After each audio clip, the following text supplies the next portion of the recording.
So, take a moment to close your eyes and begin to relax. And as you begin to comfortably drift asleep, I don't know whether you're going to drift asleep faster to the sound of my words or to the spaces between my words.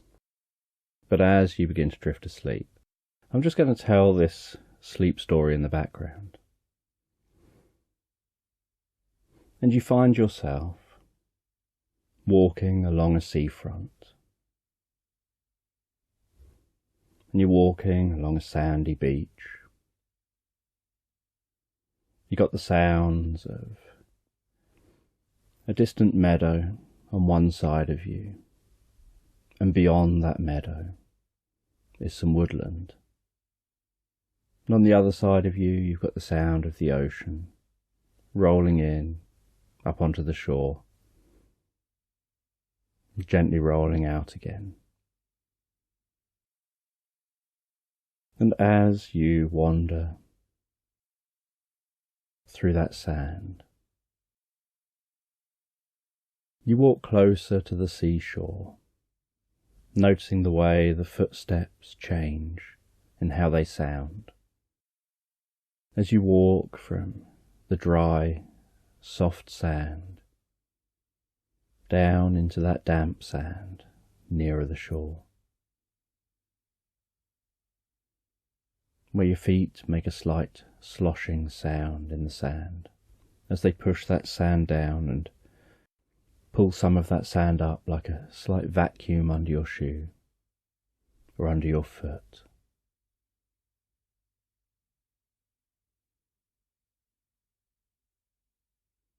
And as you wander along, so you can see some sparkling stones along the shore. And you wander over and you pick a couple of them up, gathering them up in your hand, running your thumb and forefinger around them, noticing their smoothness, noticing the different colours of each one.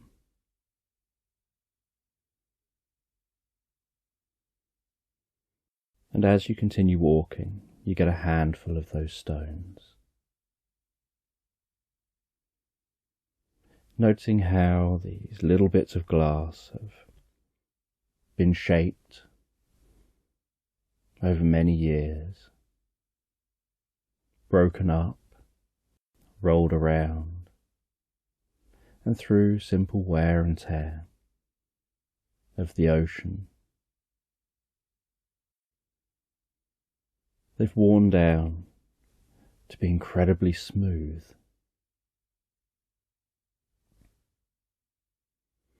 And you find a place along the beach where you sit yourself down.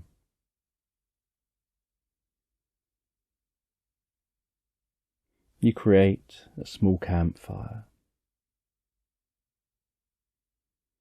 And as the sun begins to set, you just gaze out over the sea at the setting sun, feeling the warmth of the campfire, hearing that crackling of the campfire.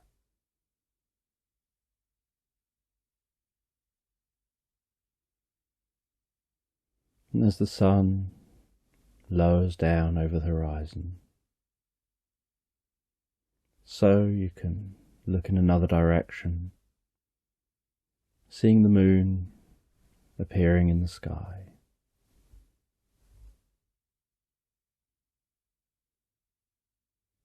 And you hold up the different stones one at a time in the direction of the moon. You notice the slight changing colour of the moon as the sky changes colour, while the sun has passed over the horizon and the last of the light is fading. And holding the different bits of glass up in front of you, those different glass stones, you notice how each one changes the look of the moon when you look through it. Looking through a green stone, looking through a blue stone, looking through a violet stone.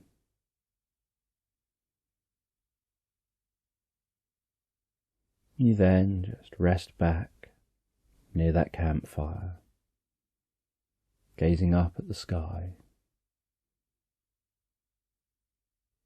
feeling a slight cool breeze on your cheeks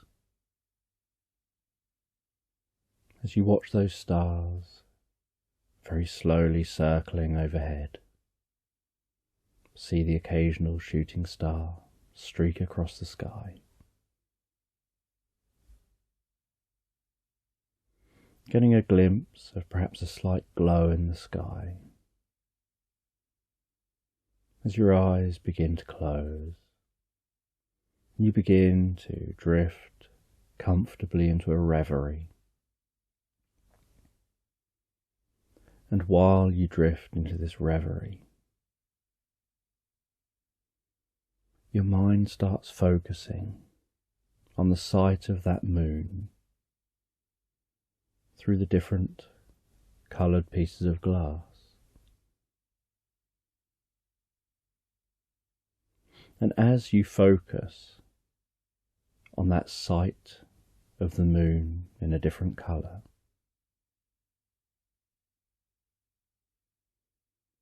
you start to get that feeling like somehow you're transporting through time. You have that feeling like your heart is slowing down and relaxing. Your breathing is slowing down and relaxing.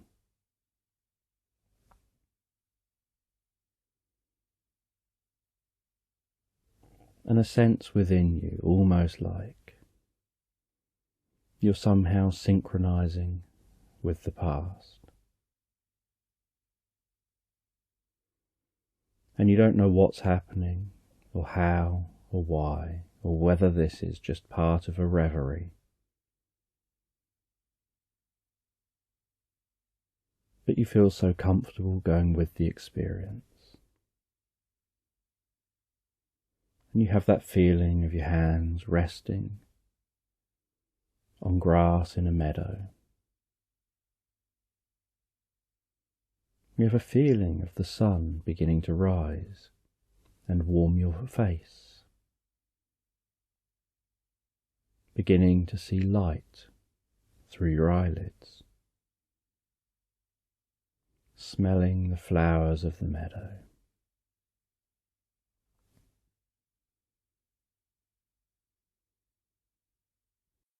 And then you open your eyes and start looking around this meadow. And it's the most beautiful summer's day, with the slightest breeze. You notice a willow in this meadow and the way it blows in that breeze. You see some children running and hiding under the tree, laughing, chasing each other around.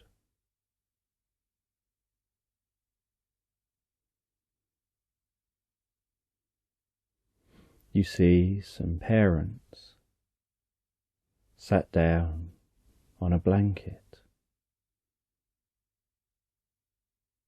You see the mother holding and gently rocking a baby in her arms, smiling, looking at the baby, and then glancing up over at the children, and engaging in conversation with her husband. And you start to notice that they seem to be dressed differently to how you would expect.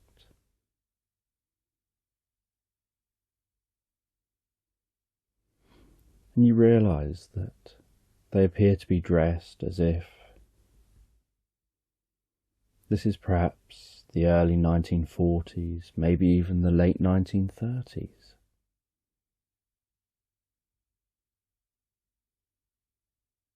And you see other people walking around, others with children who are also playing.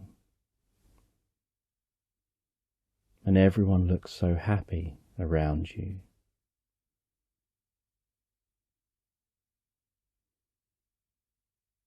And you stand up, you walk through the meadow, you walk down to a narrow road with hedges lining that road. You follow that road down towards some houses. And as you walk down towards those houses, you notice a row of conifers along the side of a large field. You notice in the field a sheep. You can hear them baaing. You can see the little lambs. You notice there's a couple of black sheep, where most of them are white. You notice in a field the other side are cows, some sitting down, some eating the grass.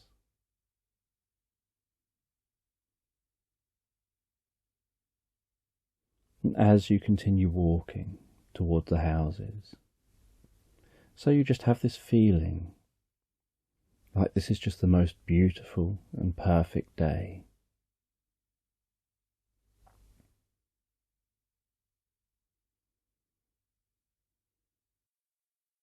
And you have this feeling like there's a house that you're heading toward, as if somehow you're carrying out some instinctive behaviour.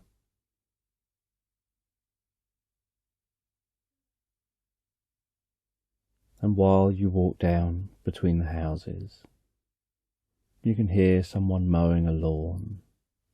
You can hear a mechanical lawnmower being pushed backwards and forwards. And as you get closer, that sound gets louder. And you notice the smell of cut grass.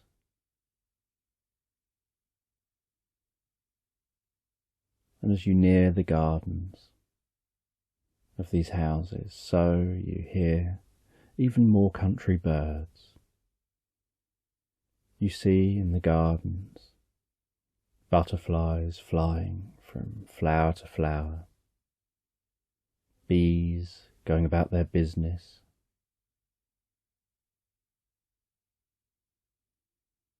Over in the fields you notice some rabbits twitching their noses, eating grass, eating the tops of daisies and dandelions.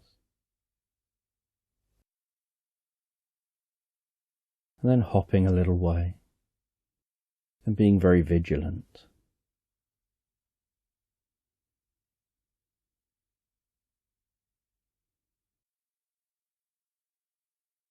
And you turn up a path and you realise that your legs almost start skipping.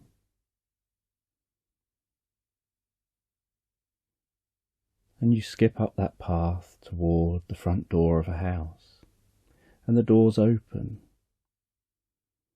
And as you near that house, you can smell the smell of baking cookies. And you enter that house. And notice it's darker inside this house, and yet feels cosy, comfortable. You walk into the lounge. You walk through the lounge into the kitchen. You see a tray of freshly baked, warm cookies sitting on the windowsill at the back of the kitchen.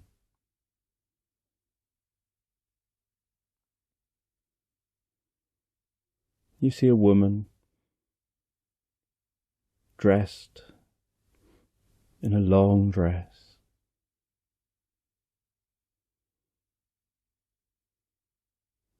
Who looks like she's just been baking these cookies, standing at the back door. She turns and smiles at you, gives you a big hug.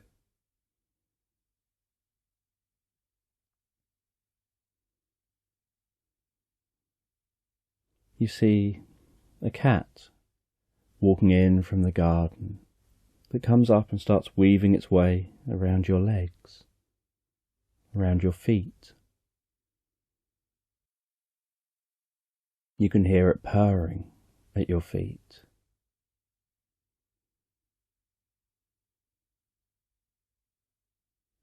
The woman tells you to wash your hands. And so you go to the sink, you wash your hands. And you feel like you're just going with the experience, unsure whether this is some kind of a lucid dream, where you're aware that you're in the experience, but kind of going with it, curious what's going to happen next.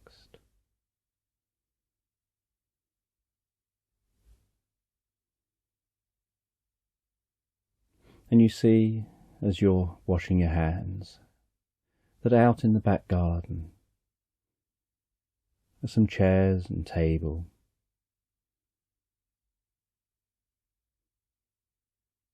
And the woman walks out into the back garden.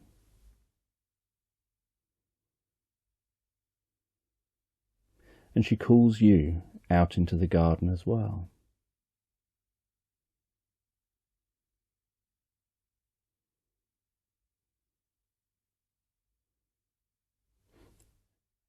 And you end up surprised, because she calls you Ellen,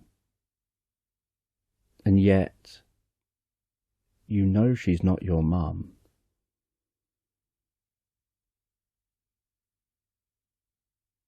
And the situation seems strange, and so you head out into the back garden, following her. You have this feeling like somehow you're supposed to know her, and that perhaps if you become more absorbed in the experience,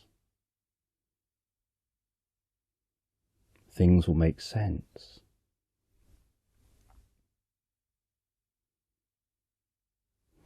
And whenever you close your eyes, you hear the faint sound of an ocean.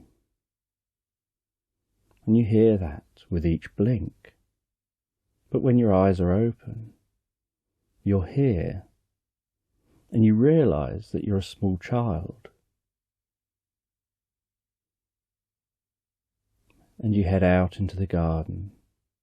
You sit at that table. And this woman pours you a drink, a nice cold drink for this warm day. And she starts talking to you, asking you how you are, whether you've been having fun. And you say that you've been up to the meadow, that you just lay down in the sun, up on the hill, that there were some families there, other children playing. And she says, "Oh, you didn't fancy going and playing this time?"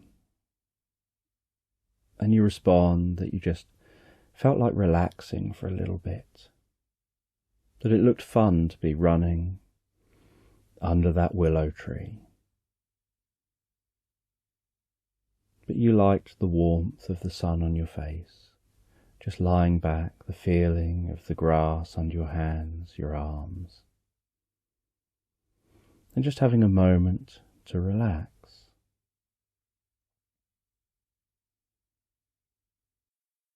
And this woman starts saying about how you've been here for a couple of years now, and you seem to really have settled in, and hopefully you won't be here for too much longer. But while all the issues are going on, this is where it's best for you, and it's great that you're managing to settle in so well.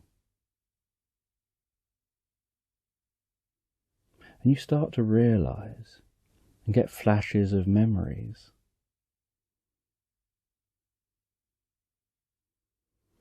That you've been evacuated from the south coast of England up to Yorkshire,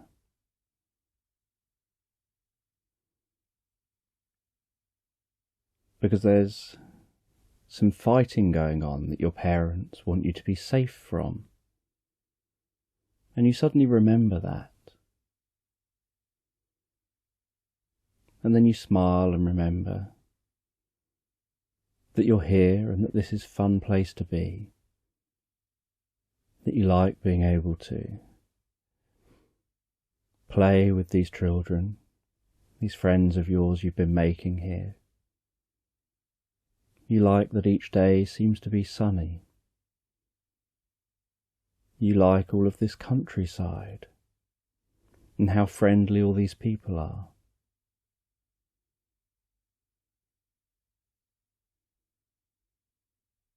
And you recall how much you've been enjoying these years up here in Yorkshire.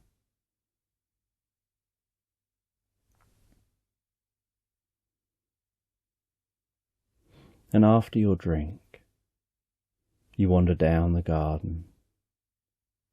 You climb a rope ladder into a tree house that was built just for you to play in here. And this woman had her own children as well, but they were a little bit older. And so they didn't play with the tree house as often as you'd like them to. But you liked sitting up here in the tree house. You'd write a diary up here in the tree house. You'd rest, you'd close your eyes, you'd have little naps here.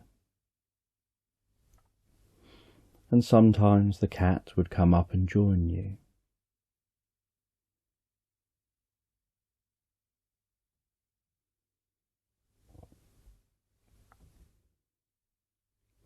And you were thinking about the cat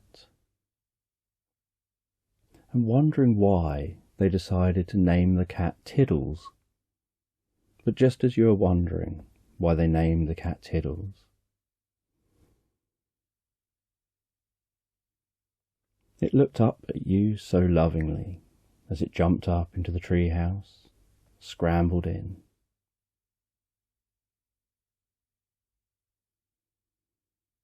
Before doing a little wee in the corner, and you found this amusing and realised perhaps that's why it was called Tiddles.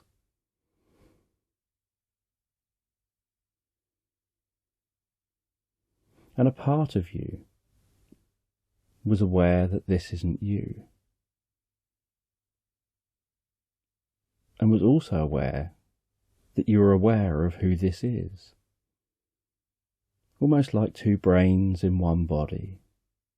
And a part of you was aware that this seems very real, like somehow you've travelled through time into this young girl here in this tree house.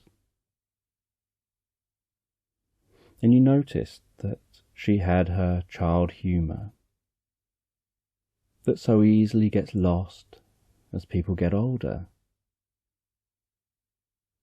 That she had her child views that so easily gets lost as people get older.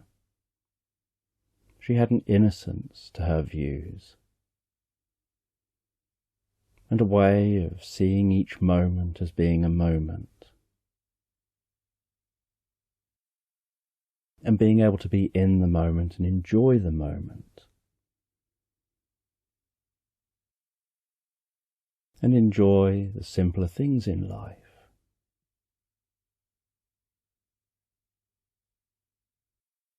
and you didn't know quite what was happening, how or why.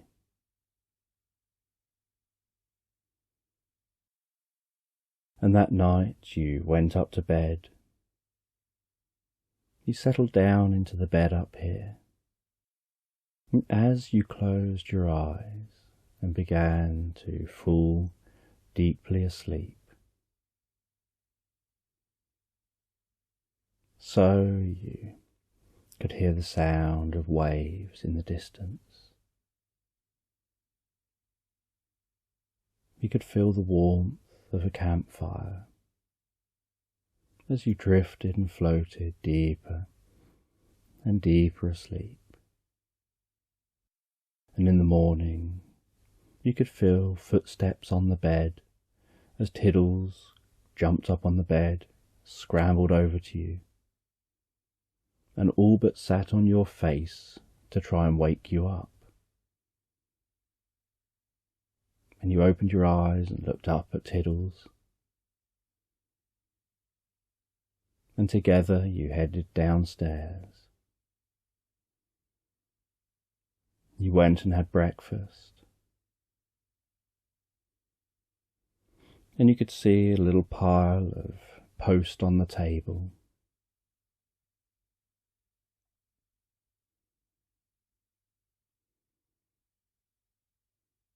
And then the woman handed you a letter that was addressed to you, and you opened that letter carefully, and inside that letter was a photograph.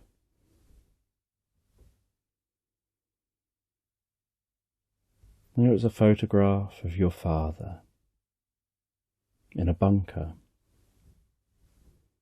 And you could see behind them a map on the wall. And you put the photograph to one side and read the letter.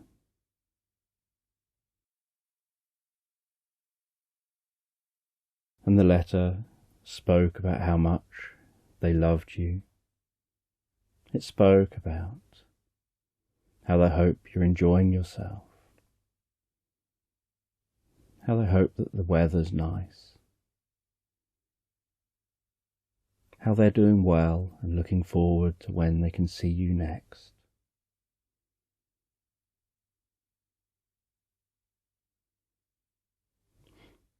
And it said that there's a rose that they had pressed that you'll find in the envelope as well,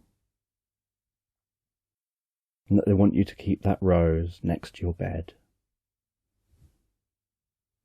so that it's one of the last things you see when you fall asleep, one of the first things you see when you wake up, to remind you that you'll all be together again, and to keep that connection.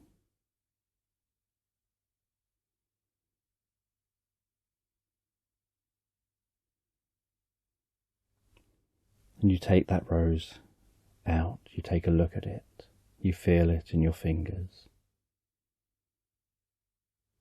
You take it upstairs, you put it by your bed.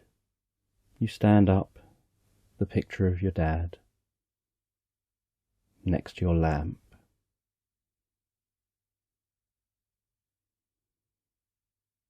You look forward to when you'll see them again, but also looking forward to the fun that you can have today. And this person who's looking after you, this family, they let you go out for most of the day. They shout to call you back when it's meal times. But everyone acts like they've not got a care in the world. And as a child, you feel a great sense of freedom.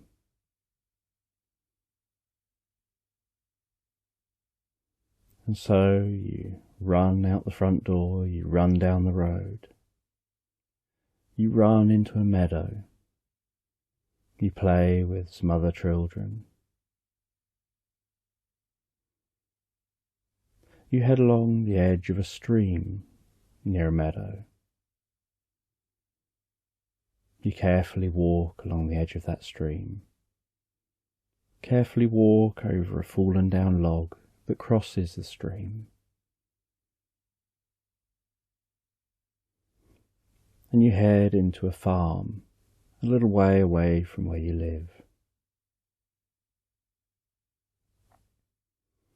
And in that farm you can hear some goats. Then you see those goats suddenly catch a glimpse of you, and they start heading across the field towards you. They put their heads through the fence. You stroke their heads, you try and find something to feed them, before continuing on, following the fields, heading to a field that has the most incredible tree in it.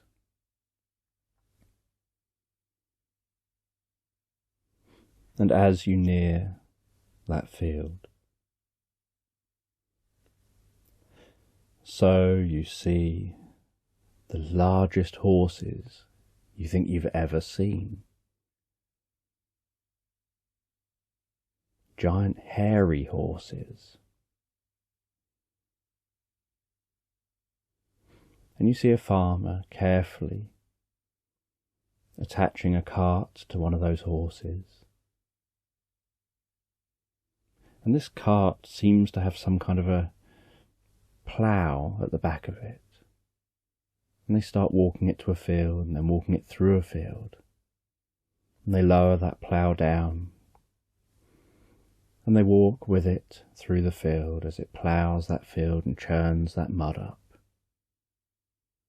And you watch as all that mud is carefully churned up by the plough. And you see seagulls and other birds all flying down, eating some of those worms that are unfortunately now at the surface.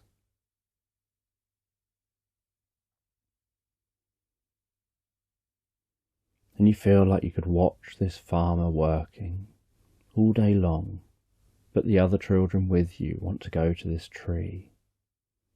So you continue on down to that field with that large tree.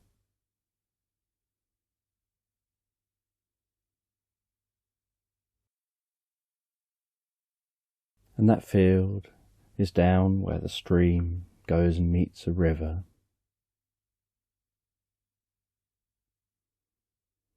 And heading down that river are some narrow boats carrying goods from town to town. Some with people on them who live on them and just travel, moving about from place to place, making this area their home.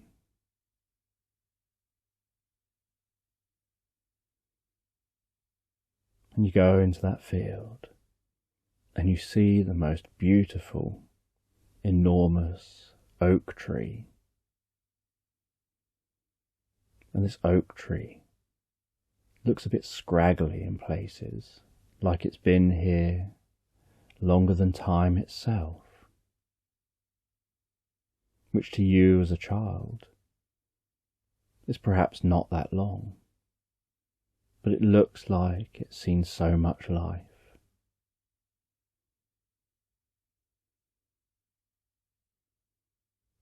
It has a dark stain going straight down one side, where at some point it's been struck by lightning and survived the encounter. And you all walk over to that tree. You climb into the tree, you swing from the branches. You see who can get the highest in the tree. You try and rock the branches at the top of the tree while you're all holding on tight. And you laugh and have a bit of nervousness at the same time. And then you climb down and you sit at the foot of the tree and you just talk, not about anything particular, just talking. And then the other children decide to wander off to see what they can find among the hedges, or to see who can find the largest snail, see if they can find any hedgehogs. And one of the children would like to try and catch a rabbit. And you say you'll just sit under the tree for a while. And so you sit there, rest your back against the tree. And each time your eyes close, you get this sound of the ocean, this sense of another world, where these two worlds somehow seem to be connected.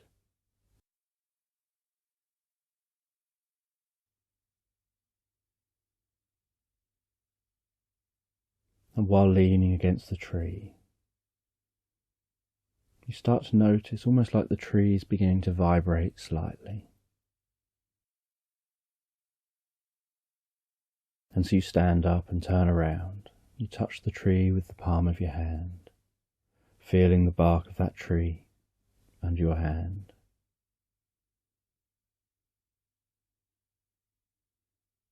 You notice that it looks like time around the tree is slowing right down. Birds in the sky stop moving. The boats stop moving. The water stops moving. Your friends by those hedges stop moving. You notice the sky turning a violet colour, the ground almost turning a bluey green under the light.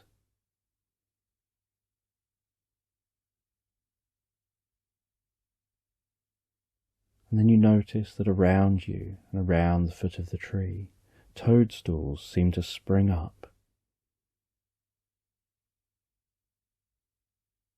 almost as if from nowhere.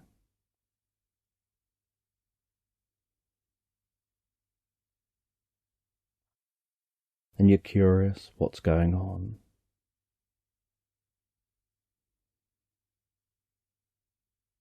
And then you remove your hand from the tree.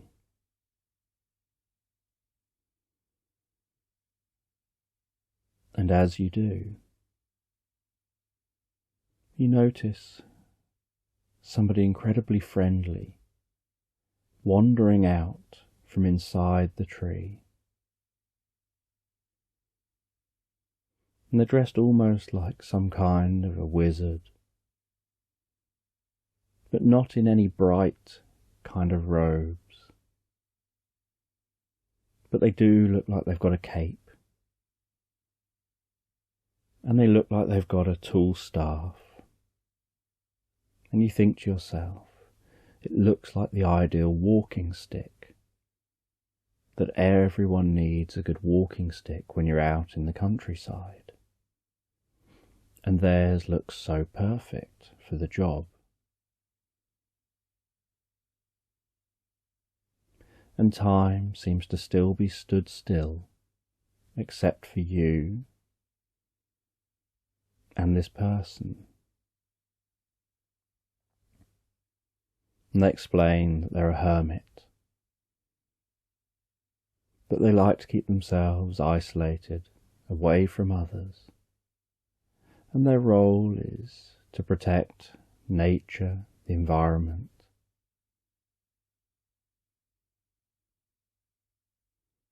They come from a time when people used to worship those who looked after the land,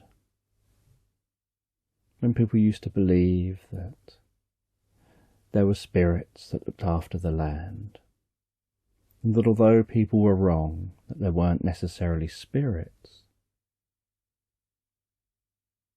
There were these beings who would watch over nature and make sure there's a balance, and that now some things are beginning to fall out of balance. But that's for a future, not for now. That what they wanted to say now was that they've got a mission for you to go on. That they need you to save this bit of land. And you're curious about what it is that they're asking and how they're stopping time. And you ask if they are stopping time. And you ask if they've changed the colour of the sky. And you ask if they've made the toadstools appear. And you ask if they've made the boats stop.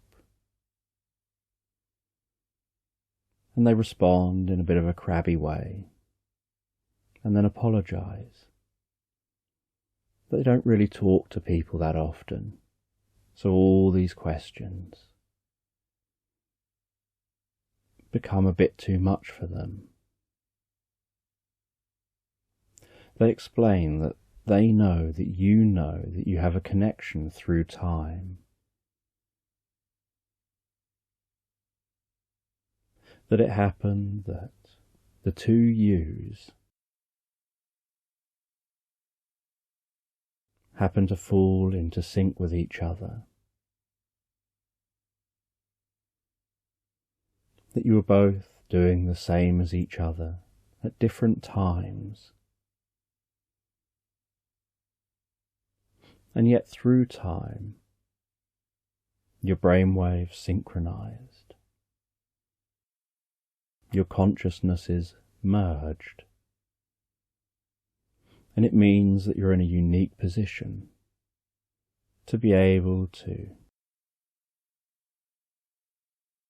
share information across time, to be able to heal the land across time, to bring comfort to the land across time.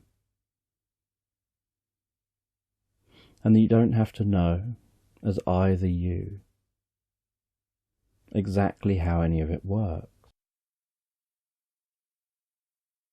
Just that there are greater things out there than what you already know. And that the you in the future also may be more technologically advanced, but doesn't know all there is out there.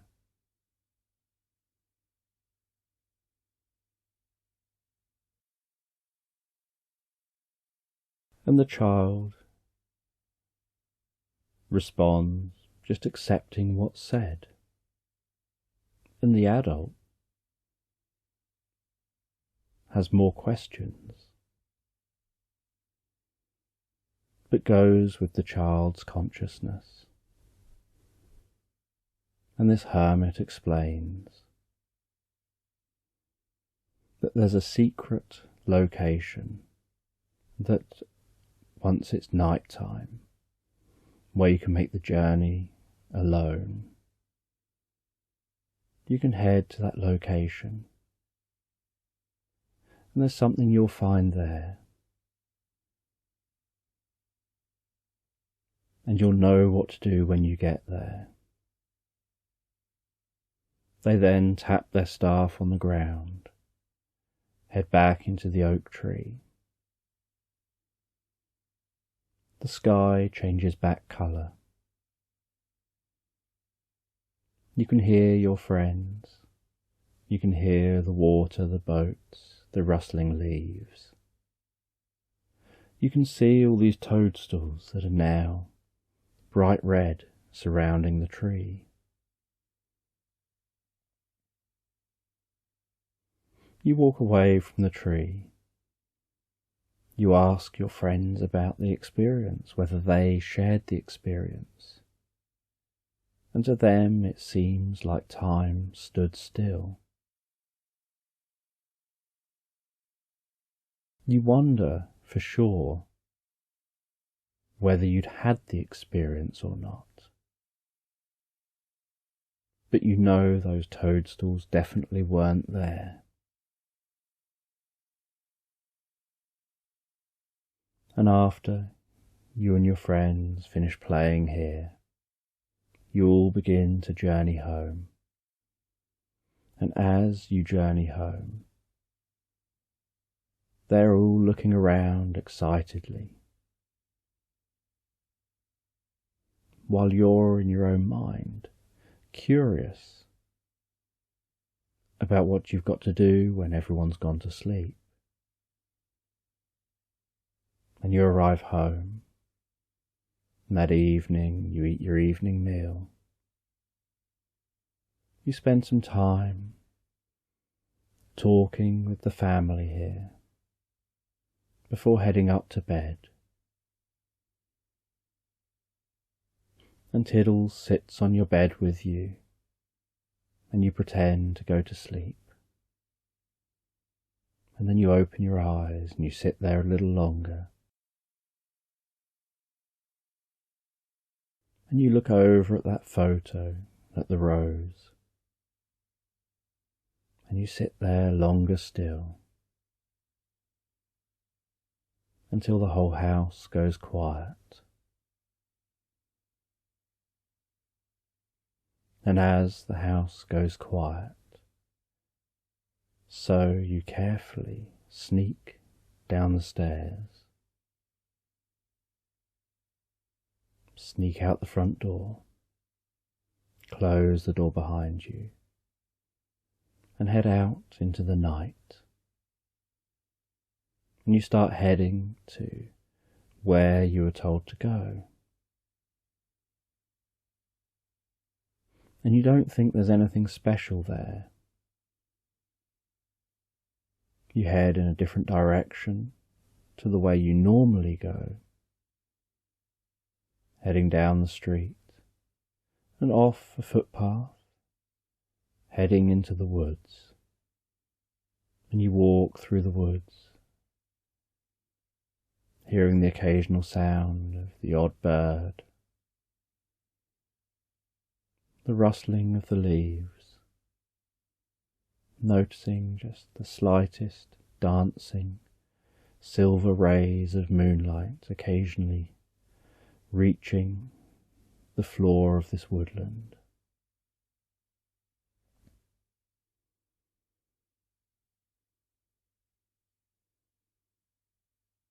You walk your way through the woodland towards the hills beyond this woodland. And with your small legs it feels like a long journey. But you enjoy breathing in that fresh, cool air.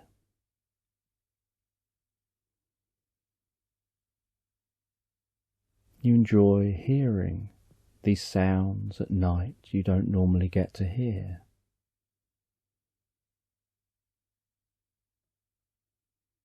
You pass out the other side of the woodland, out into a moonlit meadow, gazing over the rolling hills, seeing that river curving around, passing through these hills and off into the distance, shimmering in the moonlight. And you follow the path through the meadow, through the hills. And you find yourself arriving at a cliff, and you're at the foot of a cliff that's almost like one of the hills had broken in half and half of it had collapsed. And you've been told that you just need to run your hand along the cliff and everything will become clear. And so you walk along the edge of the cliff, gently running your fingertips along that cliff, until eventually you run your fingers past a part of the cliff, and it feels like the cliff starts to move, and you move away from the cliff face, just in case anything falls down on you, to discover that actually it's not that anything's falling, it's that a doorway is opening up. And this doorway, when it opens, seems to be illuminated by the most beautiful blue glow. And you walk in and see a blue glowing fungus around the walls, illuminating this path within the cliff. And it's the most beautiful glowing blue. And you walk into that cliff, following that path, heading deeper and deeper. You then descend some steps,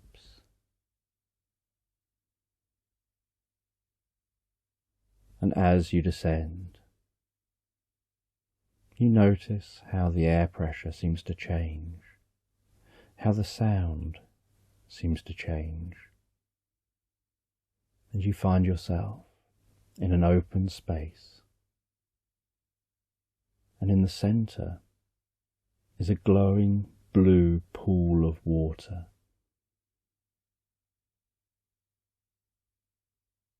And that pool of water is just shimmering slightly. The surface is moving slightly, as bubbles are bubbling up from the centre underneath the water. And you realise this seems to be some kind of a spring.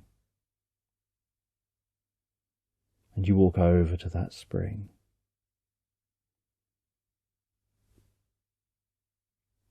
You touch that spring with your hand.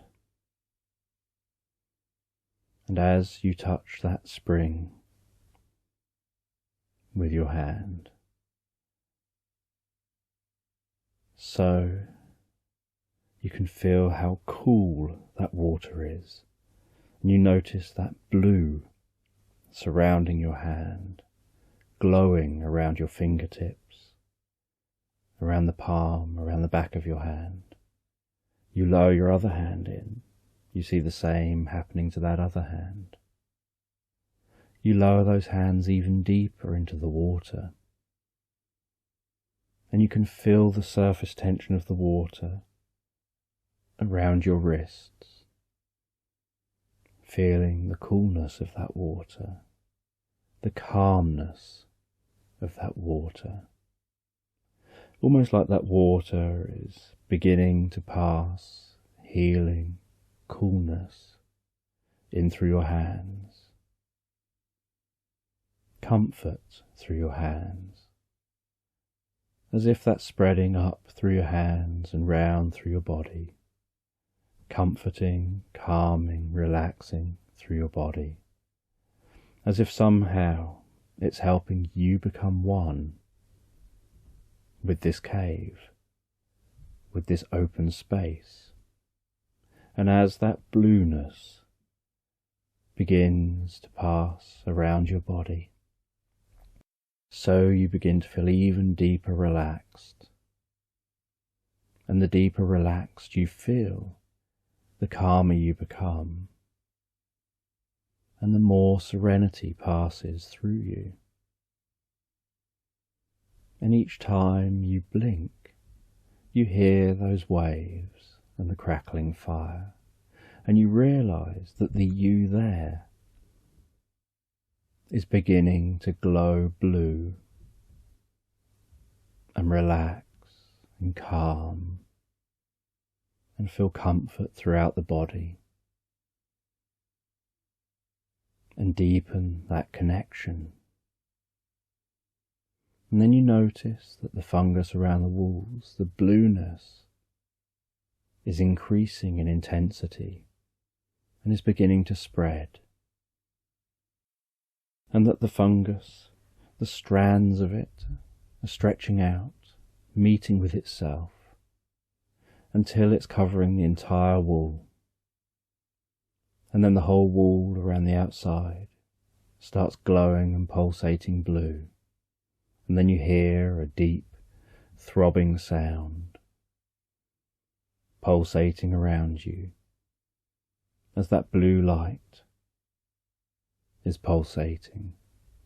And the water seems to be pulsating. And then the strangest thing happens, that the cave seems to begin to change. And you start at first thinking you catch a glimpse of people out the corner of your eye, almost like the haze of people in a long exposure photograph walking past. And then you get this glimpse as if someone else is walking past in another direction, and then someone else is walking past. And then after a few moments, it's as if that reality almost phase shifts with you and that reality joining together. And you notice that these aren't people, but they are beings. And that somehow where you were and where you are now seem to have merged. And you take your hands gently out of the water as this new reality begins to form around you. And you realize that you're stood on the bridge of what you would describe as some kind of a spaceship. And one of these beings comes over to you and begins to talk to you. And you're surprised that you can understand them. And you're sure that if you can understand them, they can probably understand you.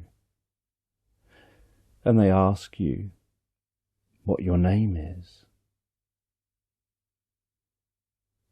And you answer them. And then they welcome you to the ship. And they ask you to come with them.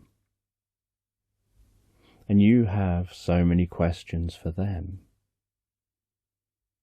And they explain that you've met one of them before, that they live for thousands of years, in Earth years, and that they'd helped the course and the direction of life on the planet, and that they'd left a few of them behind who were keen scientists who wanted to observe how things progressed and evolved, and that what, to a human, can feel like an enormous amount of time, through evolution, to them is just a short period of time, because they live so long. And so some of them remain behind.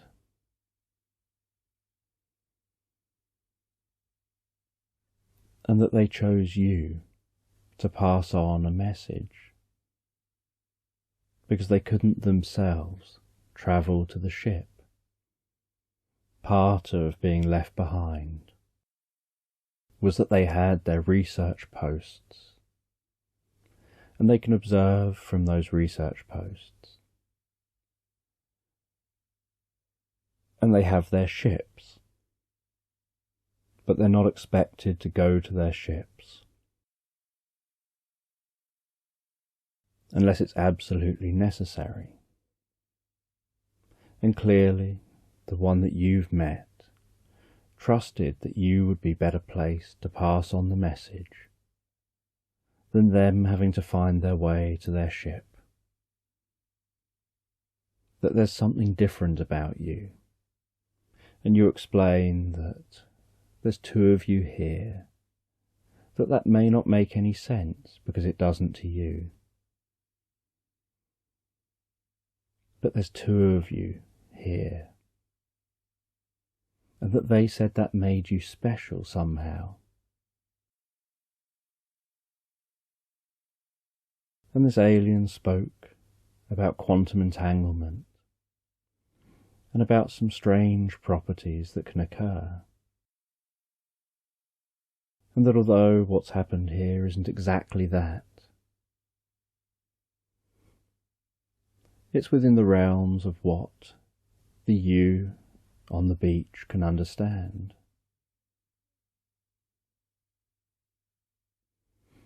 And they asked what it was you were supposed to do. And you said that you didn't know, you were just told that you would know when you got there, and that you touched that water instinctively.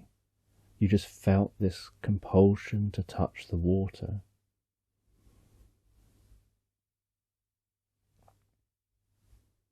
And they wondered why the alien, that hermit, hadn't come themselves, and hadn't come themselves in the future, and that maybe they still will, because now is a different time.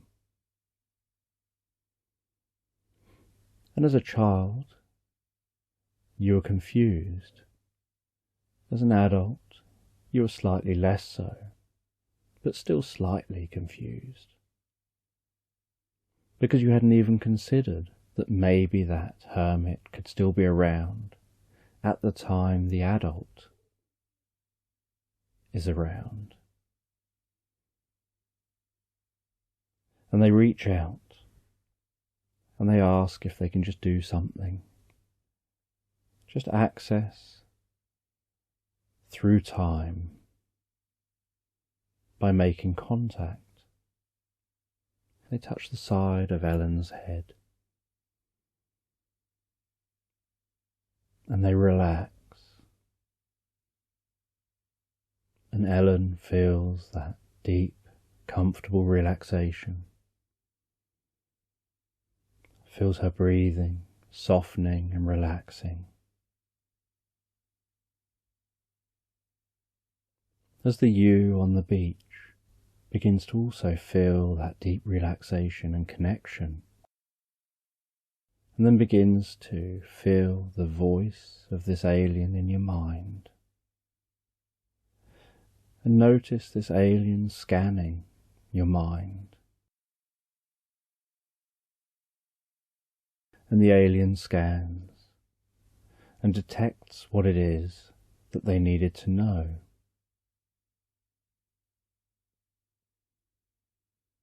They detect that that hermit isn't there in that time, and neither are the other aliens who were dotted around the planet monitoring, and that their role was to monitor, make sure everything continued to progress okay, make sure that life flourished, that nature continued well, and yet they seemed to be gone.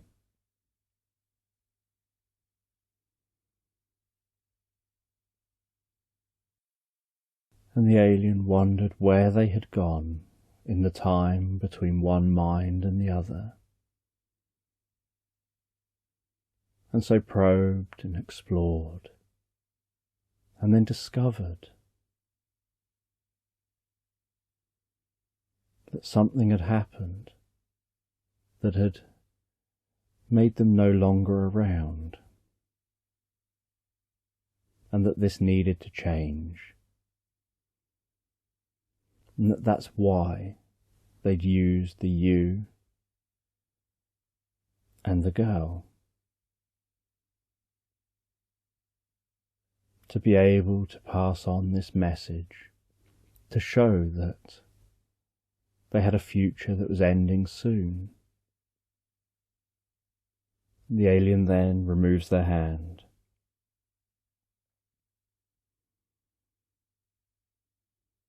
They then tell you that they've got something they need to do, and that it's not for you to worry about. But they've got to intervene to ensure the continuation of these aliens, making sure that they either continue their job or decide to leave. But whatever it is that's been happening gets avoided. And you wonder what it is you'll be doing next. How you're going to get from this spaceship, because you just touched a pool of water to appear here. And you don't know if touching a pool of water would send you back. Because the pool of water no longer looks like the pool of water.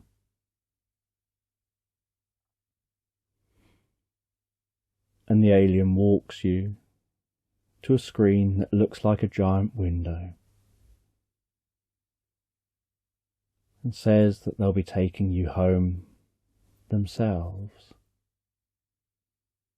And you look down out the window and you see a strange planet.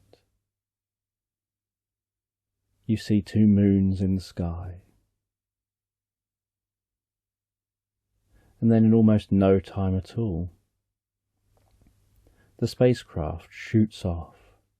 The planet's vanished from beneath you, and yet you feel nothing, no movement, no acceleration.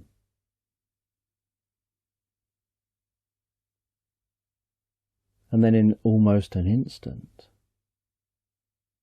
you're looking down on a planet that's blue and green, looking down at white clouds, and you recognize the moon in the sky. You recognize that that moon is the one that you see at night time. And the alien explains that you live down there, that is Earth, that every human being that lives, every animal that lives down there, on that planet. And you feel a sense of wonder looking down. You see the glowing green around the top of the planet as the spacecraft circles the planet.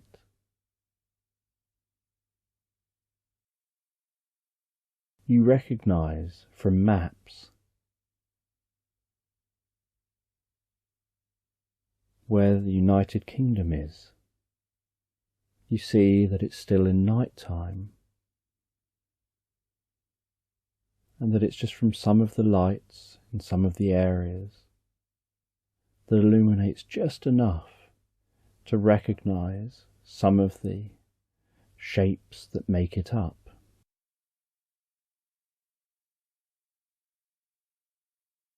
And you see that right along the south coast, none of the lights seem to be on. But a little further up, there are some lights on.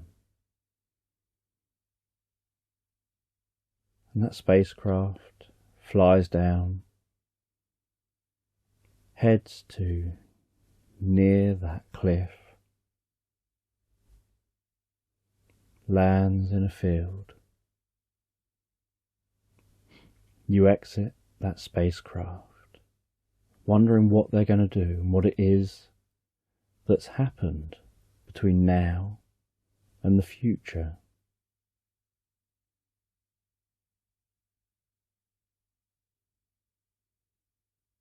And you head back, walking back home, but as you walk you go up past that cliff You find the entrance is no longer there. It doesn't open when you run your hand along the cliff. You can hear those first sounds of morning birds. You walk back through the woods. You sneak back in, head back to your room. You don't feel like you've got much sleep. Before the sun's shining in your window through the curtains, Tiddles is jumping on your bed, waking you up. You're being called to come for breakfast. You go down for breakfast, you yawning at the table. You get asked whether you're tired, that you seem really tired this morning. You explain that you had a lot that you dreamt about overnight, but you'll be okay. You head out of the house after breakfast. You go up to that meadow, lie down in the meadow.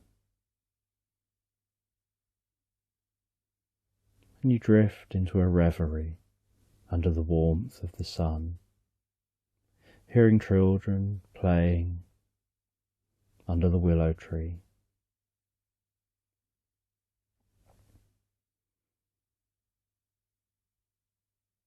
And as you drift into that reverie, so you hear the sound of the ocean.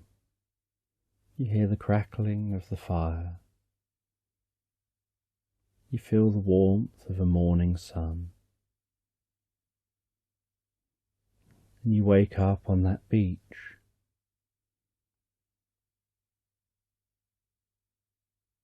And you realize that you lied there all night. And that somehow the fire is still just popping and crackling slightly, just as embers burning down, giving off a little warmth, an orange glow. Looking at the way the sun glistens off the sea, you wonder about the experience you've just had.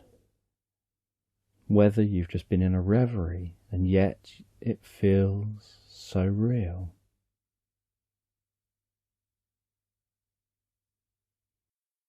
And you start to walk off of the beach.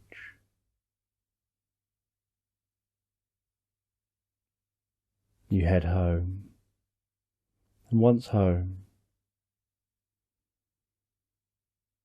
you decide to research, see if you can find out what might have happened. And you find an article about a suspected UFO sighting decades earlier. But you can't be sure whether that's the same as your experience.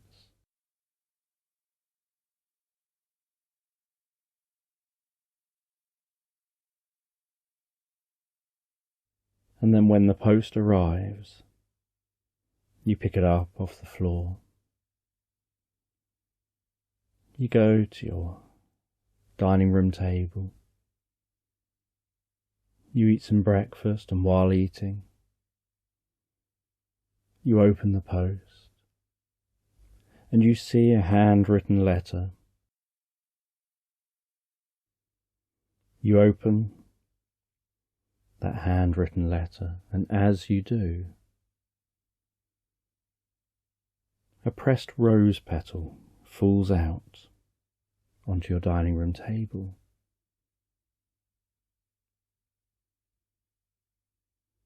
And you can see that that letter is written in a shaky handwriting, and that it's written directly to you. And you read that letter that confirms that the experience was real, and that they had gained so much that Ellen had learned so much about the day and date that you had your experience and were having that experience, that connection between the two of you, they'd remembered that much about you, and they'd had a lifetime to work out who you were, where you lived, and to explore what it was all about. They explained in their letter that they went back to that tree, and that those red toadstools were still there, but the hermit never came back out. They explained that they started to explore what these aliens might have been after, and whether that hermit was still around somewhere and just not communicating.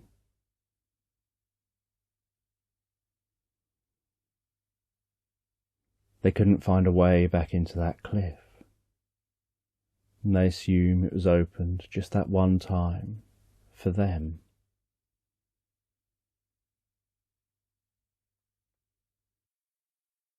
And that they knew that you would doubt whether it was real, but it was important that you know the experience was real.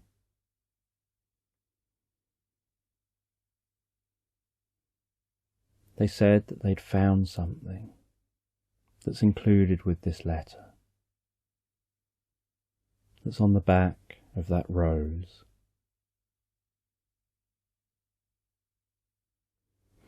And you turned over the rose, and you saw on the back of the rose something just stuck there, and so you took that off. You took it upstairs, where you had a microscope. You looked at it under the microscope, twisted around the lens to look closer, and you recognized it as being some cells that resembled plant cells, but looked slightly different.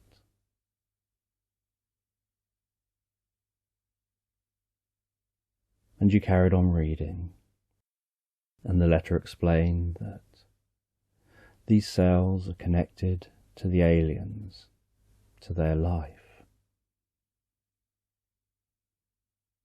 and that it's almost like there was a connection among the fungus that were able to light your way, and that although when you saw the aliens through Ellen's eyes, they looked like you would expect aliens to look, in reality, they're kind of like a form of fungus.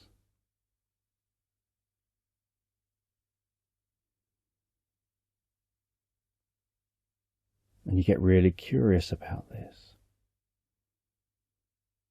And as you continue reading, you see that they're able to create hallucinogenic properties that alter your consciousness, that can make it so that time can slow down,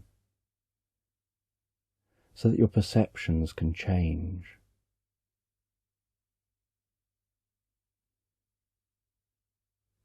They can connect with you.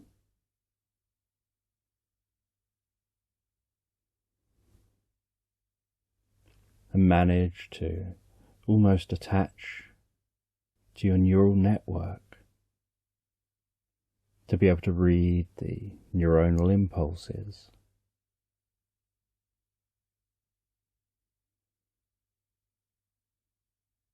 And that they almost live like an endless consciousness, that they can put energy into fast growing, or they can conserve energy and grow slow.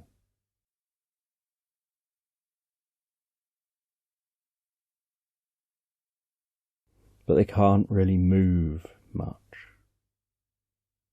That where they are is where they stay.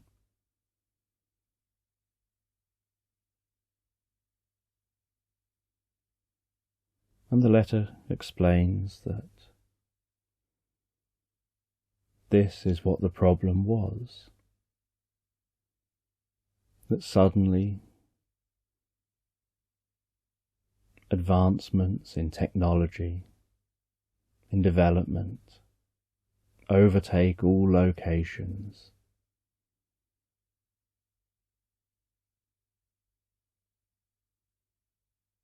And they can't get out the way. They can spread and grow, but eventually, wherever they are, can be taken over. And they need nutrients to live like any other being.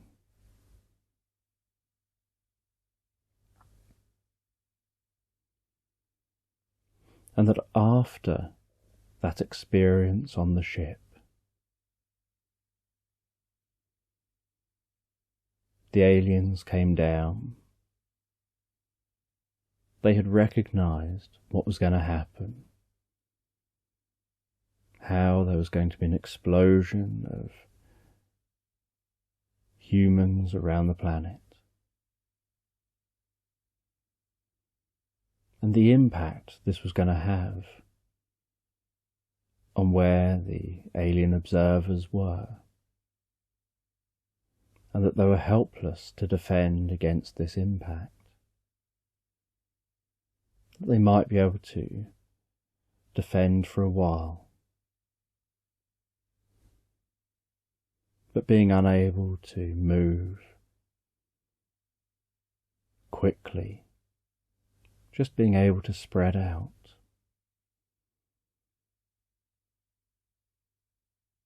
Means I had no escape.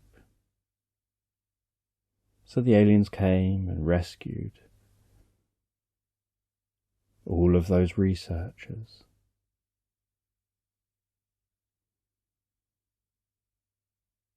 That their technology allowed them to come down and help.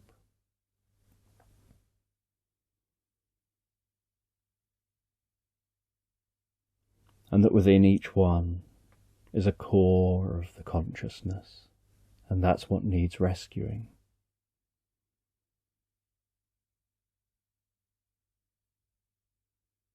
And you read all the way to the end of the letter.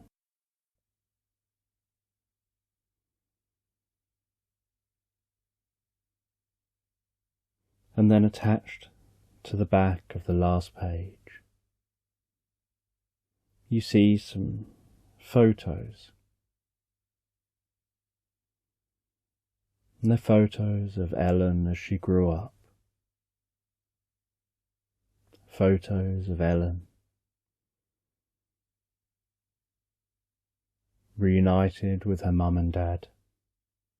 Photos of Ellen on a wedding day,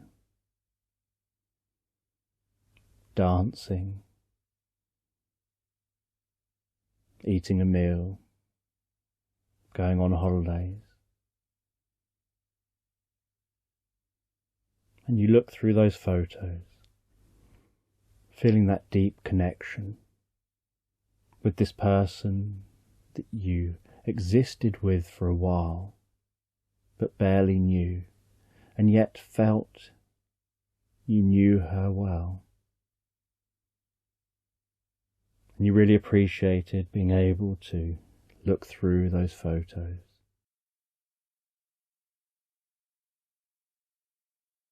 There's a photo from a few years earlier of Ellen and her husband on a boat with icebergs in the background, stars in the sky, the most beautiful aurora, and a whale breaching.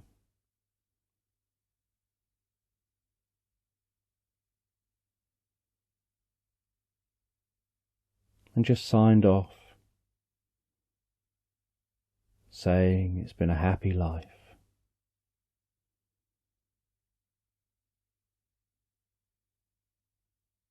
And you fold that letter up. You put the petal down next to your bed. Put the letter in the envelope. Put that down next to a light by your bed.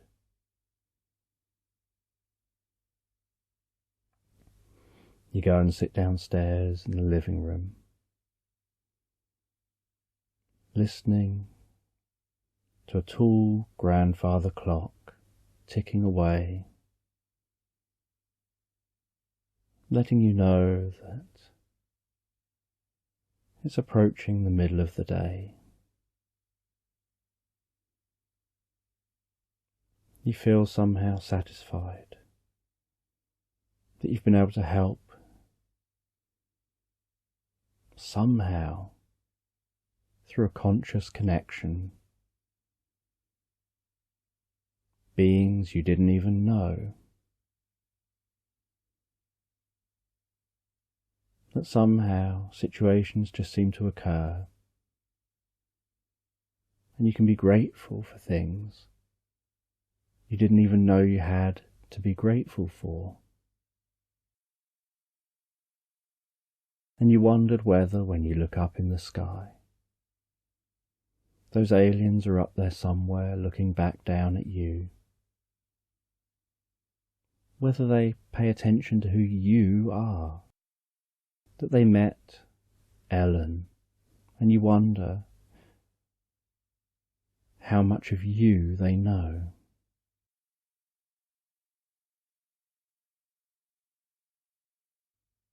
And that night you stand in your back garden, gazing up at the sky, wondering whether they are out there, whether they know you. You see a shooting star, and you have this sense that perhaps that was them giving you a sign.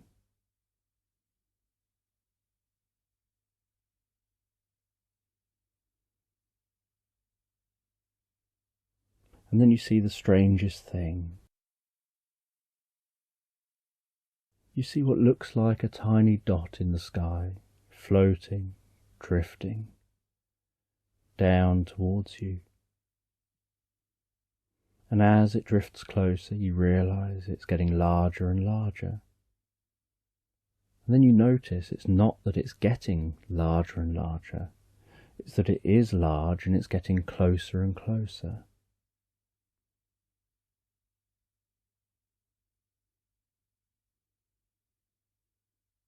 And then this giant bubble lands at the end of your garden, so softly and delicately. And you walk over to that bubble. You touch the bubble. It bursts, and something drops to the ground, and you walk over to it.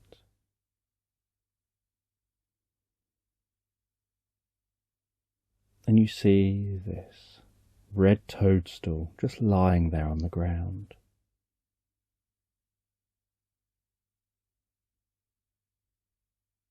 And you pick it up.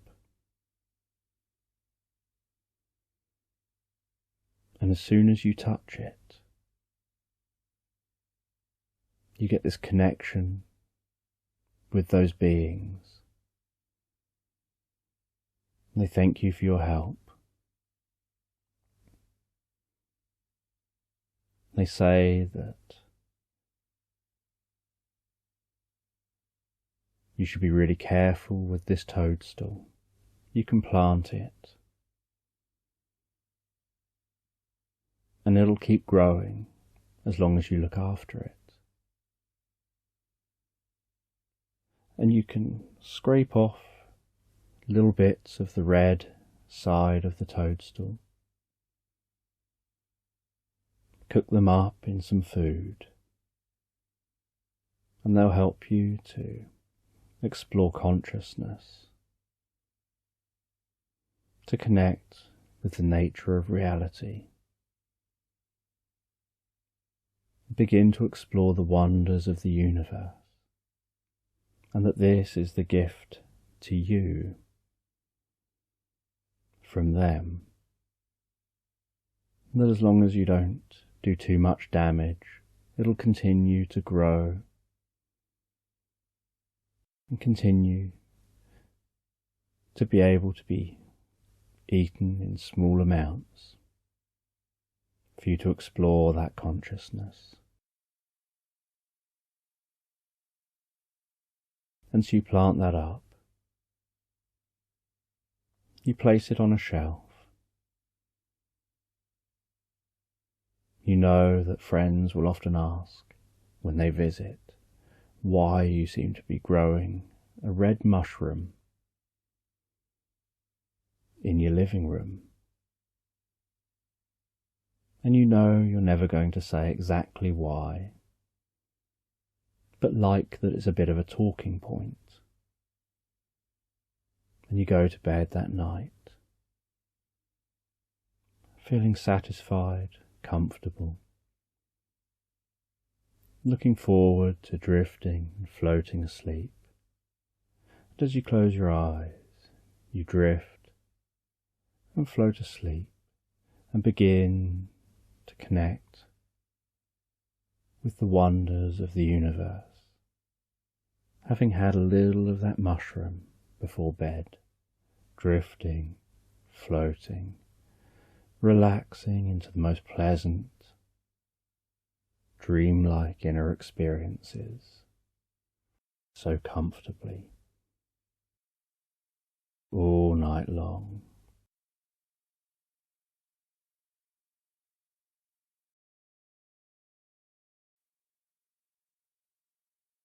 Just take a moment to allow your eyes to close and allow yourself to begin to relax. And as you begin to comfortably drift asleep, I'm just going to tell this sleep meditation in the background. And I don't know whether you'll find yourself drifting deeper to the sound of my voice or perhaps to the spaces between my words.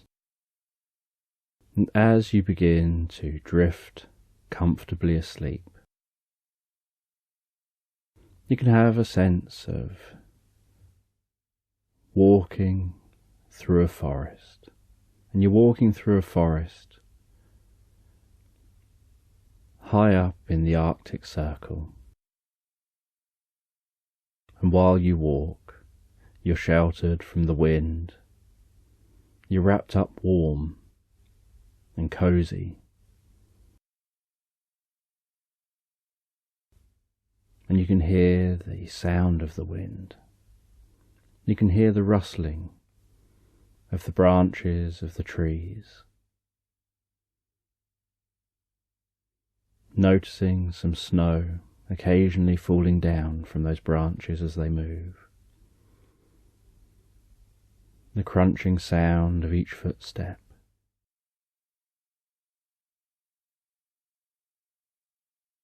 And you're walking, trying to find a clearing, somewhere that you can see the northern lights.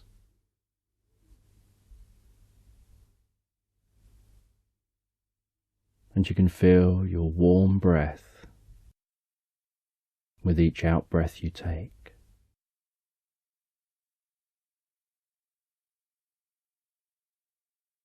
And you push on through this forest, noticing how white the forest is. Noticing it's almost like a black and white photo, with just the occasional glint of green from the trees.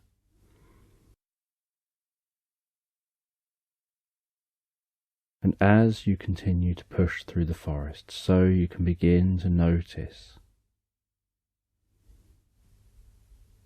some sparkling moonlight off in the distance, noticing that you're gradually approaching a clearing. And then as you arrive at that clearing and walk out into that clearing, you gaze up and see the most beautiful dancing colours in the sky.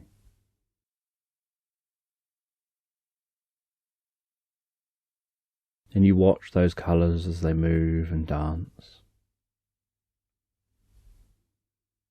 And you sit down on the snow, crunching down onto that snow, just watching and enjoying the light show overhead. You set up a camera. You take some photos of the dancing, moving lights in the sky.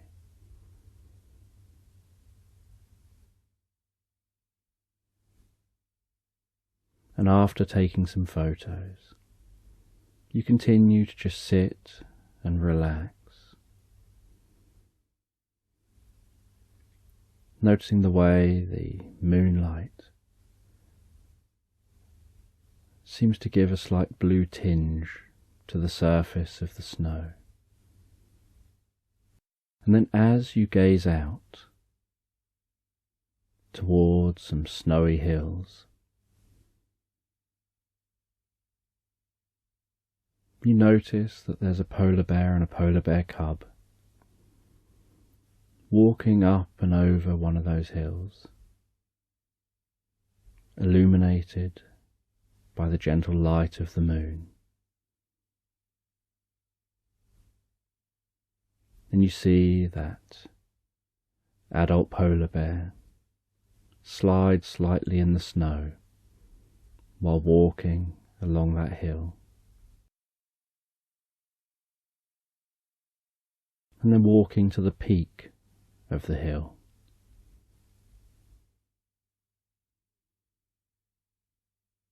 And then you notice the strangest thing.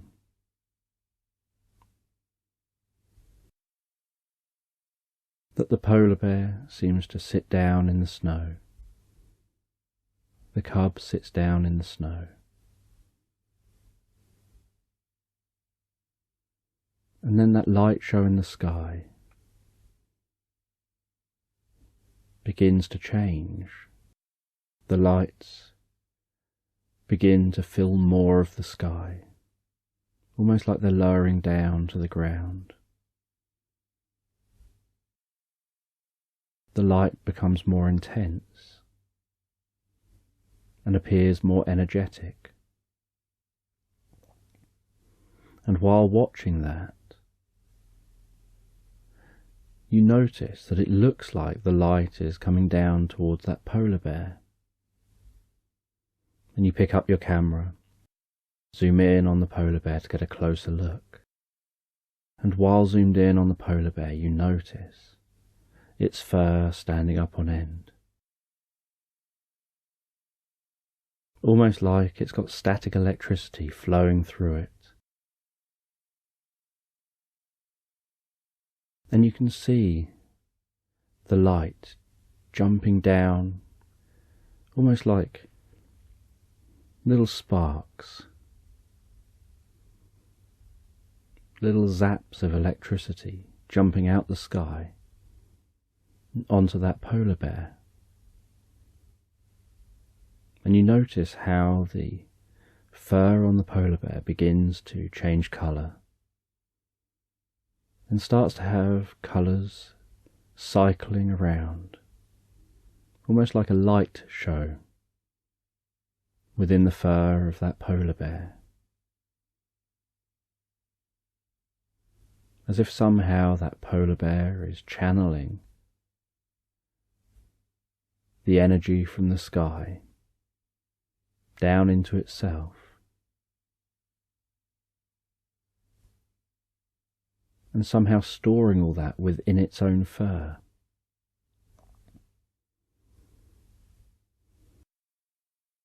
And you watch as patterns of light move from head to tail, pulsate, spread around, and start making different patterns.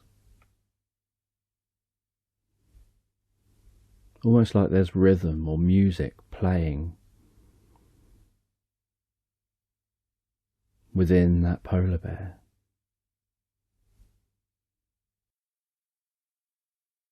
And you watch with intrigue as you then see that adult polar bear turn its nose toward the polar bear cub, reach its head forward and touch the nose of the polar bear cub.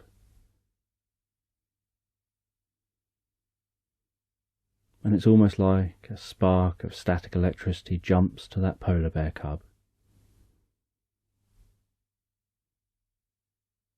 And the light show starts spreading through the cub, dancing around on the fur of the cub.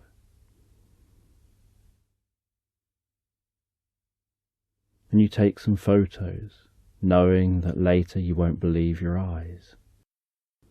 You'll think back on the experience and imagine that you must have imagined it. And so you want something concrete, something you can rely on. You also want to try and understand what this is.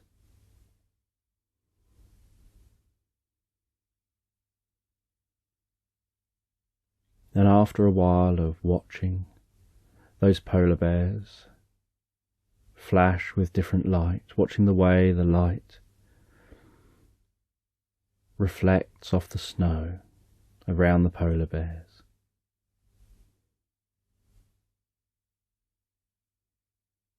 the aurora begins to rise back up into the sky,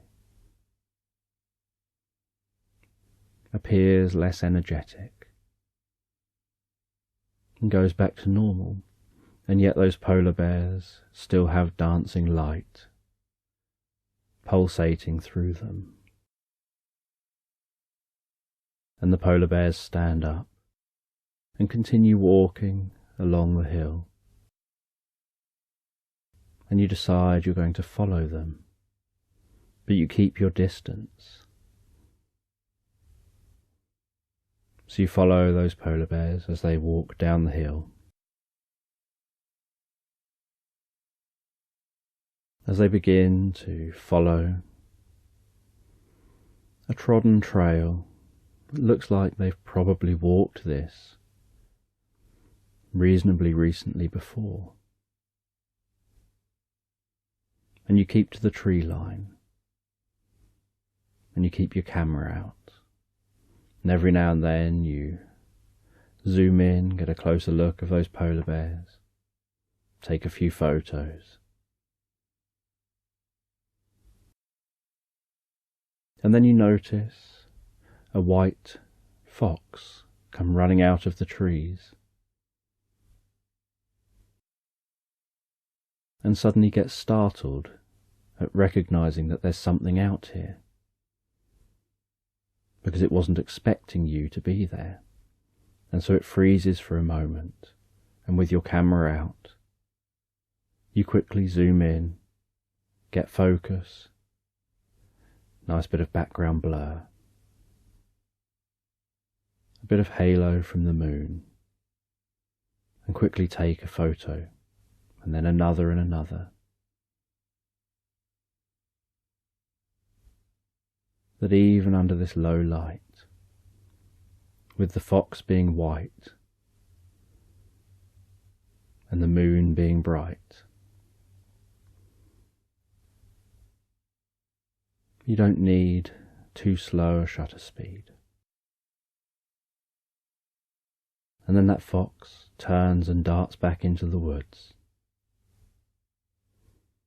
and you continue walking along the edge of the forest, keeping an eye on those bears. As you walk past where the fox was, you can hear it walking in the forest. You know it's just keeping out of sight while you pass by, but it obviously has somewhere to be, somewhere to go. And it's just waiting for you to pass by before it continues its journey.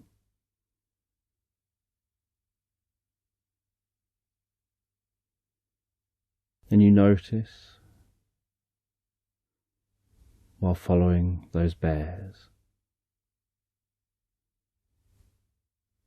an owl in the sky, just silently hovering and flying around, just silhouetted in the sky.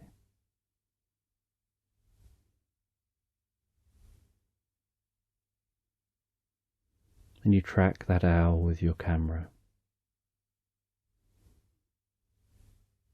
Get a photo of the hovering owl.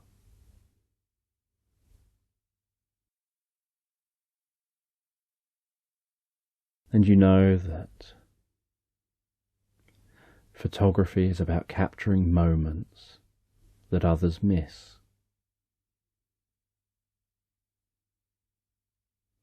And being aware of the moment.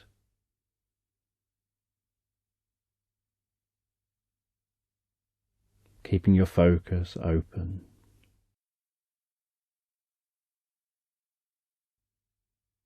And not being so absorbed in other things that you miss what's going on right in front of you.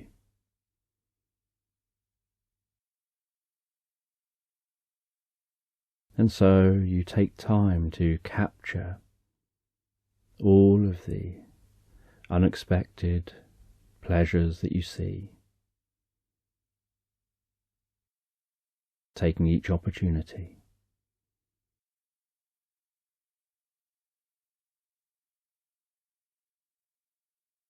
And you notice the sound of the ocean. You're aware that you're gradually getting closer to the sea. And you know that shortly the forest will take a turn in a different direction. And you'll have to continue out in the open. And you'll walk down towards the ocean. And you suspect that these polar bears are heading towards the ocean as well. And from time to time you continue to zoom in on them with your camera. And you can see that they're still flashing and pulsating with colour. That they still look like there's static electric within them.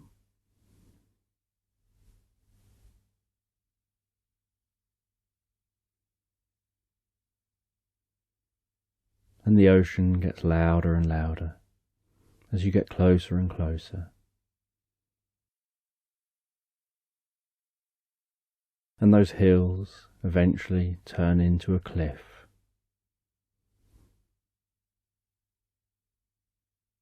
And the polar bears find their way down from the hills, heading down to the bottom of the cliff. And you find your way down as well, keeping an eye on those polar bears. You watch as they walk along the edge of the ocean, and you notice them turning into a cave, and you decide to head down and go and explore that cave.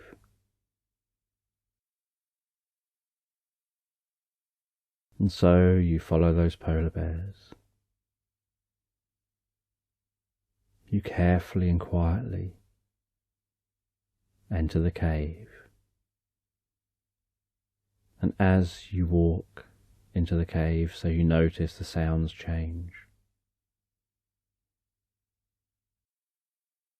How the ocean begins to sound echoey and starts to sound more distant the deeper you walk into the cave.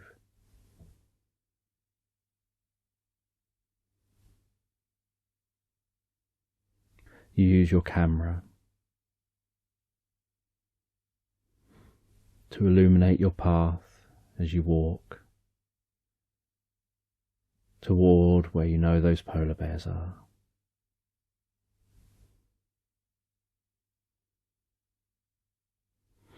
And you can notice a glowing coming from within this cave. You can notice that colour-changing glow, knowing that you're approaching those polar bears.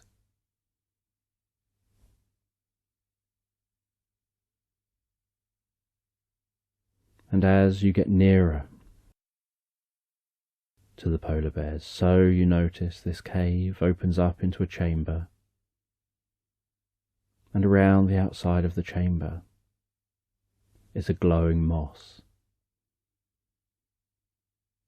And you touch that moss with your hand. You feel how soft that moss is. You notice it's slightly damp and yet slightly warm. And you find that unusual given the temperature outside the cave. And you wonder how that moss is keeping warm.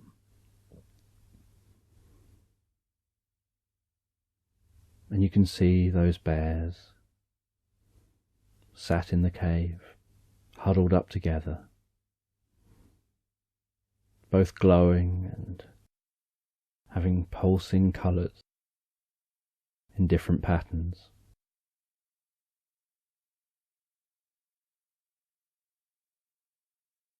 And in the middle of this chamber, you see a pool of water that's glowing blue. And you carefully walk into the chamber.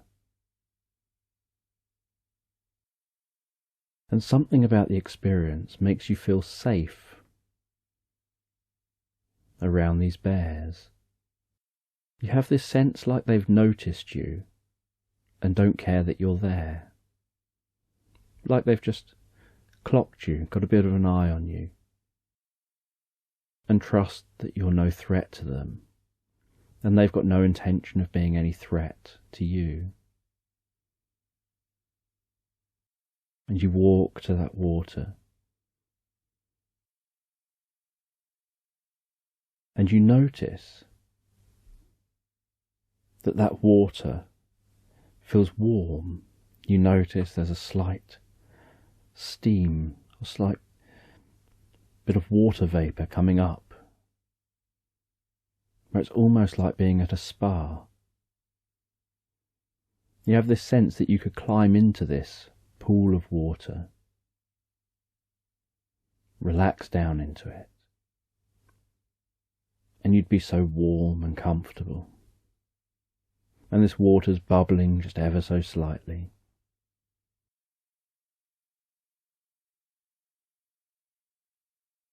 And while your hands rest in the water, you notice the blueness from the water beginning to spread up both hands, spread up your arms, almost like it's somehow spreading comfort and relaxation through your arms, through your shoulders, and then down through your body. And that somehow that relaxation is spreading deeper and deeper within you with each breath that you take. And you notice the strangest thing, that while that relaxation spreads through you, you feel this compulsion to want to sit down, close your eyes, and begin to meditate. And so after the blue light, the blue from that water has passed through your entire body, from the top of your head to the tips of your toes, you sit down against the wall of the cave, resting your back against that incredibly soft and warm moss. You close your eyes and begin to relax deeply, and begin to meditate on just being in the moment, noticing drip sounds, noticing sensations of your ongoing experience. And then after a few moments, you feel like your eyes have opened. yet you know they're still closed. And you look around you, and you can see those bears looking up at you. And then one of those bears begins to talk to you. And you realize you understand it.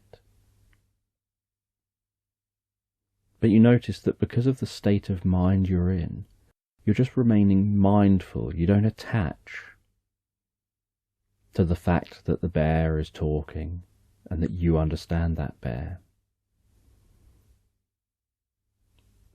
You just accept it as being in this moment.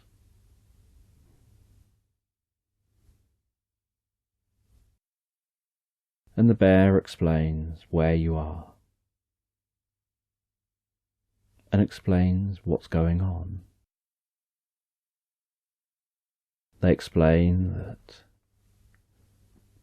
they're not ordinary polar bears, that they're spirit animals, and that all spirit animals head up to the North Pole, and they make this journey once every year.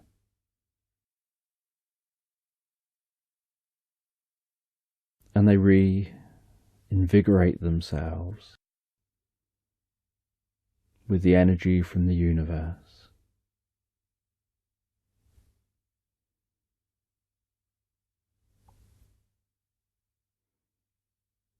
That at the heart of every single atom, at the heart of every single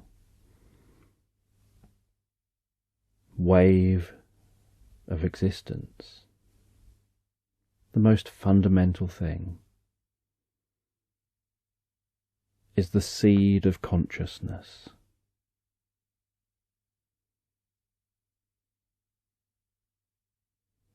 And they talked about something called panpsychism. And you found yourself intrigued about this idea. And they talked about how the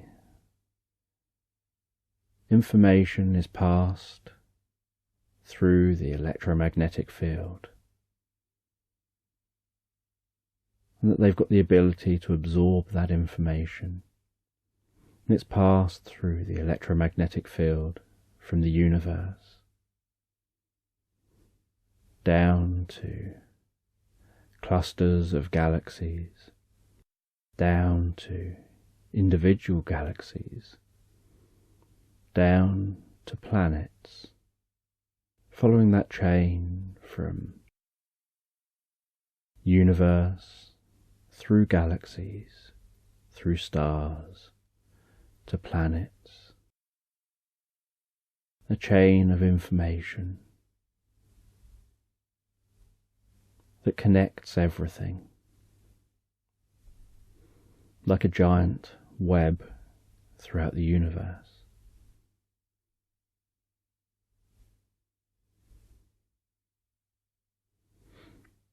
And that they can top themselves up with this energy, top themselves up with this information, this universal consciousness, helping them to remain spirit animals, connecting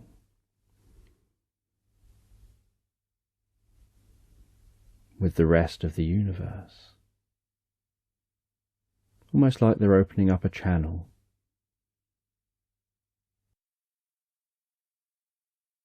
And they come up here, and then they find somewhere to rest, to meditate, to allow that to absorb within them. And once it's fully absorbed within them, they then go back and carry on their existence. And that some animals can't make their way up here. And in those cases, they need the stronger, larger animals, to do this on their behalf, and then find these locations where they can almost project out that universal consciousness, creating a web of consciousness between receptive animals.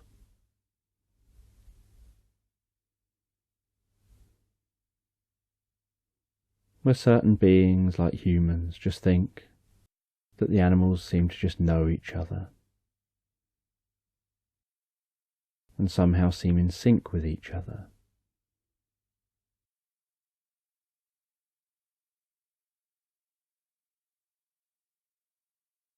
Then you realise there have been times when you've noticed different types of animals responding as if somehow they understood each other, and you'd passed it off as unlikely and just coincidence. But now you weren't so sure.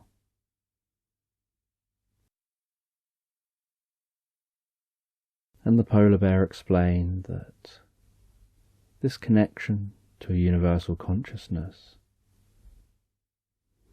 is a connection to being able to share ideas, to bypass specific language, and that's why they can be understood. Because it's not that they're communicating with a language, they're communicating in ideas. And each brain will interpret those ideas in their own way and make sense of things in their own way.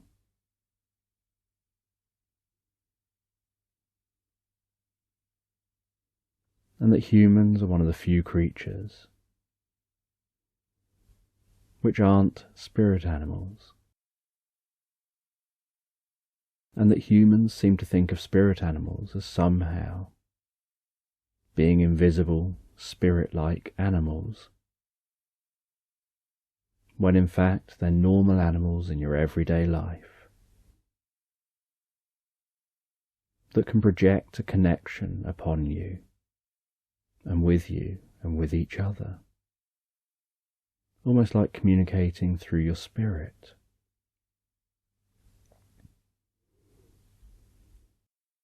That it can be your pet dog that you feel this deep bond and connection with, that you feel seems to know you even when you don't say a word.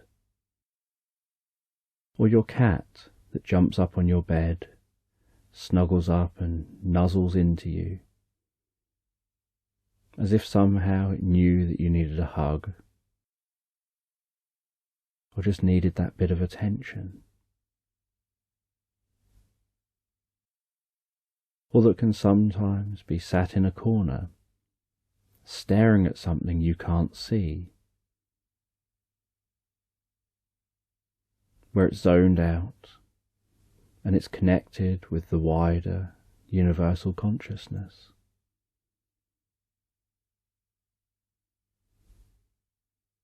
And that these animals have far greater consciousness and awareness than humans seem to give them credit for. That humans give themselves this heightened sense of importance that can blind them to what's right in front of their face. And you listen intently and with intrigue and interest. And then after a little while, the blue begins to fade through you. The meditation begins to come to an end.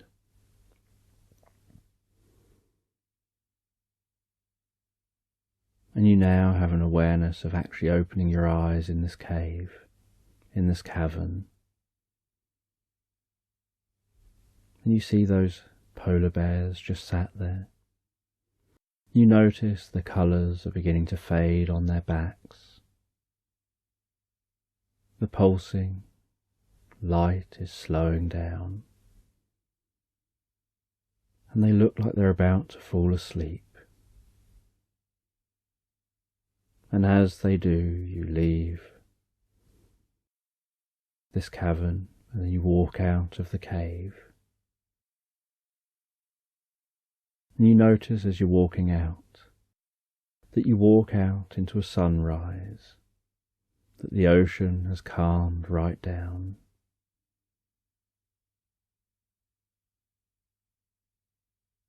And you can feel the warmth of the sun on your cheeks.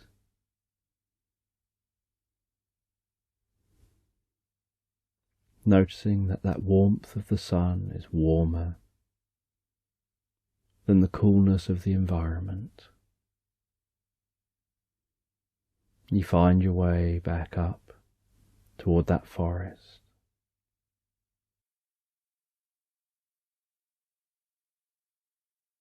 You walk back through the forest,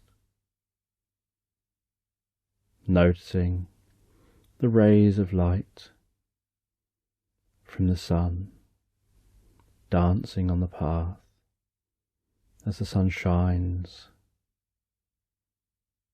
through those trees.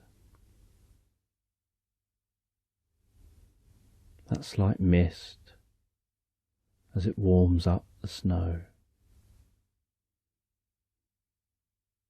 You find your way back to a cabin.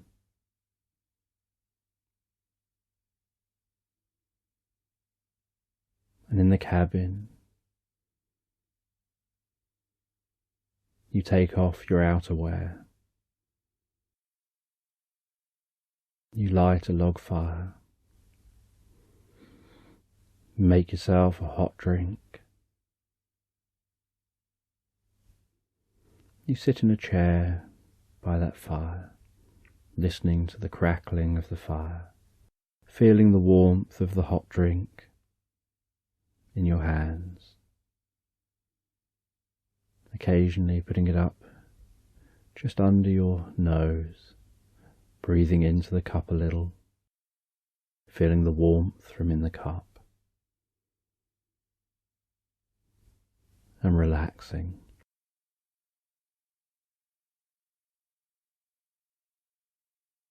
And while you relax, you drink your drink.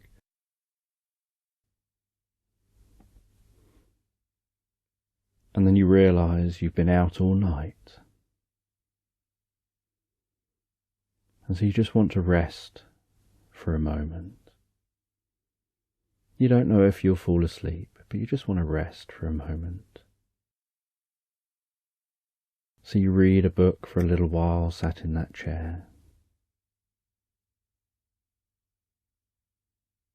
until you notice your eyes becoming heavy.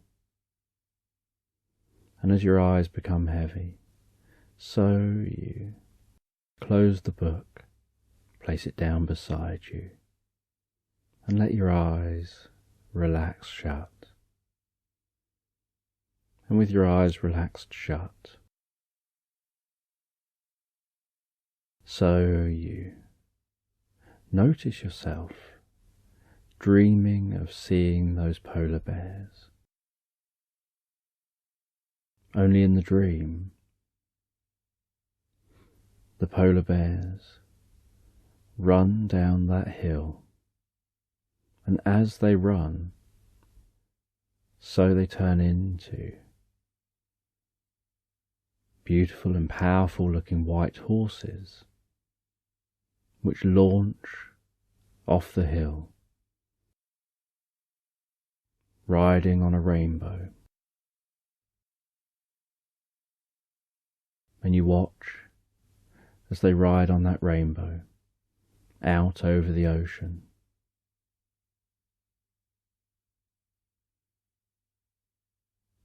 And as they seem to become whiter and brighter, the faster and further they run, and the more they're galloping, the more energy they seem to be gathering up within them.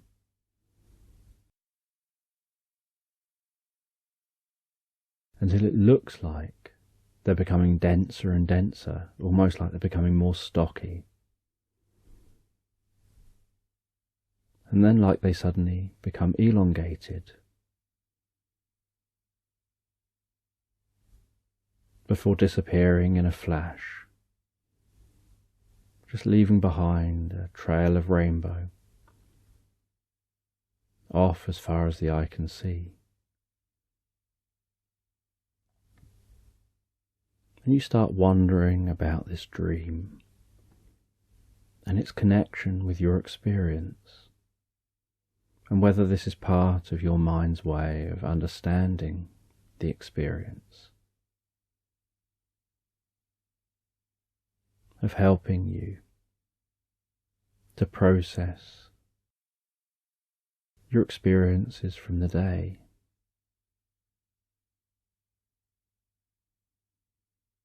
And after what seems like a really short time,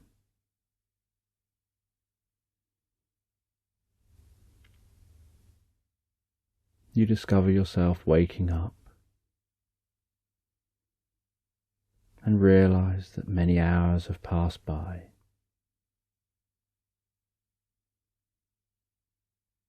You go outside, stretch your legs outside your cabin.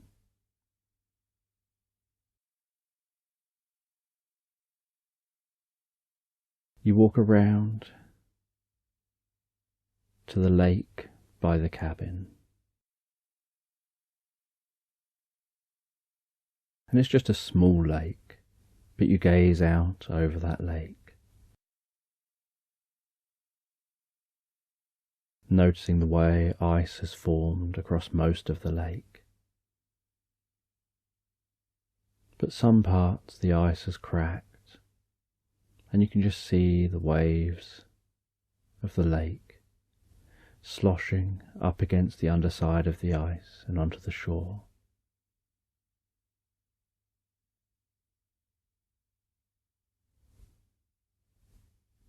And you gently push on some of the ice with your feet, just one foot, applying a bit more pressure, hearing that creaking sound of the ice, and then the cracking and sloshing and sploshing sound of the ice as your foot breaks that.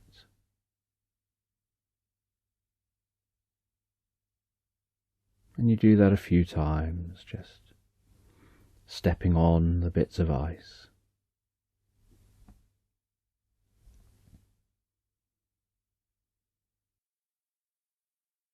Then you know that in the morning you'll be heading away from this cabin, making a long trip back home, that you came up here to see the northern lights, and you saw more than you expected, and you want to be able to check out your photos and try and process your experience, see if you can make sense of some of it. And while you're stood by that lake, so you notice what looks like a large stag walking out of the forest.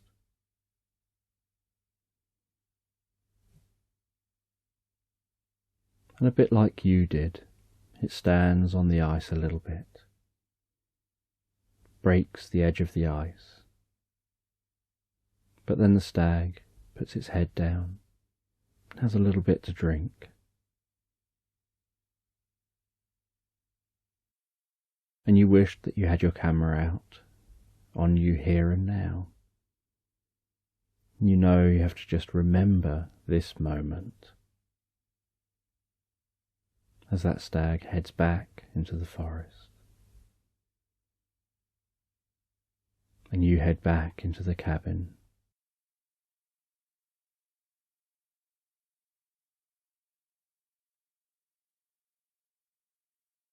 And as the evening draws on,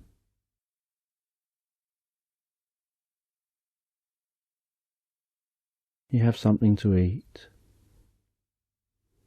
before heading off to bed. You relax down in the bed, with the most comfortable blanket. It's almost like wrapping a cloud around you. Your head sinks into the most comfortable pillow, and you drift and float asleep.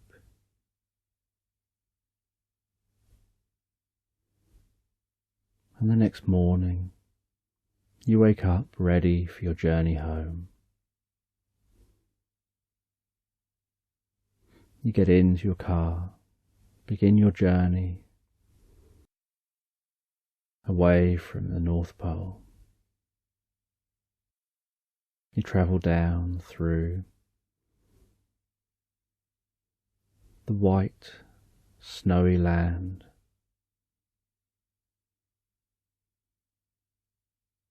that appears so barren, just white everywhere you look.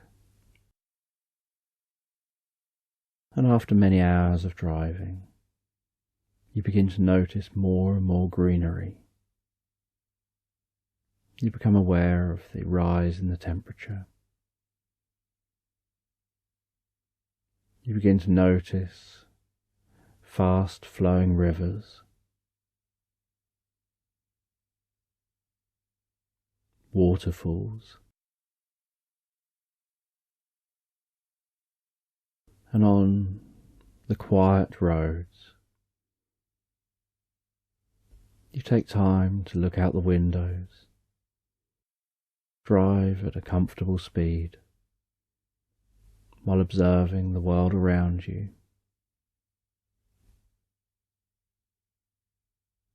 Occasionally stopping, taking some photos, stretching your legs before continuing your journey.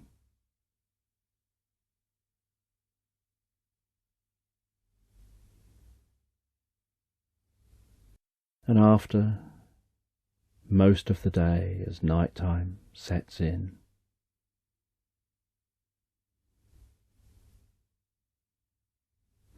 you pull in at a place to stay. You spend the night. While you sleep, so you start to hear a storm gathering up outside. You hear the distant, low rumble of thunder,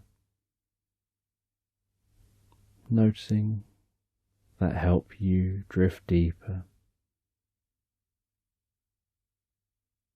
into your dreams,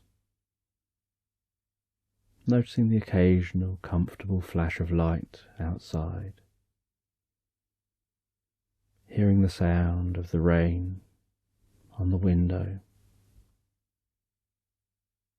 sometimes raining hard, sometimes raining a bit softer, just drifting deeper to the sound of that rain.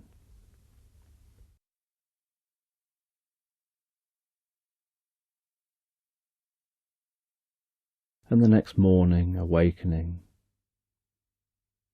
to some sounds of birds outside. And when you wake up, you open the window, you smell that early morning air from a night of heavy rain. You can smell that storm on the air and see the clear blue sky of the morning. And you can gaze around and see whether there's any clouds in that clear blue sky.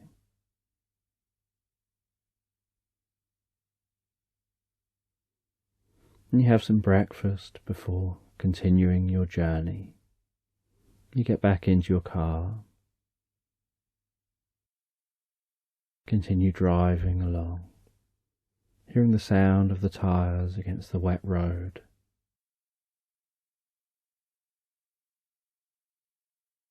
Looking forward to making it all the way home. And on your journey, every time you see animals, you wonder whether they're spirit animals, whether they have a connection, whether you've just missed it all this time.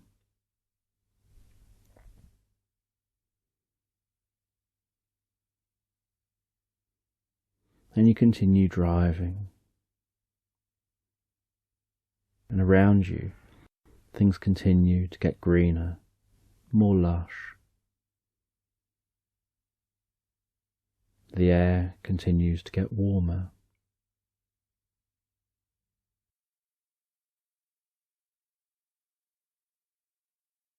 And where you are surrounded by valleys and mountains and hills, now you're approaching an area, a flat land of fields.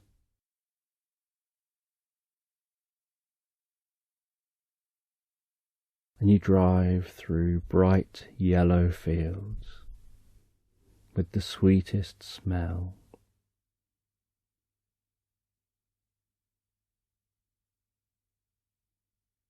And then through deep purple fields with their lavender smell.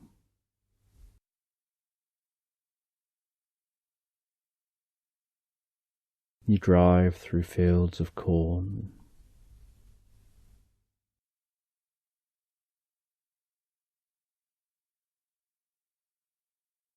You drive through a vineyard.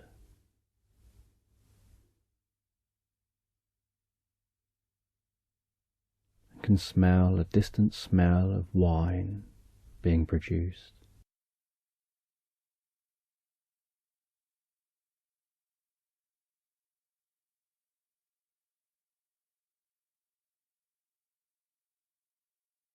And you pull up to stretch your legs and go for a walk through an orchard. You walk among the trees. You notice some flowers around the outside. Notice some areas that have been allowed to be wild. The kind of like wild managed areas to encourage bees and other insects and birds to the areas.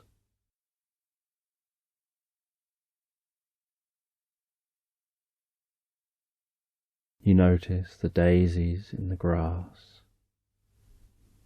and the dandelions.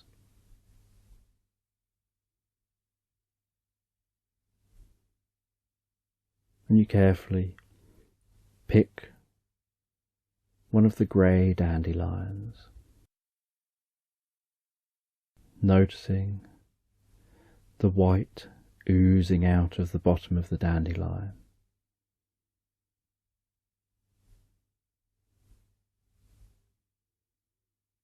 You hold it up towards the sun. You twist it slowly and slightly in your fingers, noticing the way the sunlight dances through that dandelion, the way it reflects and illuminates different parts of its structure.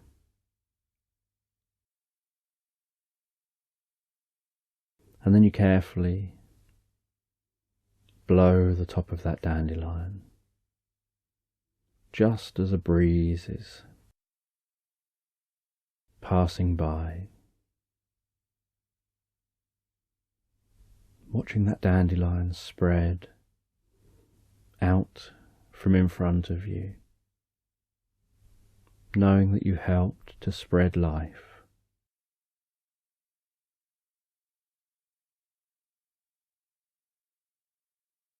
And you continue to walk and explore, to enjoy this wildlife. noticing bees on plants,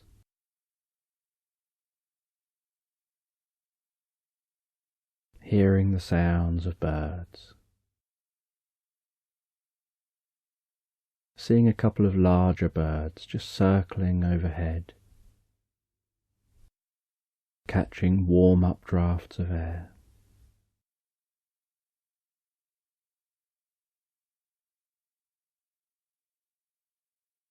Seeing a cat that seems to be playing and jumping and pouncing on what you can't see.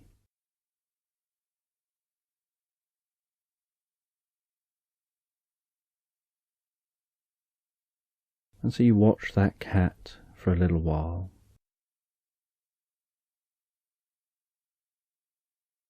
You watch it wiggle its bum before leaping. You watch the way its shoulders bob up and down while keeping its body perfectly level with the ground and stretched out, while it seems to be stalking something. But you can't see what it's stalking, and you wonder whether it's just practicing, like a person will practice when they want to learn a task.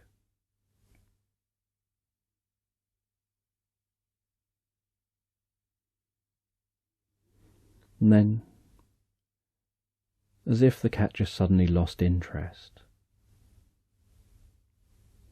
you see it totally change in its attitude, in its movements, and just come plodding over towards you.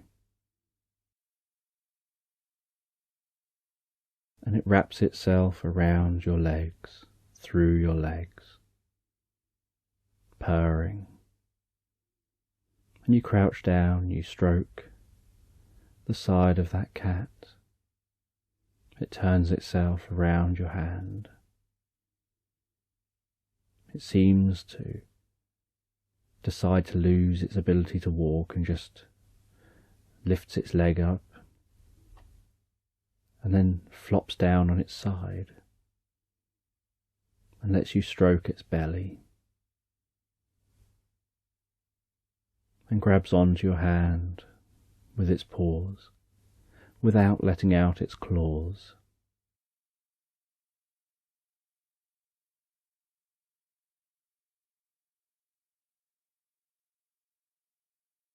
And you sit yourself down fully on the ground, and it climbs onto your lap. And you didn't take much persuading not to move. And you think to yourself, well, I can't really go and do anything now, can I? I may as well stay here for a while. And you feel that this cat is telling you to slow things down and to focus on just being in the moment. There's no hurry to be somewhere else.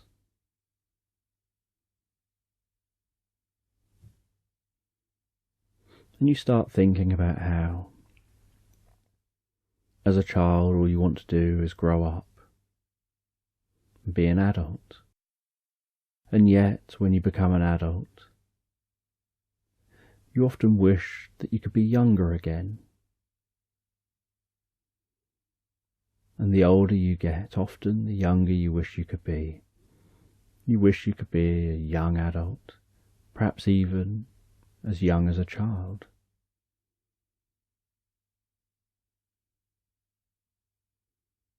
And yet, when you were younger, you were doing everything you could to try and look older and trying to be older.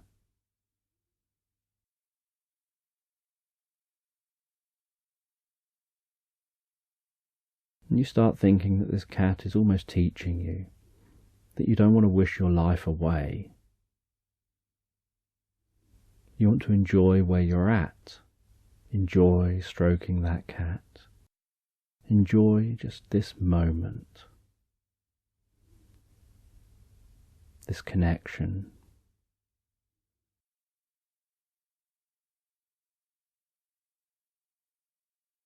And then you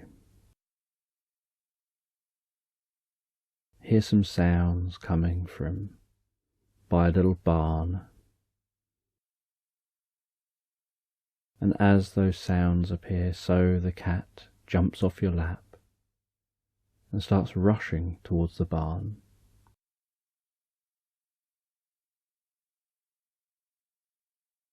And the cat seems to stop, look back at you, as if to say to follow. So you follow that cat, and it keeps stopping and looking back to make sure you're still following. And then it walks into the barn. You follow into the barn. And you see a bed containing a litter of puppies.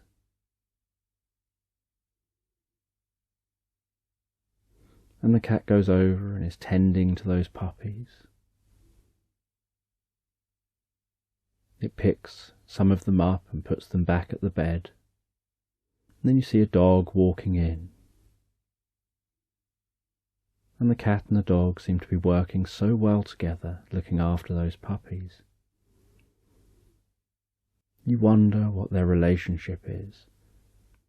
It looks like perhaps they've both grown up on this area, together for a long time.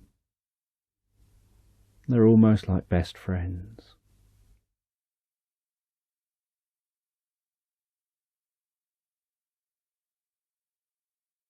And after all those puppies are calmed down,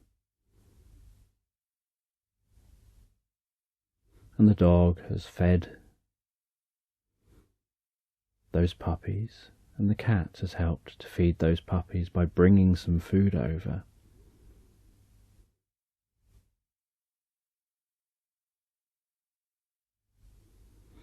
that dog and cat chase each other around and seem to be playing games with each other. And the cat would go and hide behind things. And it looked like they were playing tag, as if somehow one had to catch the other. And the dog would try and figure out how to get around objects, how to get over or under objects. The dog was so much larger than the cat. The cat could get into spaces where the dog would have to work out the puzzle of how do you get to the cat. And it looked like they had so much fun.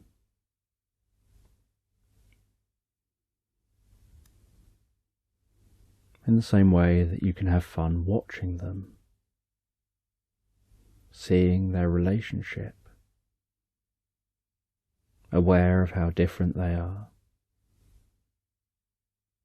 aware of the different lifestyles of dogs and cats, and yet here are two who are getting on with each other and enjoying each other's company, and yet at other times probably have their own interests and go and do their own thing.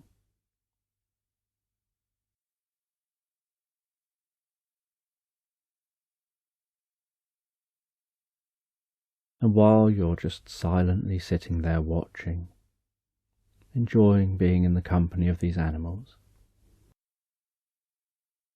you notice a fox walking into this barn just as the cat and the dog are jumping on hay, bounding around.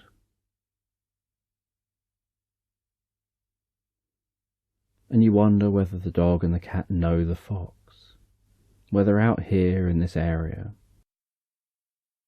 in the orchard and all this countryside around here, they just all get on with each other.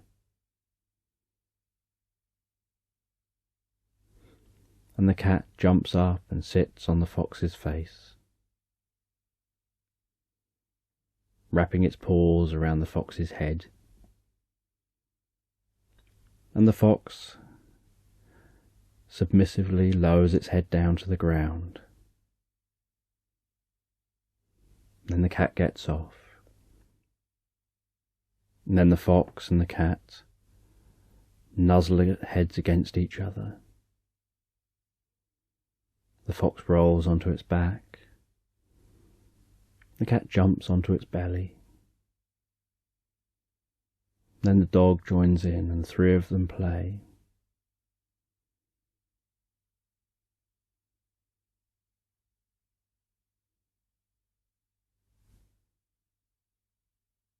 And then after a while, someone else turns up, a farmer or someone who tends to this area. And they see you sitting and watching and they smile at you.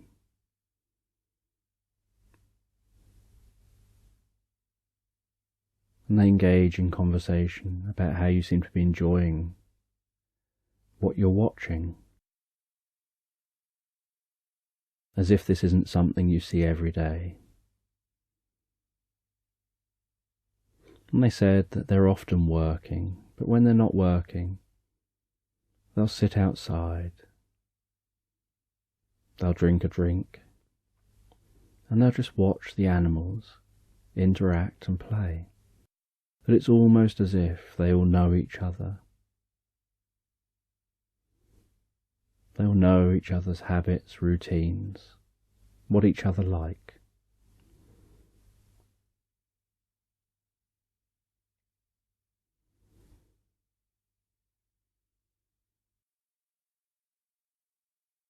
And this person said that there's many wild animals that visit this area and they all get on with the pets. And that the dog and the cat have been friends for years. That when one or the other has children, the other one helps out with the raising of those children before those children get adopted and passed on to good homes. And that the children make great pets because the cats that get adopted get on well with dogs in adopted families. And the dogs that get adopted get on well with cats in families. And they all get on well with other animals.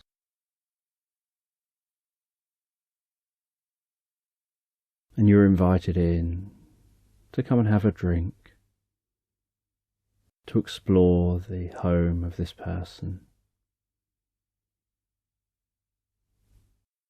And a part of you likes being curious and nosy and seeing how others live. So you head inside and they show the almost like memory foam, incredibly soft, jelly bean shaped pillow that the cat sleeps on as a bed.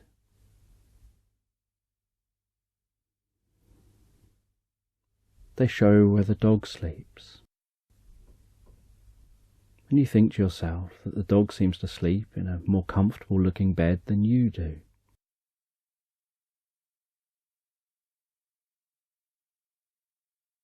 And you admire the rustic wooden beams in this property. The plates that seem to be just up for decoration. Brass objects hanging around the walls. Paintings on the walls.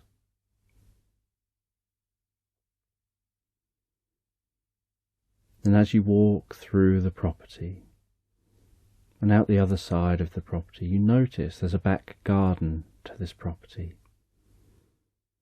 There's a proper garden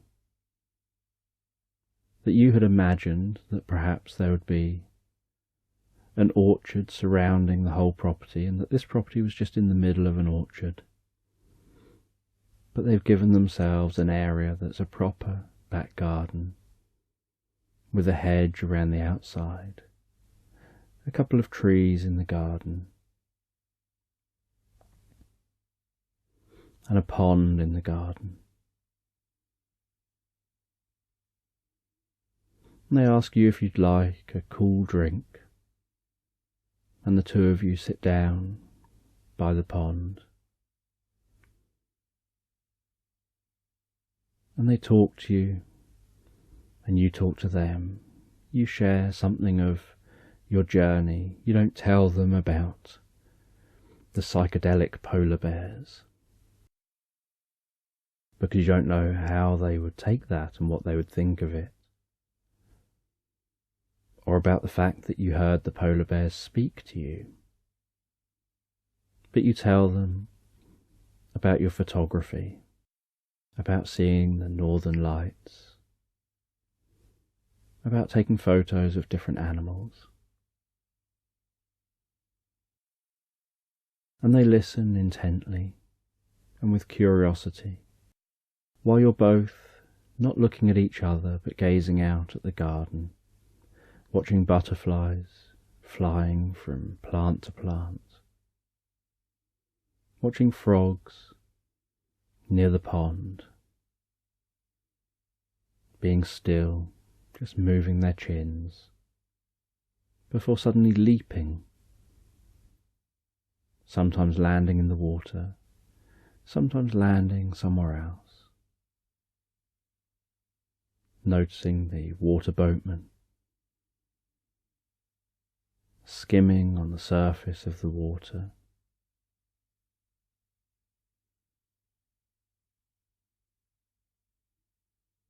and smelling that fresh country air,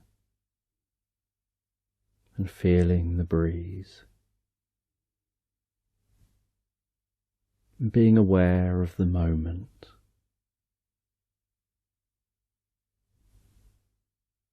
Aware that you're only aware of the moment in the moment.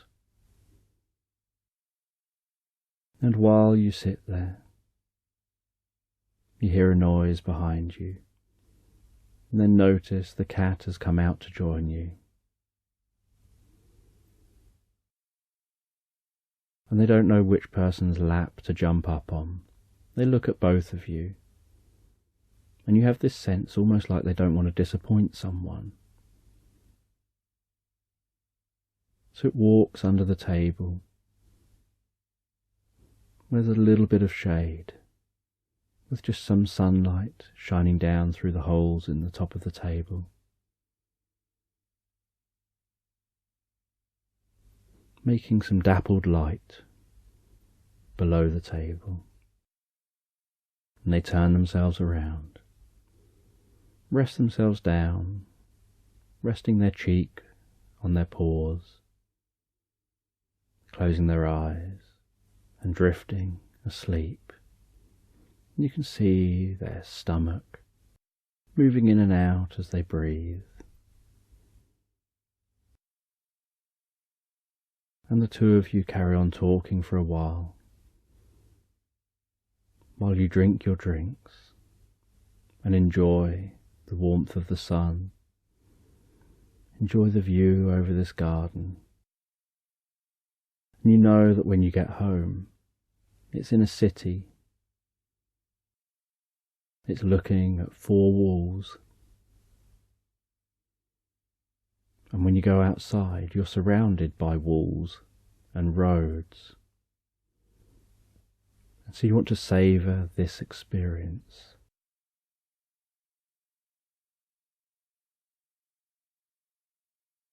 And you end up realising you've been there so long that the sun is beginning to set again.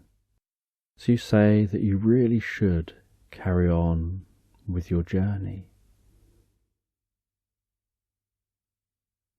because you're probably going to have to find somewhere to stay for a night now, as it's got late. And they tell you that you can stay there for the night. And you say you don't want to impose, and they tell you that they insist. And as they say that, you notice the cat looking up, and you swear that you see a little smile on its face before it rests its cheek back down again. And so you head inside. They prepare you some food.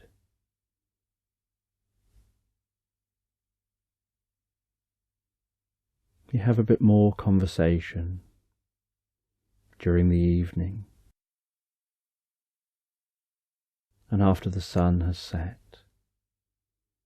you sit outside hearing the evening, nighttime sounds, sounds of crickets, feeling the cool breeze of the night, seeing the moon and the stars in the sky, sitting out on a porch-like area.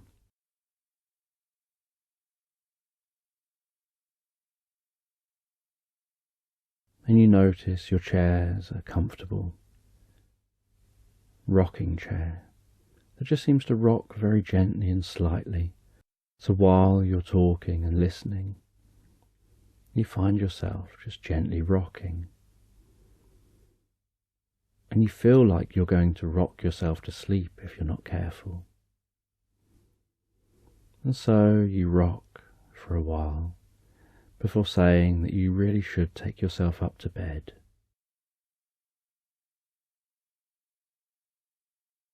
And you head up to the room they've prepared for you. And you spend that night.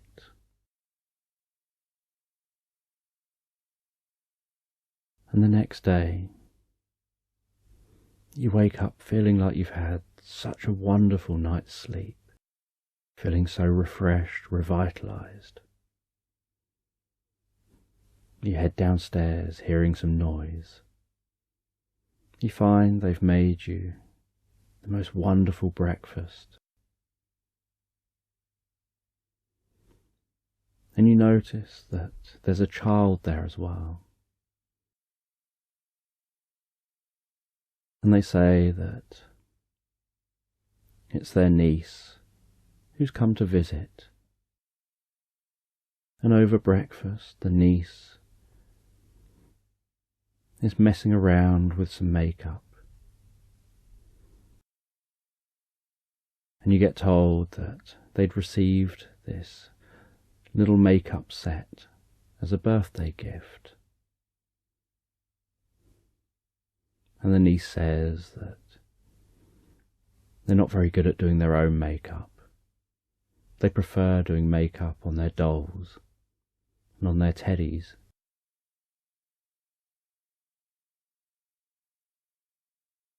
And then they say, would you let them do the makeup on you?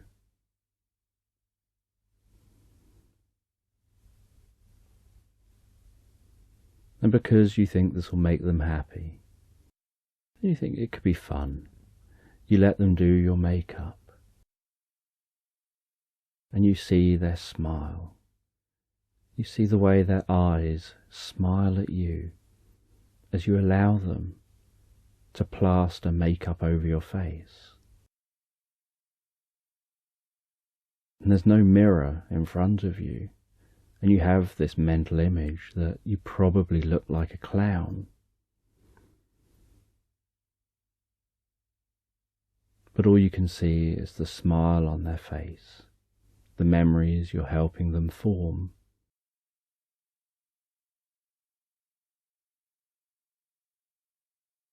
And after they've done your makeup, they show you a little mirror.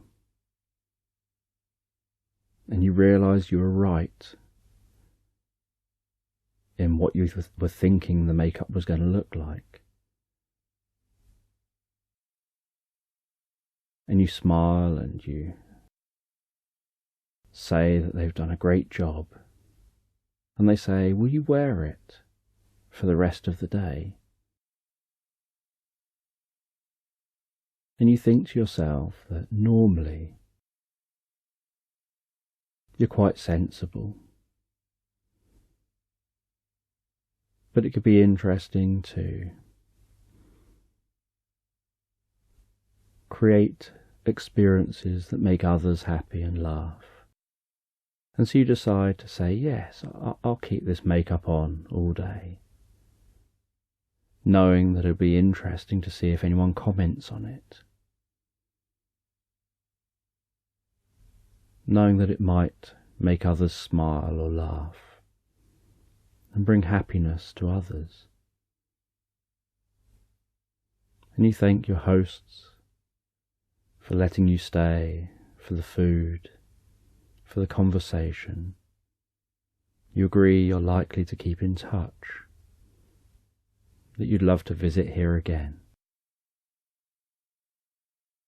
And you head back out to your car, and as you do, you see that cat, dog and fox standing back there looking over at you.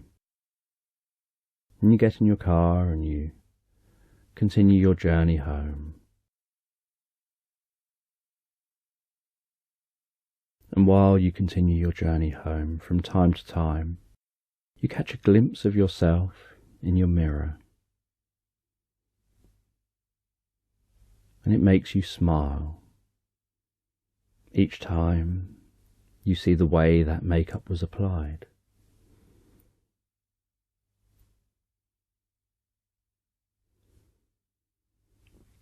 And on arrival home, you park up the car. You head into your home, and as you walk up some steps to your front door, you see a little ladybird walking on the wall by the steps. You notice that contrast between that one ladybird and a street full of bricks and concrete.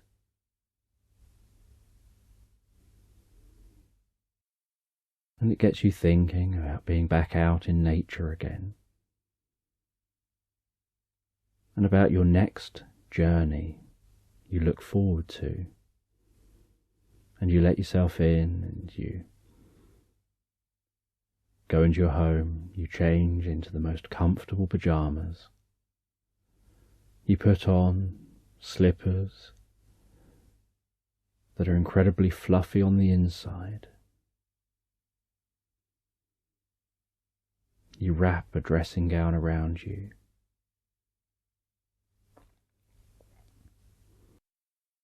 You make yourself a drink. You sit down and drink that drink. And later on, you suddenly remember you've got the makeup on your face. And you've had a long few days.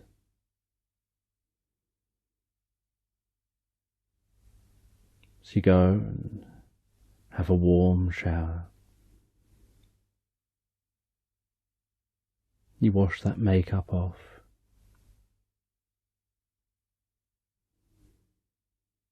Finding yourself ready now to go to bed, to settle down.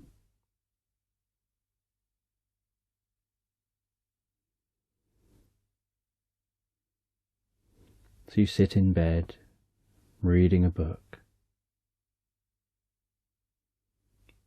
listening to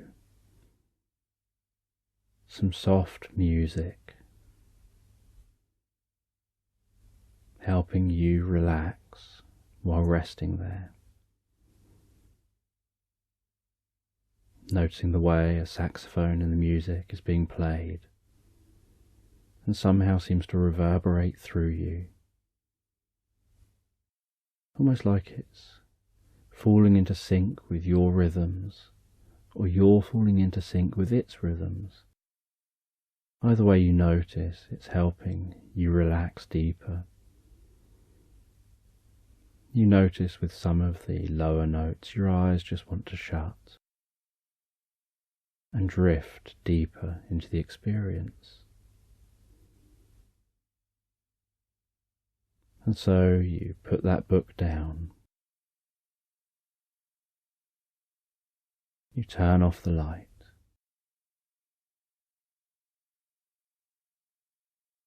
and you drift and float, comfortably asleep.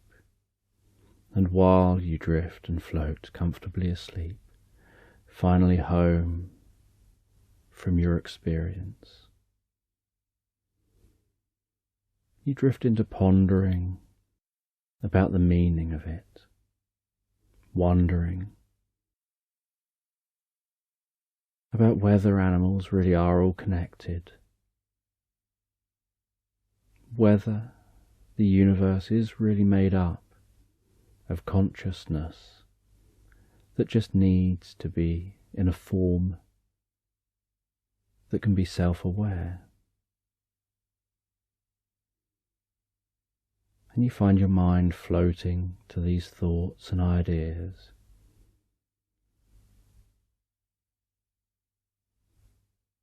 and drifting and dreaming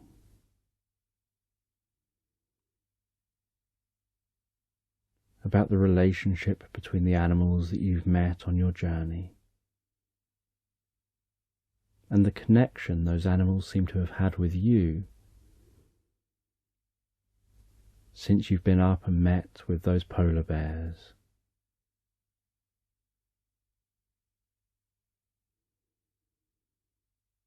And while you drift asleep, so you begin to dream of walking on the most beautiful sandy beach, with that sea rolling in,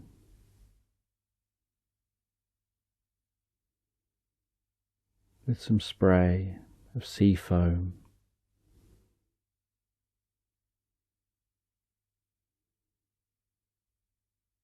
and you see a polar bear walking towards you in this dream, and you find yourself eating strawberries while you're walking towards it. And the two of you stop, and that polar bear stands up. You suddenly become aware of how tall a polar bear is when it's on its back legs in front of you. And then, in a deep voice, the polar bear talks to you about how you've got this connection now because you went in that cave. You put your hands in that water,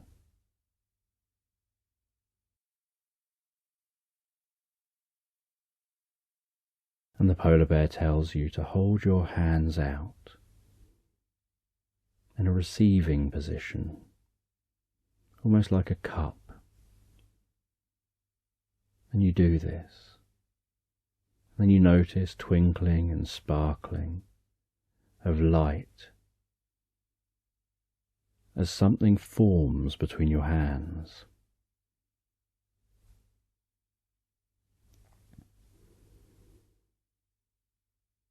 And then you notice and discover an amethyst appearing in your palms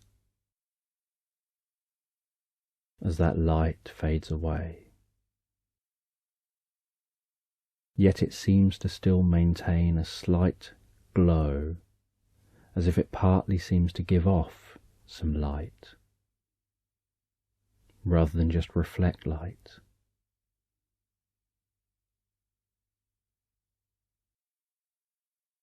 And the polar bear tells you to always keep this on you, that you can make a chain, you can attach it to the chain, keep it around your neck, and it'll allow you to hear the thoughts of animals, and how you hear those thoughts of animals will depend on how absorbed in the process you get and how accepting you are of the experience. That it'll allow you to channel your thinking and their thinking. And it could be that you just notice and have a sense, or it could be that you hear words or hear that communication or experience the communication in some other way.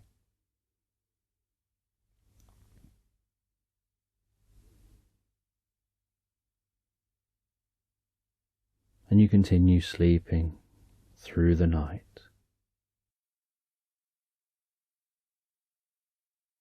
The next morning, waking up,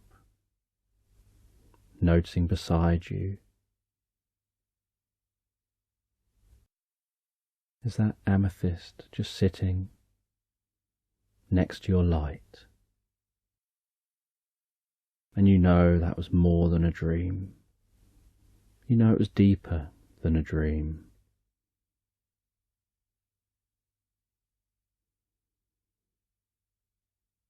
And for the next few days you go out and about. You lead your life, but you find yourself being more present, more focused on the here and now, being more mindful when you see birds in the sky, butterflies in plants, bees darting from place to place, when you see dogs and cats, when you travel out of the city and see other animals, out in nature. Suddenly you find yourself being more mindful and connected and present with everything, and find that impacting on your mood, on how you enjoy life and what you get out of life, and how you treat those things around you.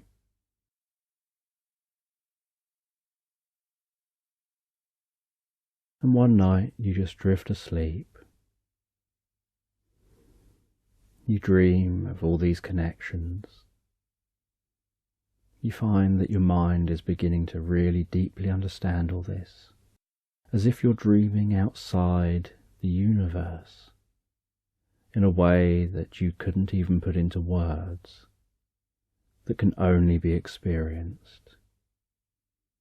And you find yourself drifting into the deepest, most profound, healing, relaxing sleep that you've ever experienced, drifting and floating so deeply, so profoundly asleep.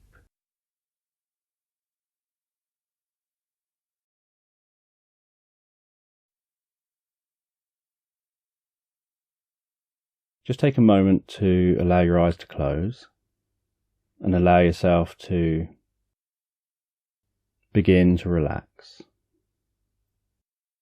And as you begin to relax and begin to drift comfortably asleep, I'm just going to tell this story in the background. And while I tell this sleep meditation in the background, I don't know whether you'll drift asleep faster with the sound of my voice or the spaces between my words.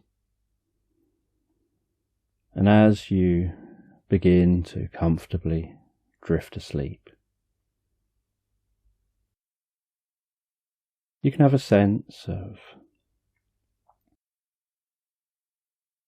a young girl walking through a zoo.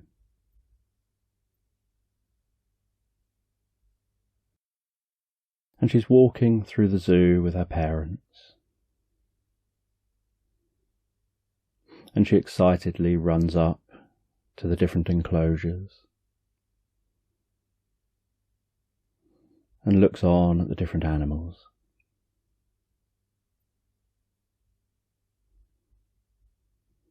She looks at the lions, just resting there, noticing the way they're breathing so calmly and deeply. The way they stand up slowly and pad their way around in such a measured and calm way.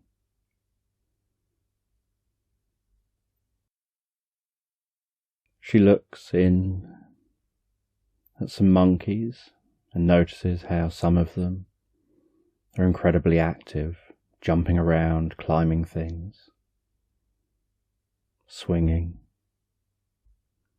while others are just relaxing next to each other, grooming each other. And that grooming seems to almost help them relax deeper.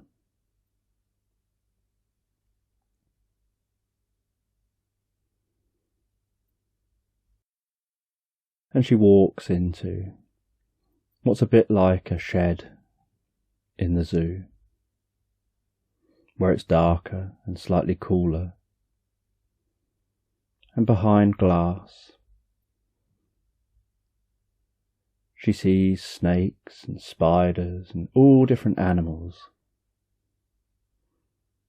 in this little shed, and she walks through with fascination.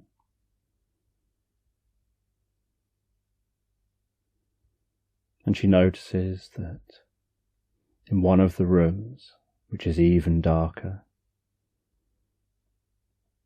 there's a purpley glowing light.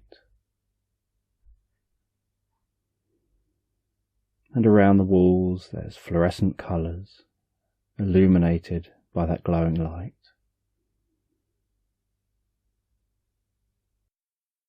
And then she notices that the scorpions are glowing behind the glass. She's fascinated by how they manage to glow.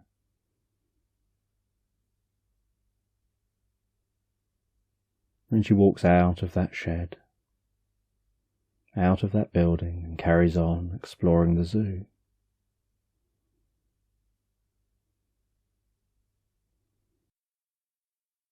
And after visiting the zoo, the girl heads home. They've got a long travel ahead of them. And she sits in the back of the car, and she keeps bombarding the parents with questions about the different animals, about where they all live, and what these ones are doing in the zoo. And the parents explain about these animals being rescue animals, that the majority of the animals in the zoo are rescued and looked after. Some of them are rare and help to breed. And she asks about the different places they come from, different countries.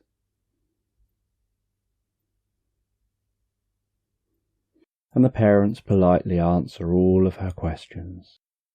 And yet more questions come, until eventually it begins to rain, and she can hear the sound of the windscreen wipers on the windscreen.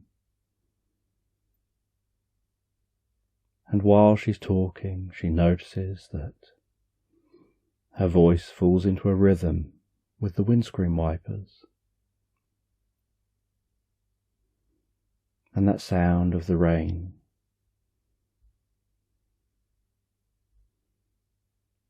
And she has the window open just very slightly. She can hear the wind outside, the rain on the road. She can feel the coolness of the breeze and the sensation of breathing in that cool breeze. And that sensation of resting on that back seat, breathing in the cool breeze, hearing the sounds outside the car, the sounds of the rain, sometimes heavier, sometimes a bit lighter on the outside of the car, on the windscreen, and the windscreen wipers. She finds that each time those windscreen wipers lower down and make the noise of lowering down to the bonnet, her eyes blink shut for a moment.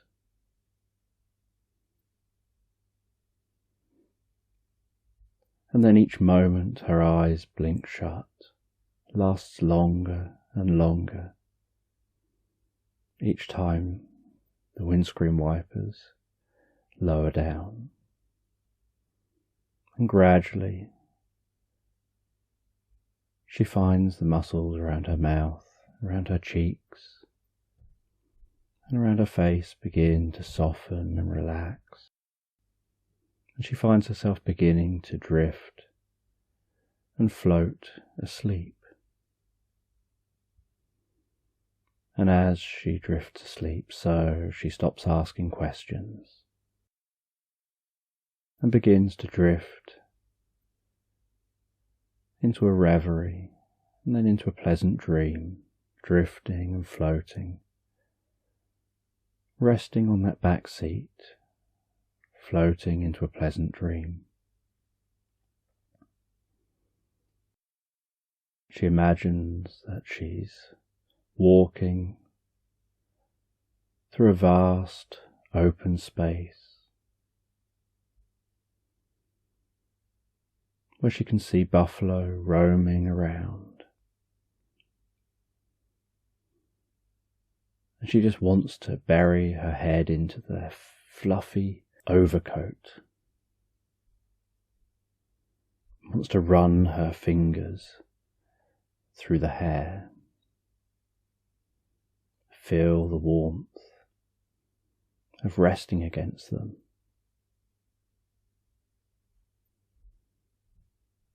And she watches the way they walk and eat and stand still and lie down, and yet appear vigilant of the world around them.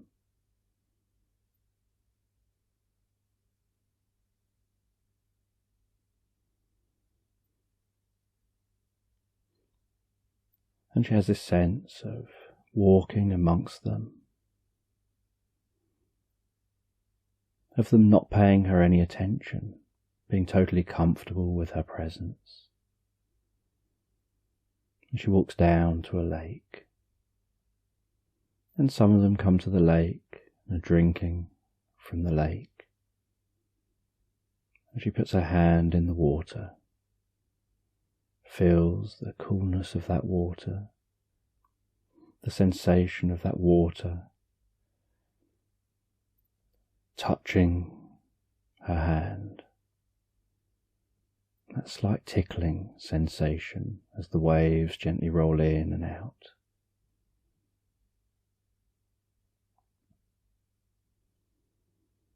And while she rests her hands in the water, so she sits down on the edge of the lake and just watches and gazes out over that lake.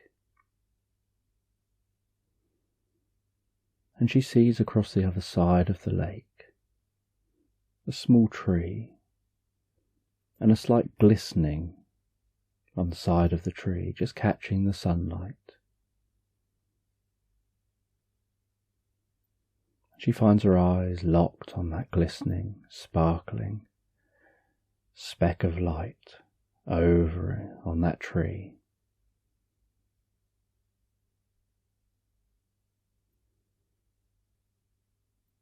And as she watches that, so it's almost like a tunnel starts to form, like everything around her begins to fade away and turn dark, as all her attention is just on that spinning, sparkling light on the tree.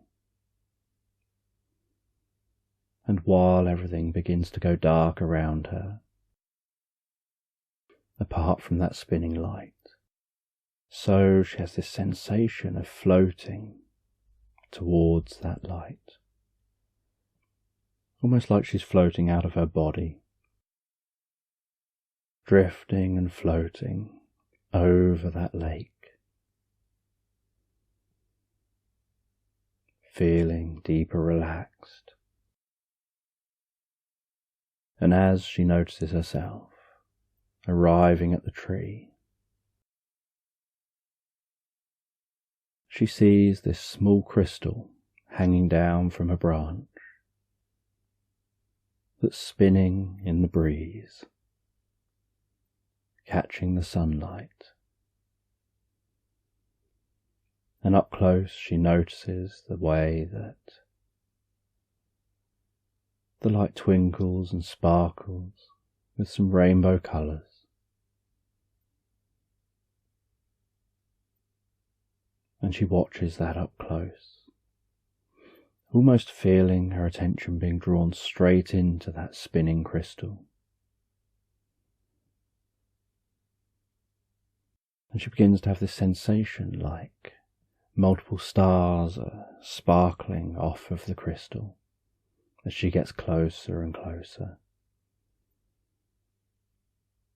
until she finds her attention drawn straight into the crystal. And from the inside of the crystal, she notices a sensation like being in outer space, gazing on at planets and stars in every direction. And the most beautiful and colourful clouds of gas. And she can see below her a planet that looks similar to Earth, yet different. And she has this sense of lowering down to that planet. And as she gets closer to the planet, so she notices that there appears to be life down here on the planet. And that similar to Earth, there's a lot of green, a lot of colours. She can see flowers in meadows.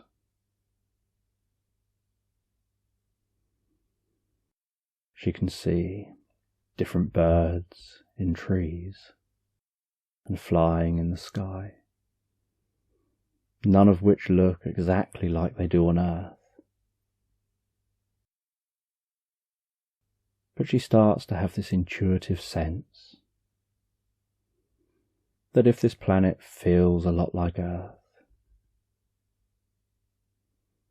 then why wouldn't life evolve to be similar to Earth? That the birds might not be birds, but something that's this planet's equivalent of a bird.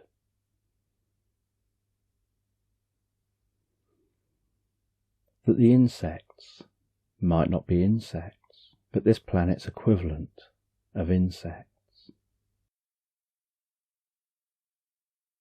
And she watches as some of the larger animals walk around this land.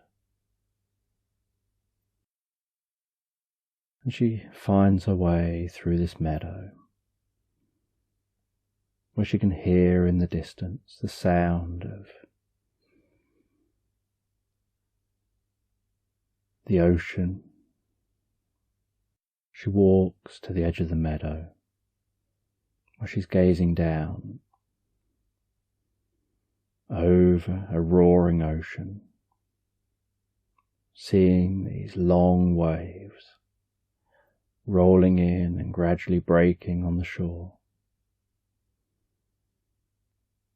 Watching the way the wave breaks from one side of that long wave, gradually breaking all the way along to the other side, before pulling back and another wave rolling in, and repeating that process. And the way the sound from those waves can't be pinpointed to any one exact location. It's kind of a rumbly roar coming from the whole location.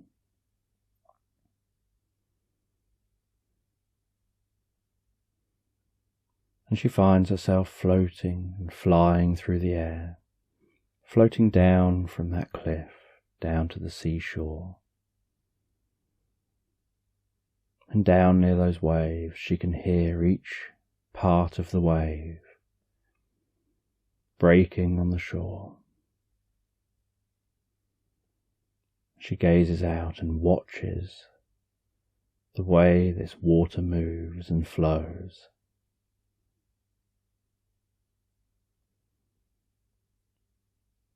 And she can see that a little way away from the shore,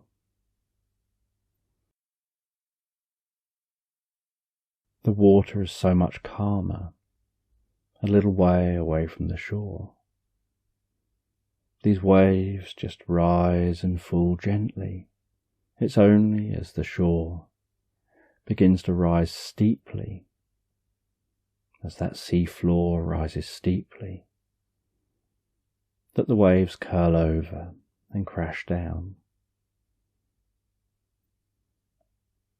And she has this feeling of drifting and floating above the waves. She floats her way through sea spray, breathing the salty air, noticing the familiarity of this salty air on an alien world to salty air on Earth. And she drifts and floats through the sky,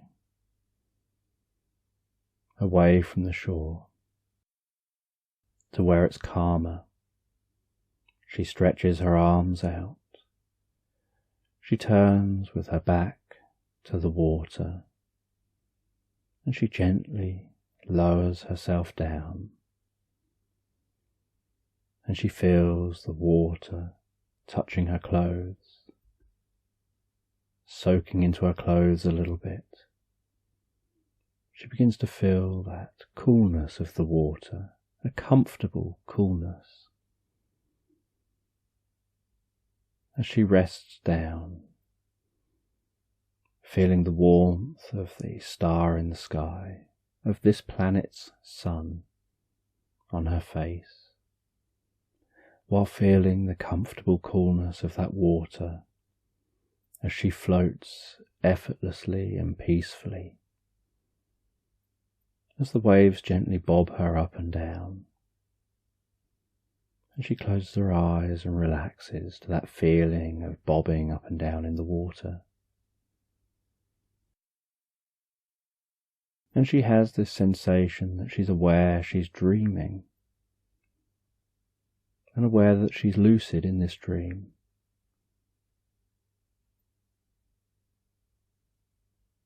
And that she's got some control over what's happening. That although she doesn't have control over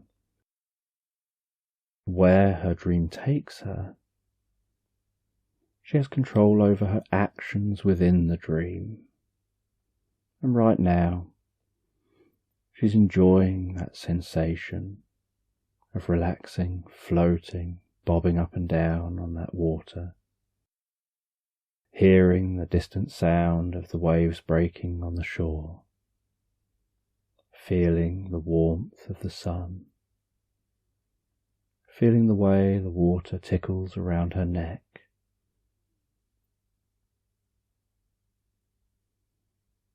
And she rests there for a little bit, gazing up at the sky, and then closing her eyes, feeling those inner sensations and the feelings of the water, and then gazing up at the sky again, and getting that contrast between focusing externally on what she can see, clouds passing by, the sight of the water at the corner of her eyes, and then what she can feel when she closes her eyes and focuses inwardly on the sensations of floating and resting there. And she notices how her breathing relaxes and deepens. And then after a while she floats up into the sky, and she can feel the weight of her wet clothes on her skin. See the way the water drips from her clothes, glistening in the sunlight. And she has this sensation of the water beginning to evaporate, and her clothes drying in the sun, and that coolness of the breeze blowing through the damp clothes. And she flies back to shore, flies back to that meadow, and gently walks through the meadow, and walks barefooted through the meadow, feeling the equivalent of grass through her toes,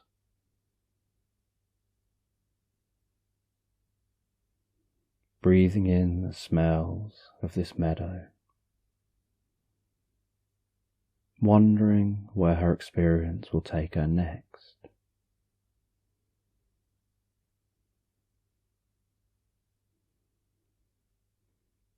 And as her clothes dry, so she begins to fly.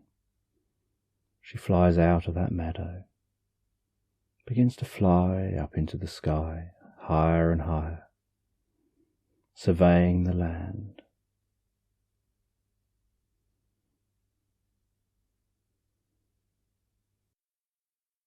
And she sees way off in the distance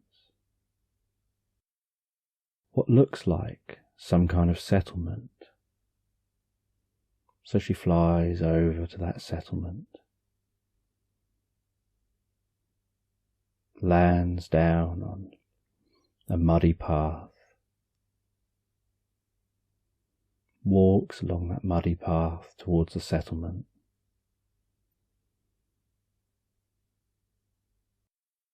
and sees what looks almost like humans going about their day-to-day lives. Sees a market stall, people coming and going, people smiling and laughing, seeming so happy.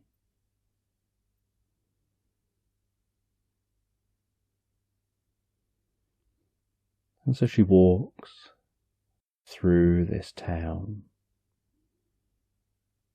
and thinks to herself how it almost looks like medieval towns that she's read about in books.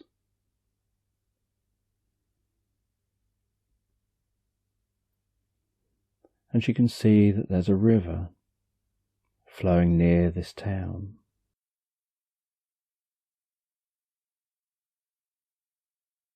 And there's a building next to that river with a water wheel that's turning as that river flows toward the wheel and past the wheel, and falls into the wheel as it flows. And she wonders what it's turning inside that building, and walks along the edge of that river, hearing it bubbling and trickling and flowing.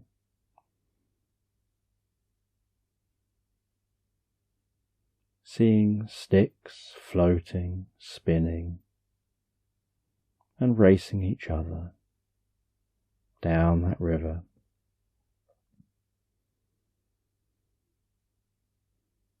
And then she arrives at a bridge, and the bridge is up at the moment, and she can see that there's a boat pulling another boat through the bridge, carefully navigating it. And the boat that's being pulled under where the bridge would be is loaded with what looks like logs, and she assumes that maybe someone's going to build a house or build something else out of those logs. And she watches for what feels like a long time, for those boats to pass, so that that bridge can lower again. And after the bridge lowers and clunks back into place, a gate gets opened and she's allowed to cross the bridge. And she looks down at the water while crossing, before continuing to follow the road the other side of the bridge.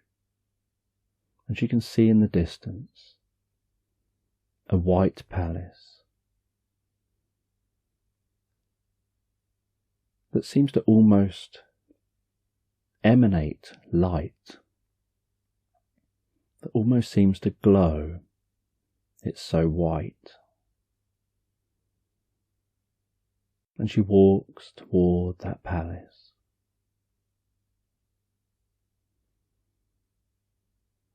And as she arrives at the palace, she wanders into the palace gardens. And she sees fairies, really tiny fairies, seeming to fly around, pruning, neatening them up the garden. And then one of them comes over, flies in front of her, darting around, trying to hold itself in place, seeming to fly quickly, almost zigzaggy, while she tries to hold her gaze on it, and it seems to be trying to talk to her. And as its wings flutter rapidly, just like a blur on the fairy's back, so what looks like sparkles of glitter seem to come off of the fairy,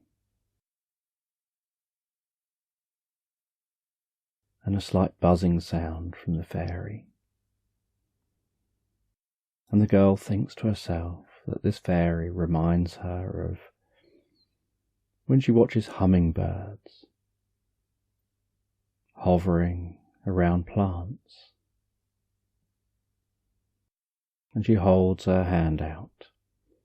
The fairy lands in her hand, reaches down and gently touches her hand with their hand, and then begins to talk. And while the fairy begins to talk, she realizes that she can understand what the fairy's saying. She realizes that somehow that connection seems to allow this, and she doesn't understand why, but she's aware it's her dream, so there must be some process here.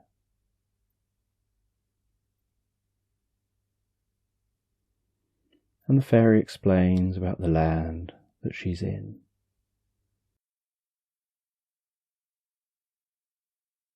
And that this land has many different forms of intelligent life, from the small to the large, all working and living in harmony.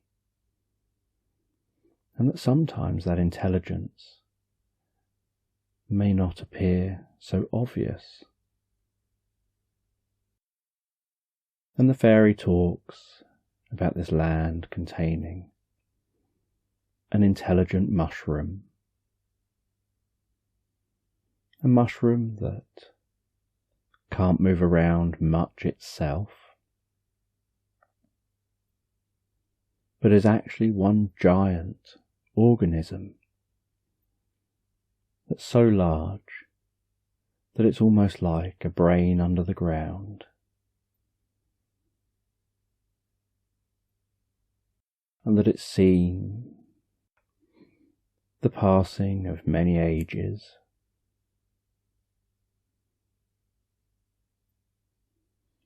and that for most of its existence, people just thought it was a mushroom, without even realizing that it's one giant mushroom. They would see all these individual mushrooms and think they're individual, and would pick them and eat them. And although this giant mushroom didn't mind, it would mind if it was all eaten, but little bits here and there it didn't feel, and it was okay with. It was part of the cycle of life of the planet. And the fairy explained that it wasn't until they arrived and evolved, where they could touch other life and then pick up on the communication and consciousness from other life and communicate through that consciousness. It was only then that people realized that these mushrooms were all one giant organism, like a giant brain. And the girl was fascinated by this and by all this different life, all getting on, working together.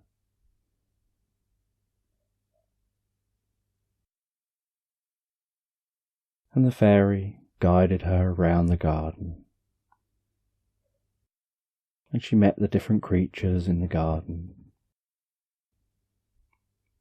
She met the unicorn grazing around the back of the palace. Noticed the way the unicorn almost glowed white like the palace did, and its horn glowed even whiter. Noticing the imps, and then noticing the gnomes that seemed to be fishing. And at first glance she thought the gnomes were just garden gnomes. They were so still, fishing in ponds, until the fairy took her toward those gnomes. And then one of them looked up towards her, smiled and greeted her. And that movement took her by surprise as she realized that they're alive. And so she interacted with the gnomes, with all the other creatures in the garden, all playing their role. But she wondered who lived in the palace.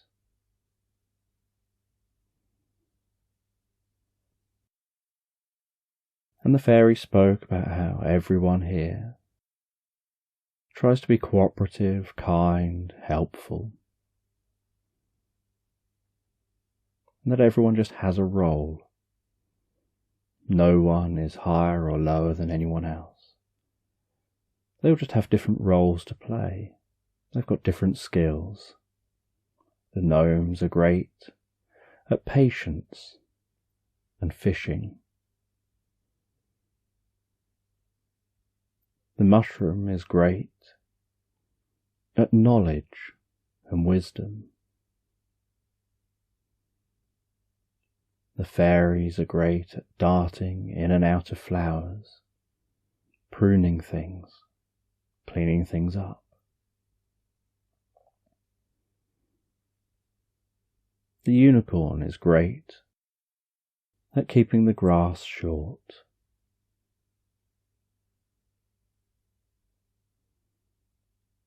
And so she wonders even more, well then who's in the palace? The fairy takes her to the front of the palace, opens the door of the palace,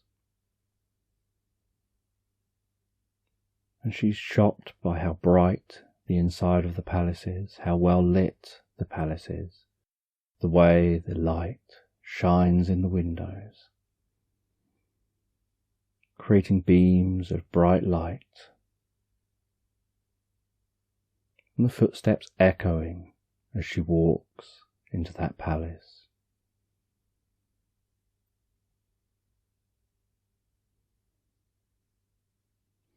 And in the centre of this palace, she's surprised to see that It's entirely hollow. There's an outer wall, but there's no floors.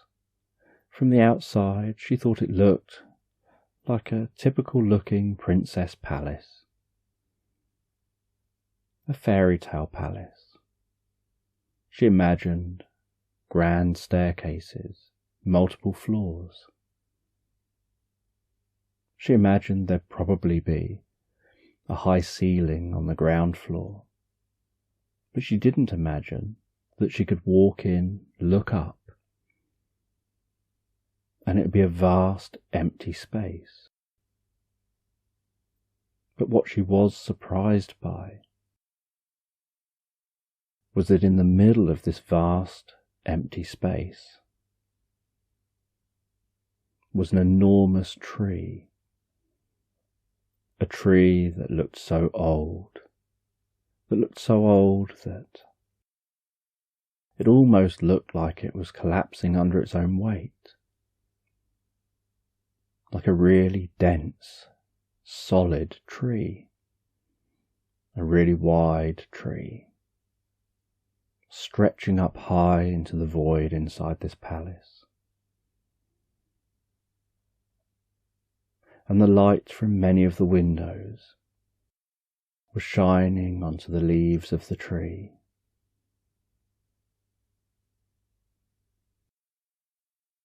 And she noticed as she gazed all the way to the top that there was a hole in the top at the narrowest point in this palace, and that air seemed to flow in the door when it was opened, and almost seemed to rise up, with a noticeable wind flowing up and out the top of the palace.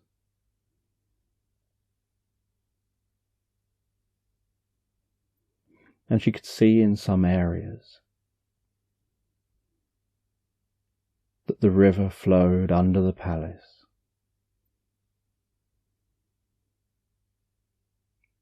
And she was told by the fairy that the tree's roots go all the way down, deep underground. And this tree drinks from that river.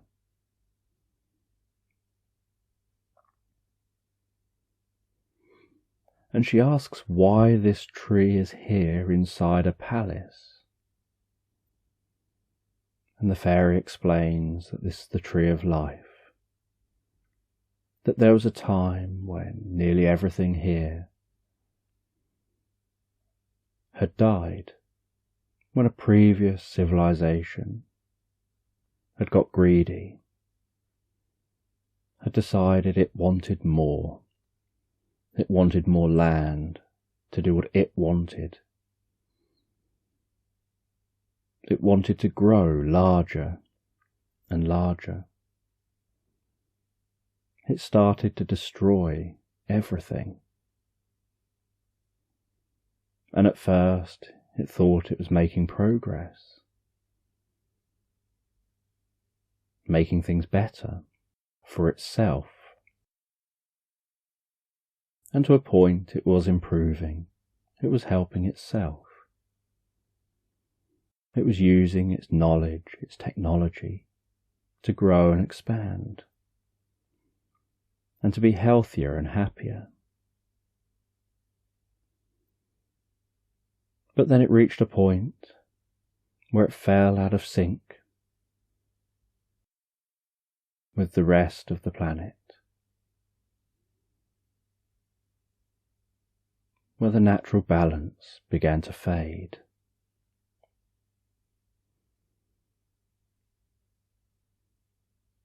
Until the only thing left was a few of that civilization.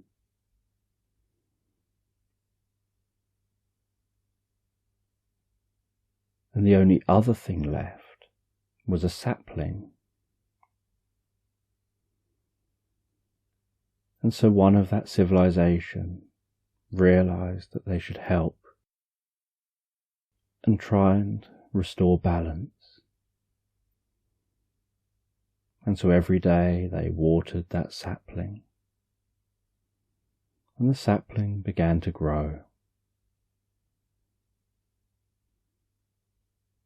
And they would tend to the sapling, and they would sit next to it as it grew. And they gave so much of themselves to that sapling. Every day they sat down as it grew a sturdier trunk. Every day they rested their back against that trunk as it grew taller and wider. Every day they watered it, tended to it, protected it, until one day they didn't wake up from sitting under that sapling that was now a larger tree. And that was their last gift to this tree. And as they gave this last gift, so the tree became the tree of life. Life started spreading out from the base of the tree. Grass started growing. Plants started growing. More life started growing. The tree's roots got deeper, spread out, reached the water for itself, connected with the mushroom, communicated with the mushroom, developed that relationship with the mushroom. Then eventually life that sprung up developed more intelligence and realized the importance of this tree and its life-giving properties. And early life began to create a slight wall around this tree to protect it, as the tree was giving them life and protecting them.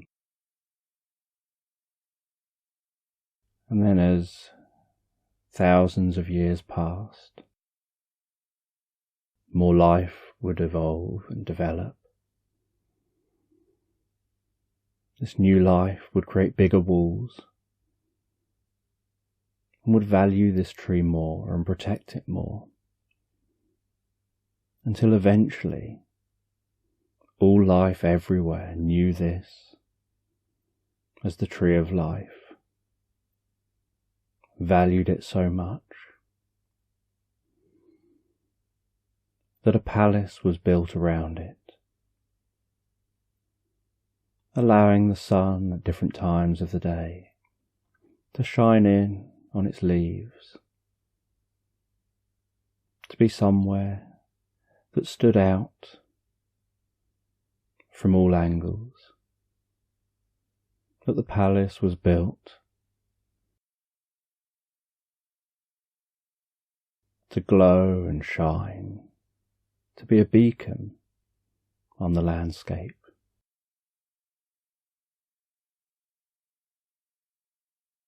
And all life that sprung up learned to work together, to support itself, and to value this tree.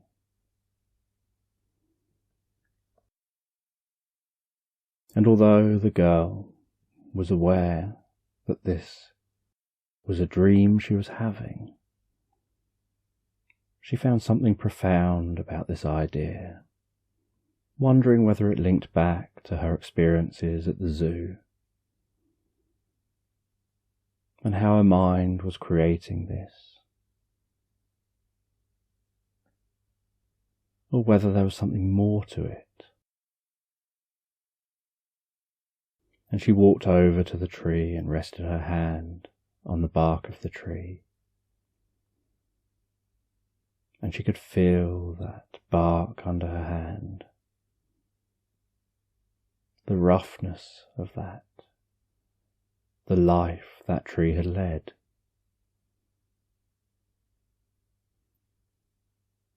And she felt an emotional connection with this tree, despite thinking intellectually that this is just a dream.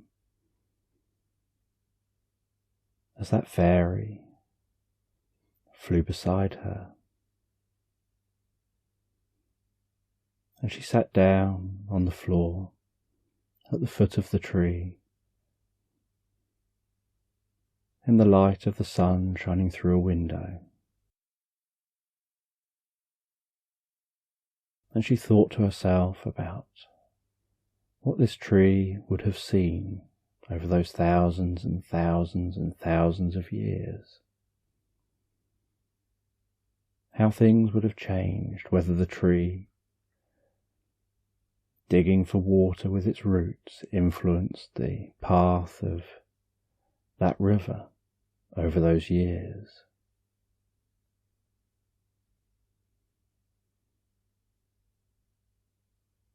And as she rested there, she closed her eyes just a moment to contemplate what she'd been told, to contemplate this world.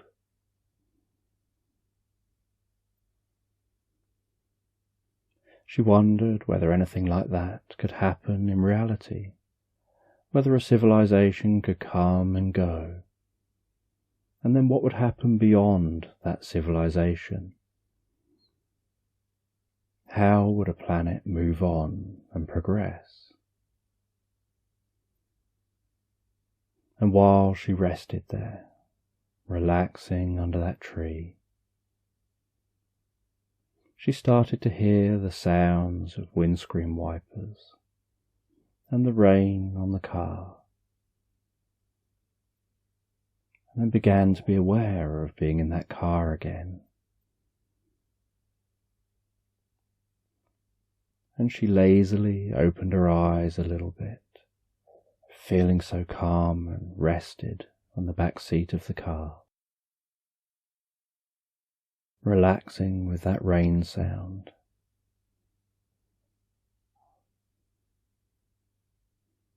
And then she noticed that rain beginning to ease off,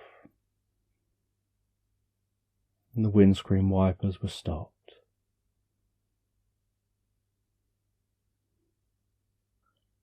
And she could hear the sound of the car driving through a wet road. Still feeling deeply relaxed on the back seat, and she sat up and looked out and could see how they were moving into blue sky. She gazed out the window and could see the rain passing off in the distance. See wispy clouds they're approaching.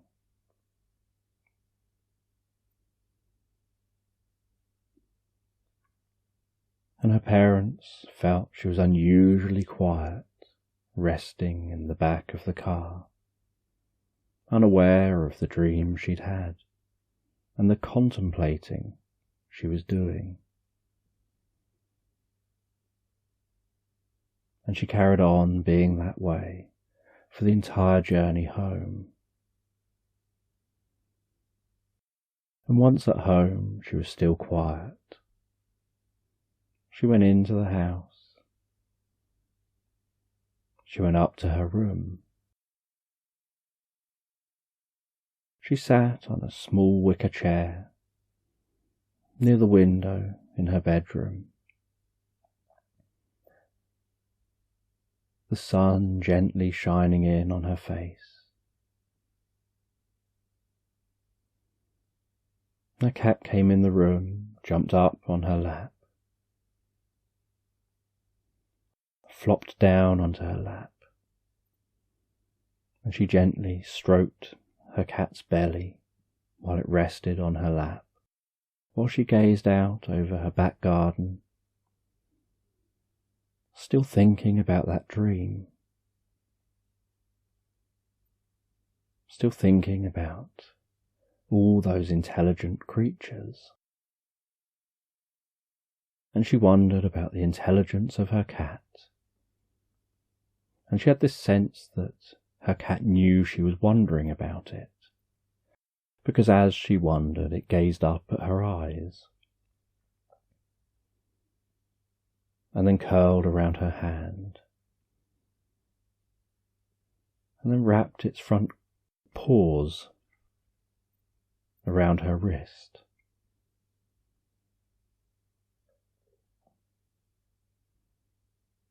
And she could hear it purring while it relaxed on her lap. And while she looked out in the garden, she thought she saw something. She thought she noticed something, a glistening coming from a tree in the garden, similar to the glistening she'd seen in her dream. And she carefully put the cat on the floor, walked down to the back garden, cat walking with her. She walked to that tree, and hanging in the tree, she could see a tiny crystal just spinning in the breeze. And she wondered to herself how long that's been there, whether it's always been there and she hasn't noticed, or whether somehow it's new, whether maybe the reason she saw it in her dream was because it's been there and she's just not been aware of it before, but somehow noticed it. Or maybe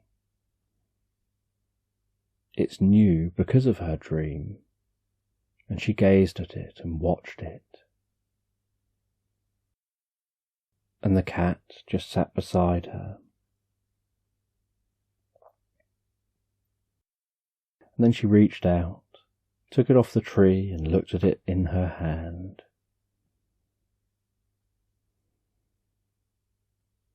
And she noticed the way the little crystal was on a piece of thread, and that there was only a small knot holding that done up, that it had been hung on the tree with.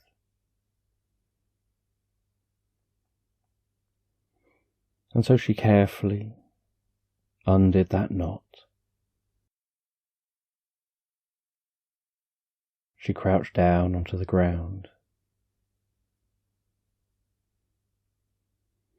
and she tied it around her ankle, having that crystal by her ankle. And she was still curious where it came from and how long it had been there. And she walked around in the grass, looking down at her feet to see what it looked like on her ankle. And a cat began to weave its way between her feet. And while the cat was weaving between her feet, so she gazed around the garden. She could see the pond in the garden and the little gnomes fishing. But these little gnomes didn't move. She wondered if she got close to them and said boo, it might make them jump. And she chuckled to herself a bit about that. She decided not to do that, because she thought she might look stupid. And then she thought, who cares if you look stupid? And she crept up on one of the gnomes, crouched down, peered around its shoulder, and said boo. And the cat jumped, and she smiled, and the gnome just remained stationary, fishing. And she sat down by this pond. She could see the a frog jumping near the pond. She could see some water boatmen on the surface.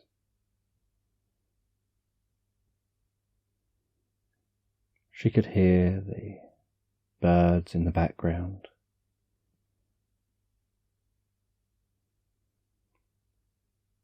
And that sound of birds after rain has passed.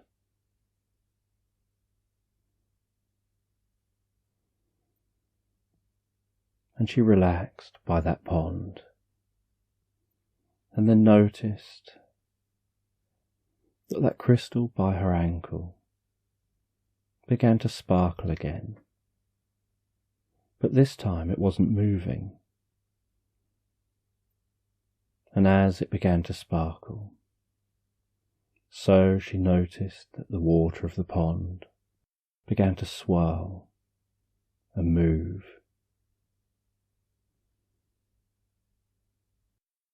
And then out of the centre of a pond rose up what looked like a large fairy, but made out of water, hovering in front of her. And this fairy told her that it wasn't all a dream, that there was more to your experience than you realise, and that it'll mean something as you grow up and go through life, that the experience that you can have can be profound on how you choose to live life and your role that you choose to take, to the story that you live out, that we're all just living out a story. We just don't know how it's going to go and how it's going to end. And we don't know how people are going to remember our story. And this young girl was fascinated by this experience. She wondered whether this was also a dream, but this fairy told her it's not, and told her that she'll know that because when she goes indoors, she's still going to have that crystal with her, and she's still going to continue to think about this experience.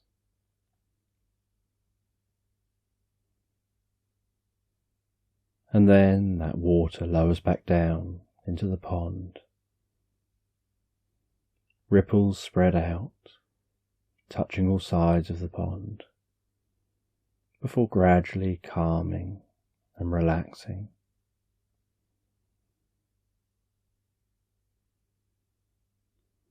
And she walks back towards her house,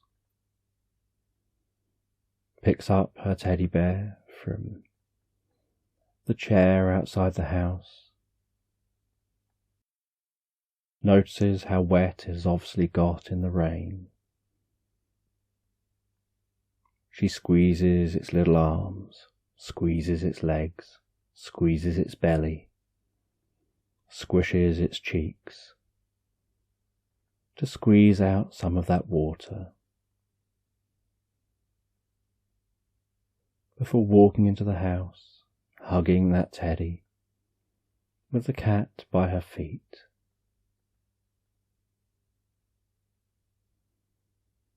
She sits in the living room for a little while by the fire, warming Teddy, feeling the warmth of the cat as it warms itself next to her by the fire.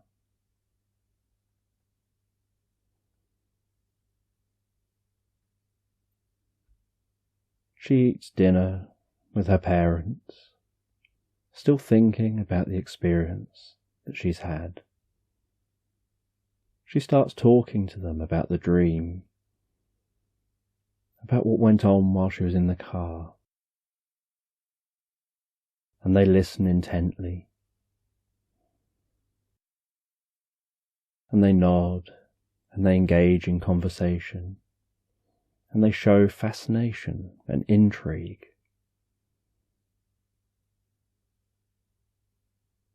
And the more fascination and intrigue they show, the more valued she feels as she talks about her experiences and her perspective on things.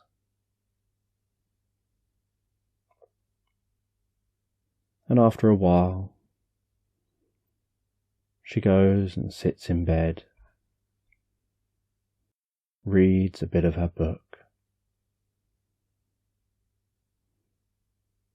has a cat sat on top of her in the bed, snuggled down on the bed, and feeling that comfort of the cat on top of her in the bed, she turns off her bedtime light, begins to drift and float comfortably and relaxed, asleep into pleasant dreams, realizing that she's able to drift back to that land just by focusing on the crystal that she can feel against her ankle. And as she focuses on it, so she has this sense of it spinning in front of her in her mind's eye. And while seeing it spinning in front of her in her mind's eye, that guides her into the crystal deeper and deeper, where she finds herself in the crystal, gazing down on that land in space, and can lower down from space to that land. And she realizes night after night, or any time she closes her eyes and sees that crystal spinning and sparkling in her mind's eye, that she can visit that land,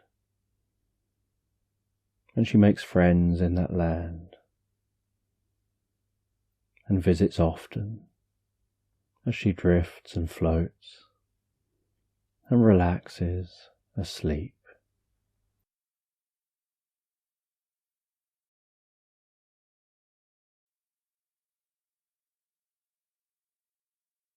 So just take a moment to allow your eyes to close and allow yourself to begin to relax. And as you begin to relax, I don't know whether you'll relax deeper to the sound of my voice, or perhaps to the spaces between my words. And as you begin to relax and begin to drift comfortably asleep, I'm just going to tell this sleep meditation in the background. And it's a sleep meditation about finding yourself on holiday. Finding yourself on holiday in a really nice house on a deserted island. And you arrive by seaplane. And then the seaplane will come and pick you up at the end of the holiday. But while you're here alone. You're able to just enjoy your own company. Enjoy this island. You've got the most beautiful beaches, warm sun, palm trees and some other trees dotted around the island.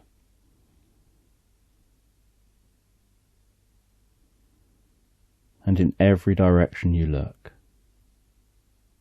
all you can see is the most beautiful ocean. You can notice the colour of the sky.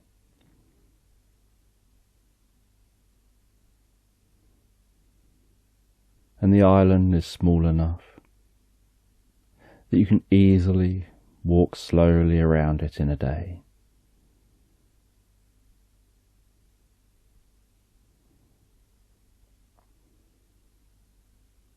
And as you've been relaxing on this island.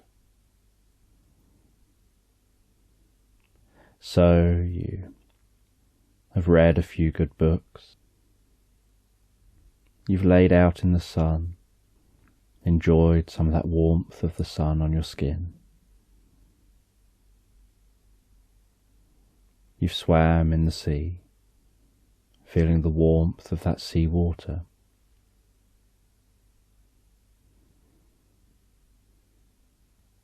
And now, a few days in, you find that you've fallen into a routine of what you do at different times of the day. Waking up, perhaps having a drink in the morning, maybe a tea or a coffee, maybe a juice, maybe something else. Getting some fresh air, sitting down for a while, relaxing,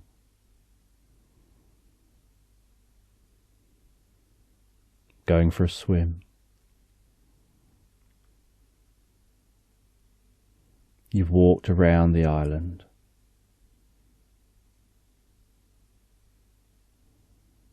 You've walked across the island.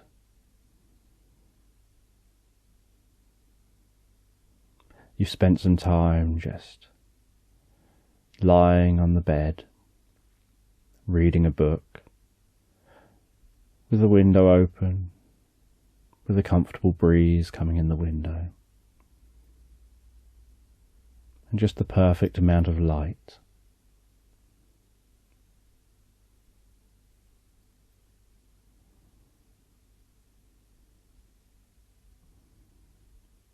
And then one day,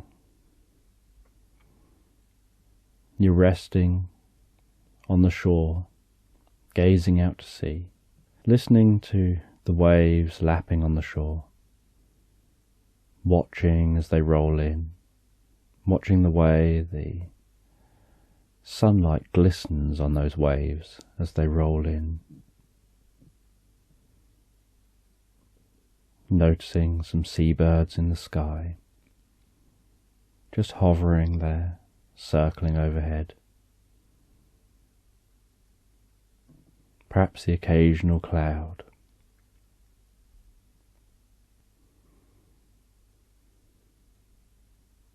And while you're resting there, enjoying the moment,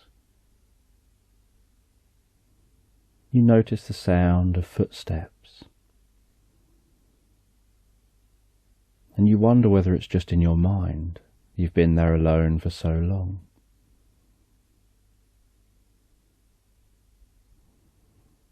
And then you hear that those footsteps are getting closer and closer. You put a book down. You look round behind you. And you see this, what you could only describe as a wizard, wearing purple, a long flowing purple cloak, walking towards you. And at the foot of the wizard, walking confidently alongside that wizard, is a small kitten. And the two of them come over to you. The wizard stops beside you. And you've just watched as they walk over, and the kitten sits down on the ground.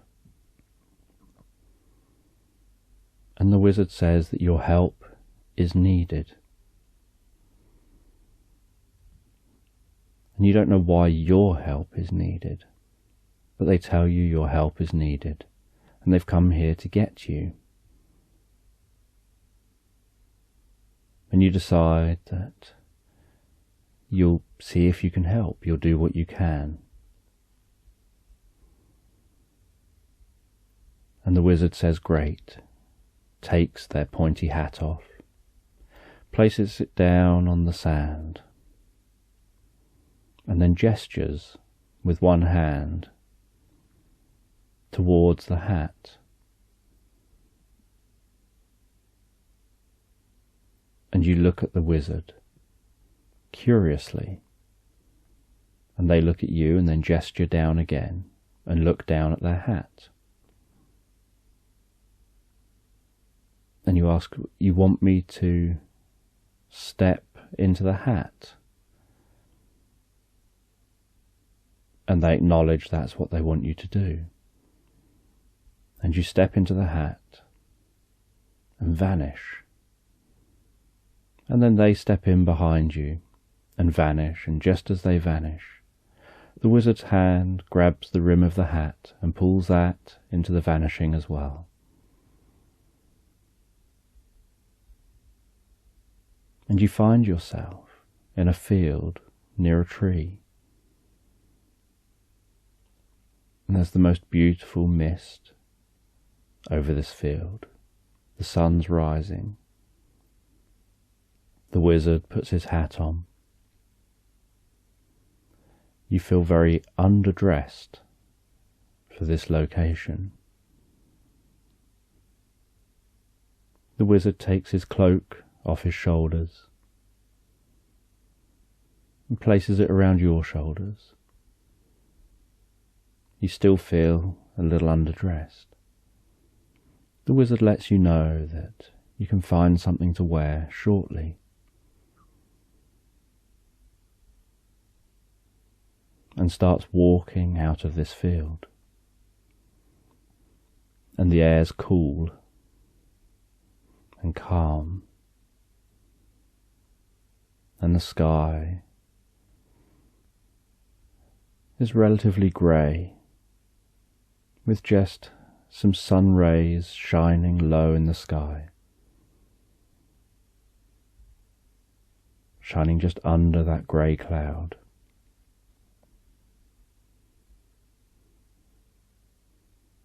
And the wizard guides you to a cobbled street where a horse and cart are waiting. He opens the door, gestures for you to enter the door of the horse and cart. You enter that door of the cart, sit down on soft velvet seats, noticing the small velvet curtains in the windows of the cart. The wizard leans down, the cat jumps onto his arm, and hanging onto his arm, the wizard lifts his hand up. The cat jumps into the front seat. The wizard climbs up, and then starts riding that horse and cart down that cobbled street, down towards a nearby town. And you sit in the back, bouncing around in that cart as it goes over the cobbles, hearing the sound of the wheels, the clippity-clop of the horse's hooves. Still not really knowing what's going on, but enjoying the experience with curiosity. And after a while, the cart stops. We hear the wizard jump down, then open the door. You leave that cart, and you see somewhere to buy some clothes. And the wizard explains that they'll let you have anything you want to wear for free. And they head into the shop with you. And as you enter the shop, you notice that all the clothes that you can see look Victorian. And so you try on different clothes. You find something that's suitable for this colder weather.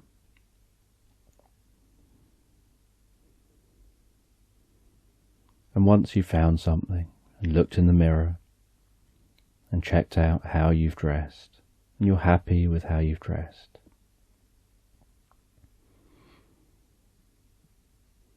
You leave that shop, get back into the cart and continue the journey. And after a little longer, you see out the window that the cart is turning off the main street. The cart is heading down towards a cottage down a lane. And the cart pulls up at the cottage. The wizard shows you into that cottage. The cat runs into the cottage, sits down by the fire. The wizard gets you a drink and gestures for you to sit down by the fire. And so you sit down and they sit down. And they explain to you that there's a multi-dimensional being similar to them that needs to be stopped from changing history, and that you're the person who can do that, and that they've ran through multiple scenarios, and they know that you can say and do just the right thing to change their mind. They don't know you, and so they don't have that kind of dynamic with you. And it needed to be someone who was accepting and curious. Someone that would just come now on the experience. And someone with the right skills.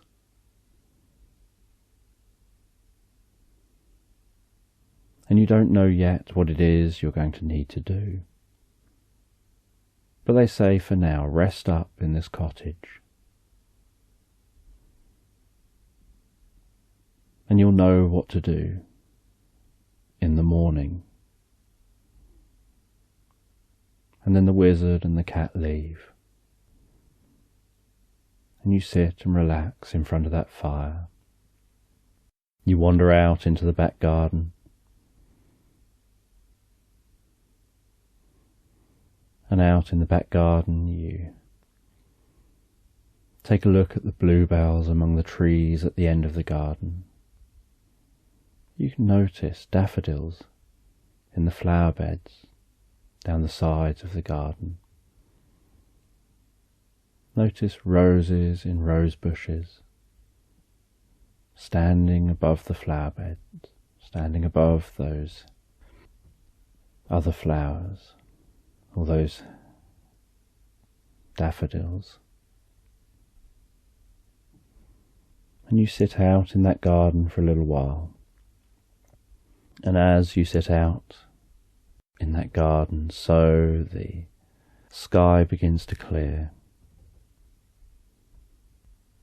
And as the sky clears,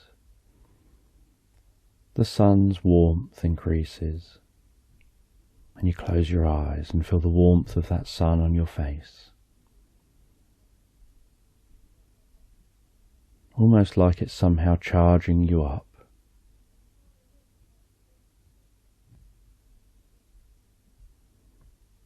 And then you head into the cottage.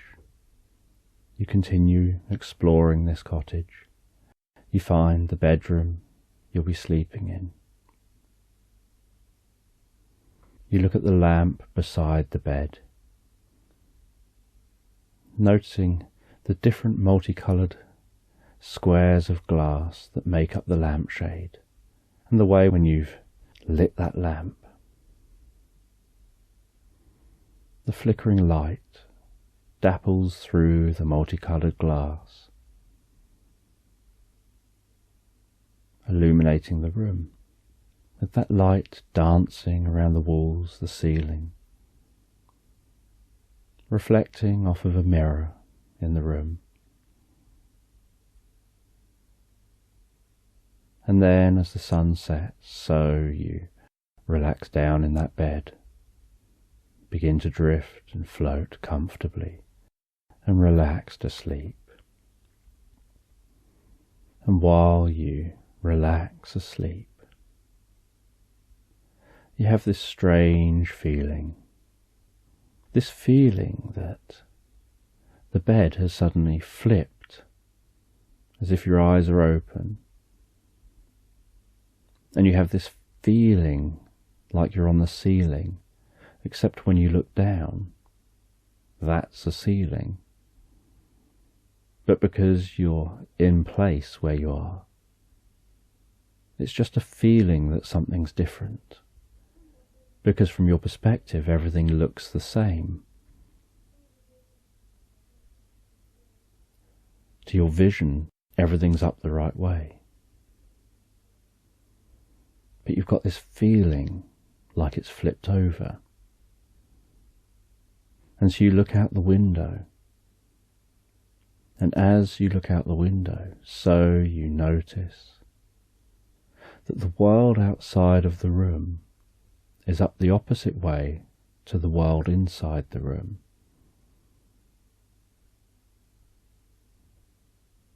And you walk out of the bedroom.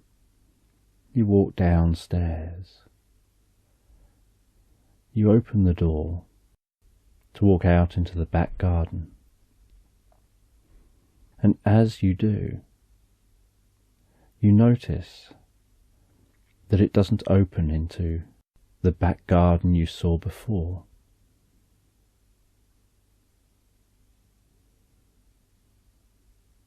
It seems to almost open into space. And you have this sense of feeling safe and curious. And you open that door and you walk out and find yourself floating outside that cottage. And with a little push off of the door, you float away from the cottage. And you turn and look back and see the cottage floating upside down compared to you in space. And while you float, you look around yourself. And you can't see anything above you, below you, to the left, to the right, or behind you, other than distant stars and patches of colour in the sky. And then this cottage, just floating there. And you start thinking to yourself, how are you going to float back to the cottage? And as you think that, you notice you seem to be wearing the wizard's cape. And as you think that and notice the cape, you start almost flying back towards the cottage, as if somehow the cape manages to turn your thoughts into actions. And you stand back at the cottage, looking out over the view of stars, curious about where you are. And then while you look out, you notice some stars disappear from view and then reappear again. And you realize there must be something out there that's floating in space in front of the stars. That because there's no other light, from here you can't see what it is, only that it obviously doesn't emit light, and that it's passing in front of stars. And so you watch where you saw stars disappear, and you keep watching and watching, paying all of your attention on that point in space. And you watch and watch, and then you notice a star disappear. And just as that star disappears, you push off of the cottage and almost like getting into a superhero pose, flying. You have a sense of yourself flying as fast as you can to that point in space, keeping your eyes fixed on where that star was. And when you get very near to what it was that was passing in front of the stars, you notice what looks like an asteroid. You readjust your course slightly to go to where the asteroid now is. And as you get closer and closer, so you see what looks a bit like a cave into that asteroid. And you slow down at the entrance to that cave. You land inside that cave.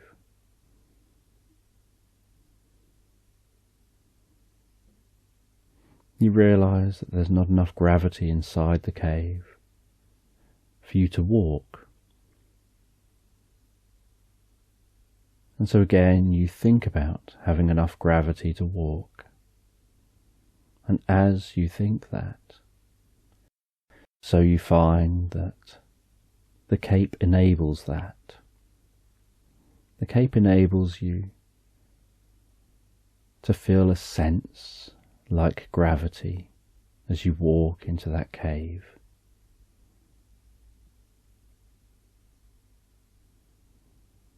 And it doesn't take long before the cave is too dark to see.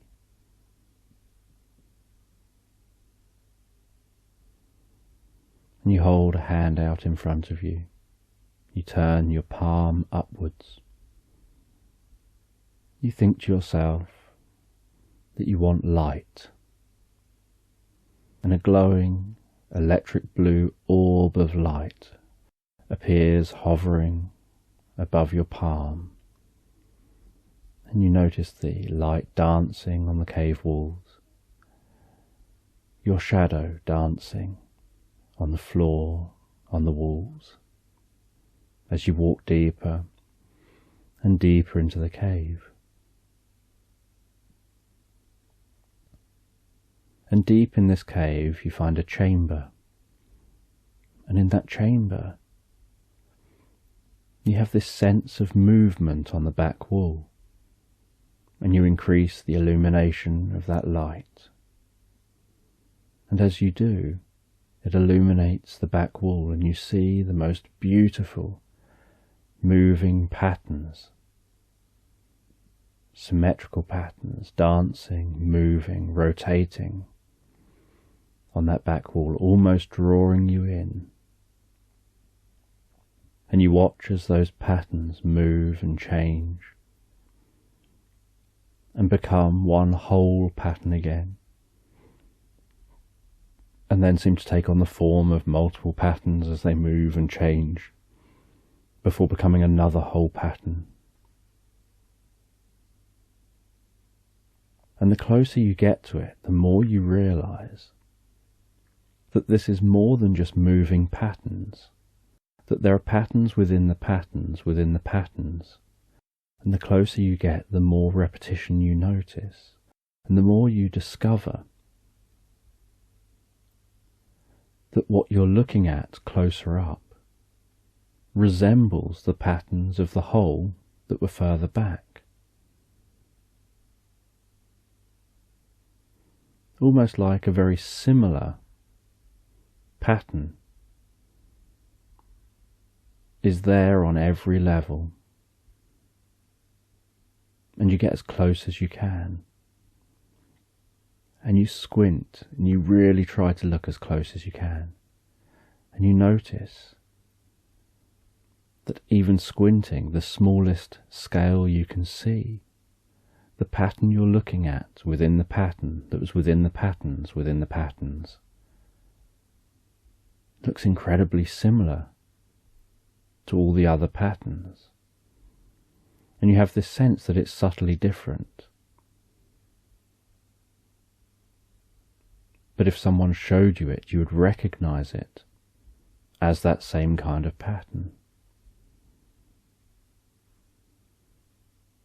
And with your other hand, you reached out to the wall. You rested your hand by the wall. And you noticed, as your hand got closer and closer and eventually touched that wall, that despite all this movement, there was no physical movement. That there was nothing you could feel through your hand, through your fingertips, through the palm. And yet you could see it happening before your eyes.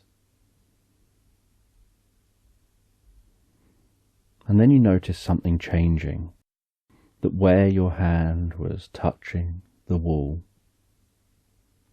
so patterns began to change, as if they were coming out from your hand now, replicating your hand, next to your hand, just subtly out of line with your hand, and then next to that and next to that, with hands coming off those hands, coming off those hands,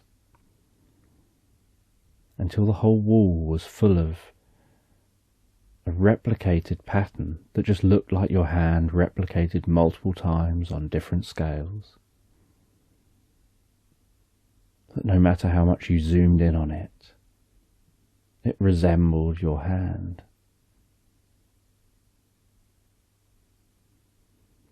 And you had this sense almost like if you're standing between two mirrors and you zoomed a camera in on the image of yourself in the mirror, and you would see yourself behind yourself, behind yourself, behind yourself, indefinitely. And as you zoom out, you'd continue to see that fluctuation and moving of yourself behind yourself, behind yourself. And you found this incredibly fascinating.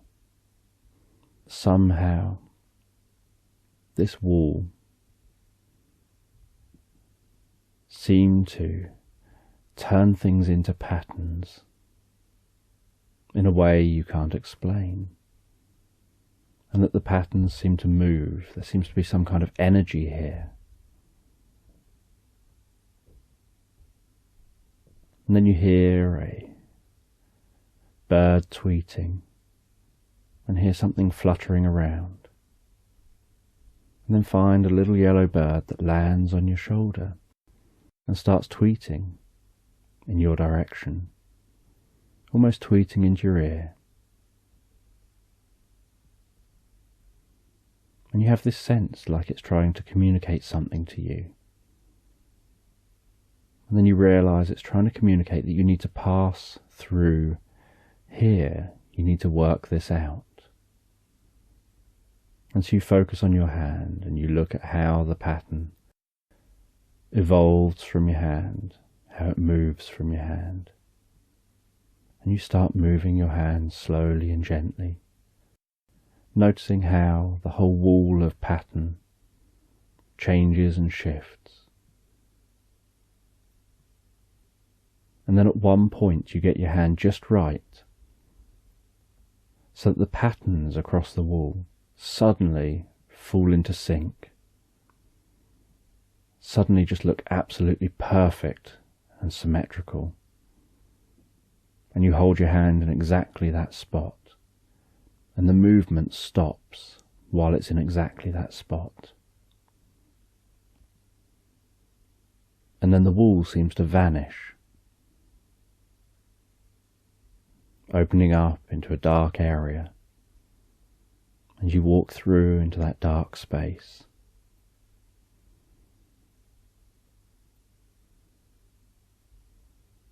And in this dark space, you brighten that light in the other hand, and you keep brightening it and brightening it. And eventually it's bright enough to illuminate this area, and you notice that it's an enormous space, and that in the middle of it looks like a really old well. And you walk towards that well, and the closer you get, the more you hear a slight dripping from that well. You lower a bucket down into that well. You hear it reaching the water. You then raise that bucket up. You look in the bucket.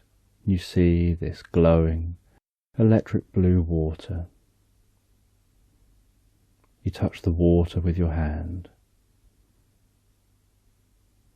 And suddenly,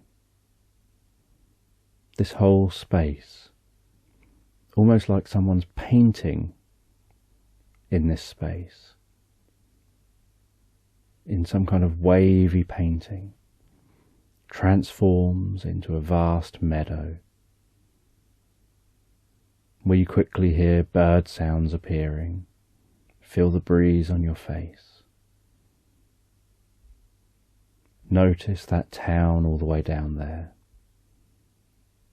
Notice that this is the meadow that you were in when you first arrived near that town. That you're up in the same field. Only now the weather's better. The sun's bright. It's like the most beautiful summer's day.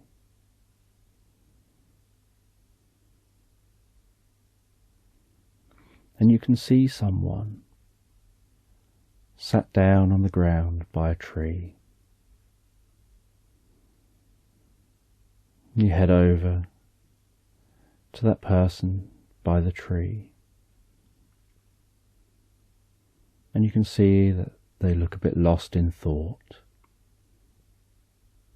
And so you sit down near them, and at first you don't say anything, you just sit there. You just be present.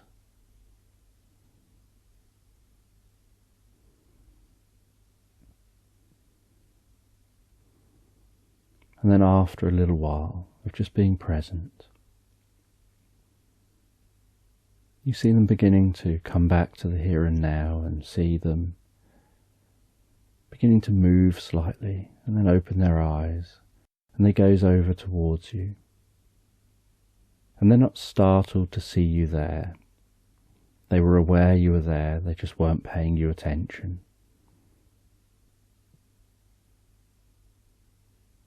You were just something that was part of their environment around them, while they're off elsewhere in their mind.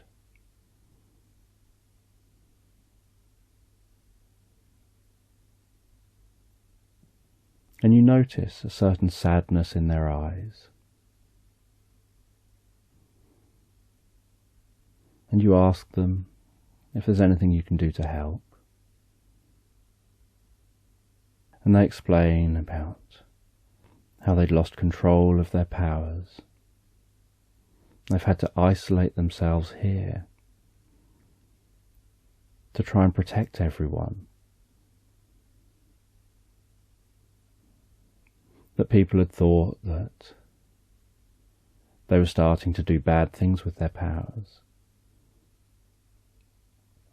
But they weren't. For some reason, they'd lost control of their powers. And you realise that this is the person that you were supposed to help. And you thought that you were supposed to help them in the morning.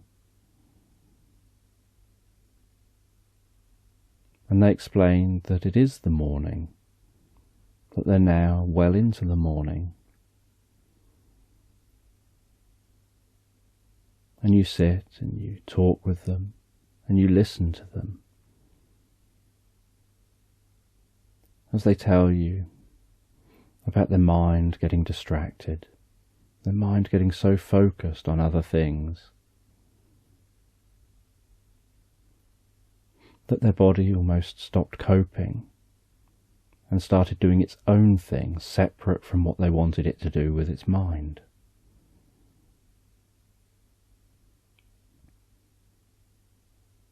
And you know that one thing that you've got experience of is being able to focus the mind on comfort, on curiosity, being able to drift where you want to drift. And so you say that you'll help them to achieve control with their mind and body. So you ask them to close their eyes, take a few deep breaths, and begin to relax. And as they begin to relax, you're just going to count from 10 down to 1. On each count, they can just go 1/10 of the way deeper into a comfortable and focused state of mind. That'll help them to begin to gain back control of your mind and body.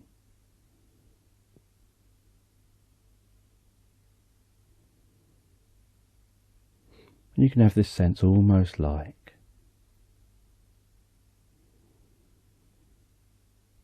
the tree that you're next to opens up and you discover a doorway and some steps, and you follow those steps down deeper under that tree. As you follow the counting down deeper and more relaxed inside your mind, as you learn to focus on being in the here and now, being in the moment.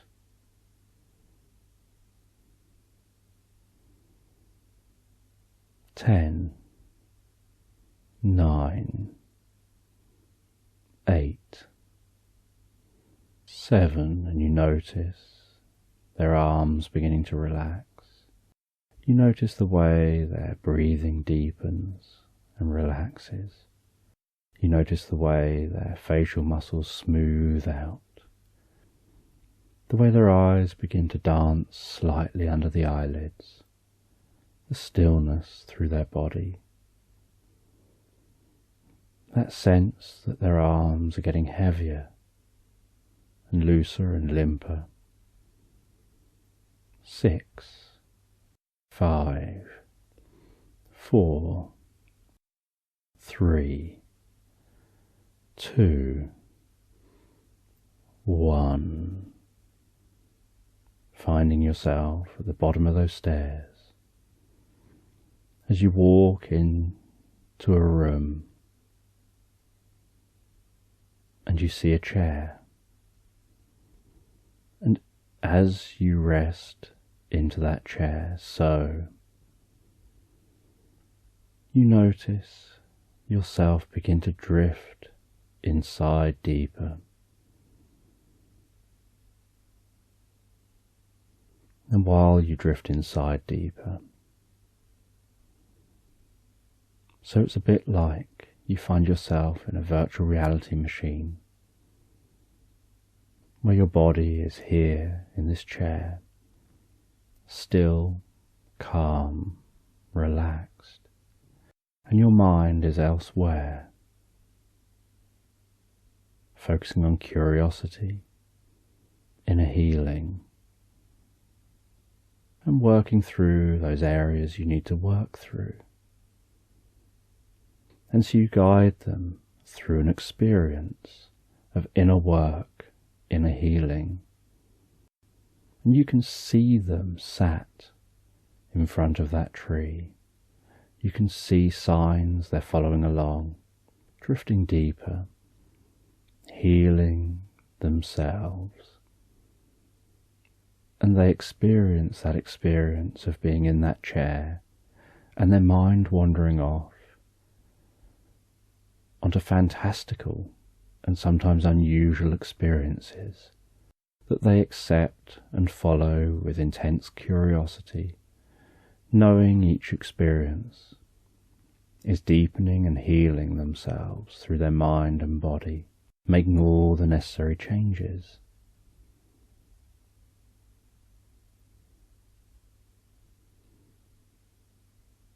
And you know when the time is right to begin the process of letting them know they can begin to come back to themselves under that tree, because you notice a slight change in skin colour. You notice a slight change in the way the eyes move under the eyelids. You notice a slight change in tension in the arms, a slight change in the breathing.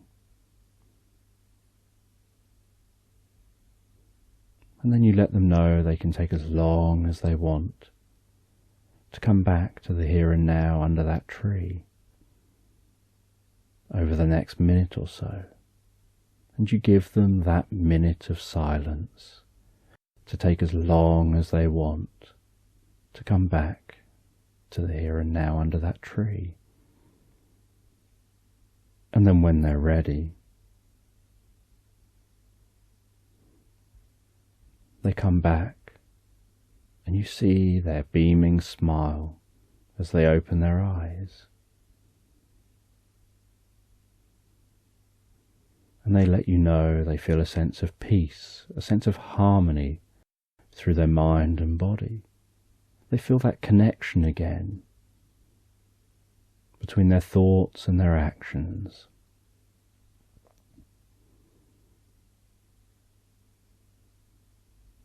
And they share with you the healing they experienced. And they thank you for your kindness, your compassion, the time you have given them, for your support, for your willingness to share your knowledge with others.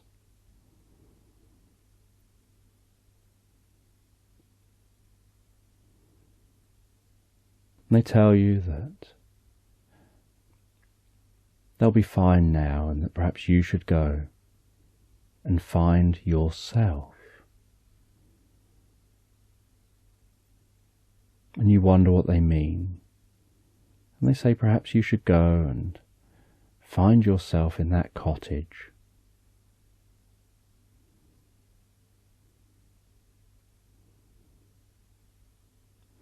And so you take a leisurely stroll out of the meadow. You follow that cobbled street on foot. You see people milling around in the town. You walk past the shops. You walk past a market. You see a curious person selling potatoes in the market.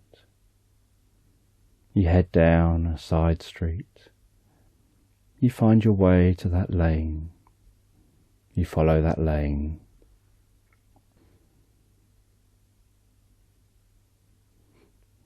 You see different birds flying in the sky. You see what looks like deer in the fields, and then realize that it seems like the front end of them are humans, and they're just having a gathering and a chat. And you notice sparkling coming from that direction.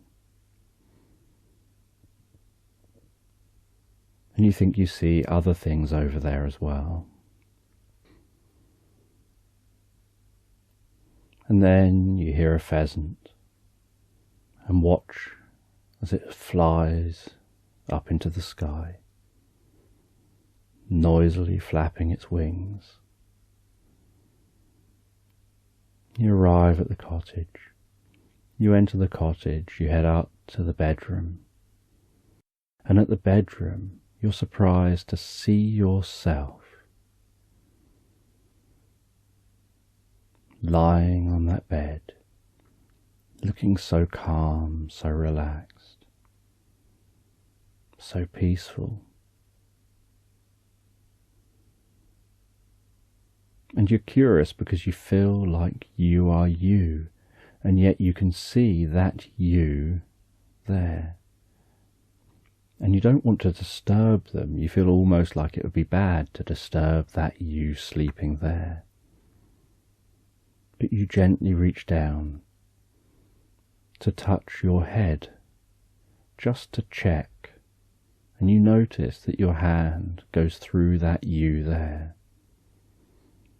And you realize that that is really you, and you are a projection of you, almost like an astral projection, or a projection of your consciousness. And so you rest down on the bed. You sit in line with where you're lying. You rest yourself back and you lie yourself down inside yourself. And you feel a slight bit of movement as you settle into your body. And you feel so peaceful and calm and relaxed. And as you do, you notice yourself waking up and feeling like it's morning and being aware of the experience you've had. And you go downstairs, you make yourself something to eat. You hunt in the cupboards, discovering in the cupboard under the kitchen sink. Looks like there's almost a secret world through there. But you decide that you've had enough of secret worlds for now. There's only so many secret worlds you can visit, only so many different dimensions to visit in a day.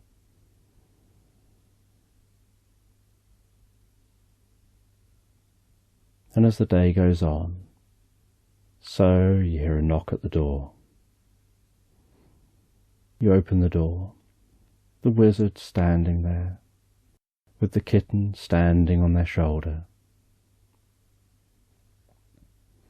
The wizard says it's time to go. You've done what you came here to do.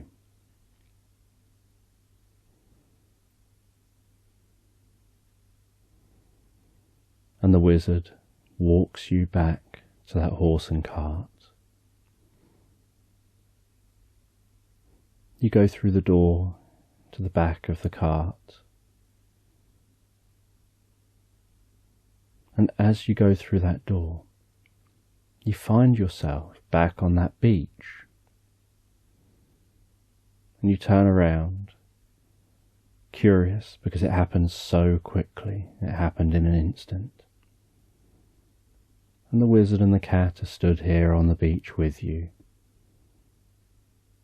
The wizard takes back his cape, thanks you for your help,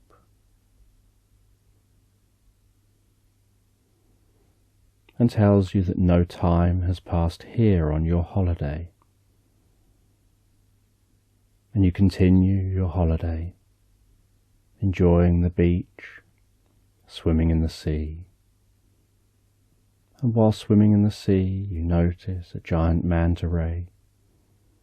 And you dive down and swim peacefully with that ray as it glides through the ocean, the way the sun sparkles down through the water.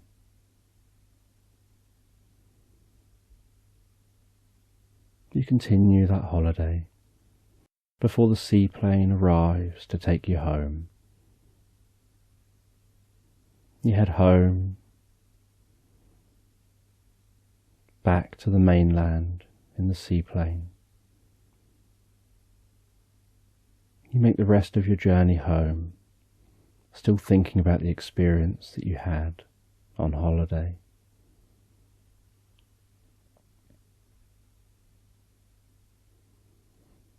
And when you arrive home, let yourself into your property.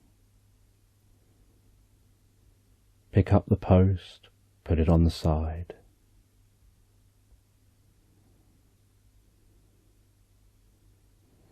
Make a drink, put down your suitcase. You look out into your garden, and you see a little yellow bird on a drinking fountain. You recognize it as being the yellow bird from your experience.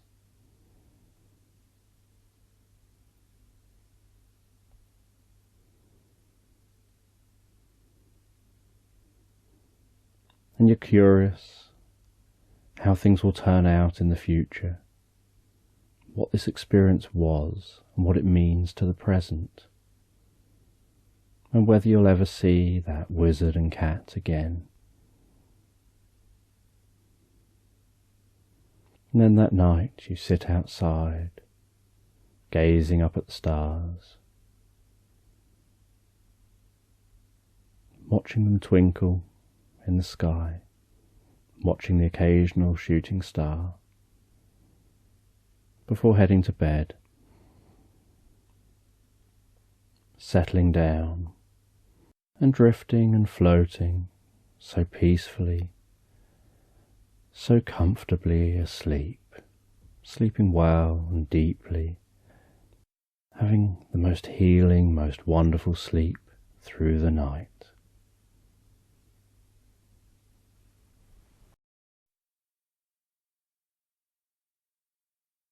Just take a moment to allow your eyes to close and allow yourself to begin to relax. And as you begin to relax, I'm just going to tell a story in the background. And I don't know whether you're going to go deeper with the sound of my voice or perhaps the spaces between my words. And as you begin to drift comfortably and relax to sleep, you can have a sense of imagining that you're inside a tent. And you're in a tent with the sound of the wind moving the sides of the tent. You can notice how wrapped up and warm you are in a sleeping bag in that tent.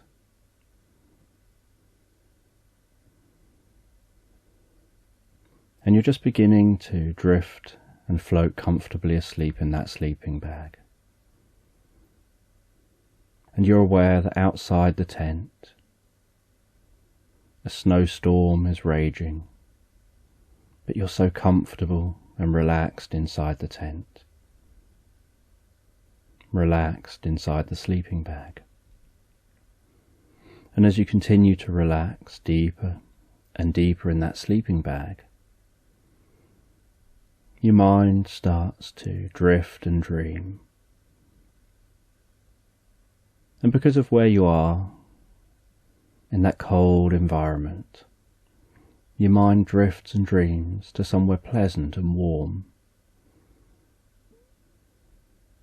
You begin to have this sense of walking along the most beautiful sandy beach. And as you walk along that sandy beach, you can hear the seabirds overhead. Feel the warmth of the sun on your face. You can notice what each footstep feels like as you walk through that sand, and the sound of the water lapping gently on the shore.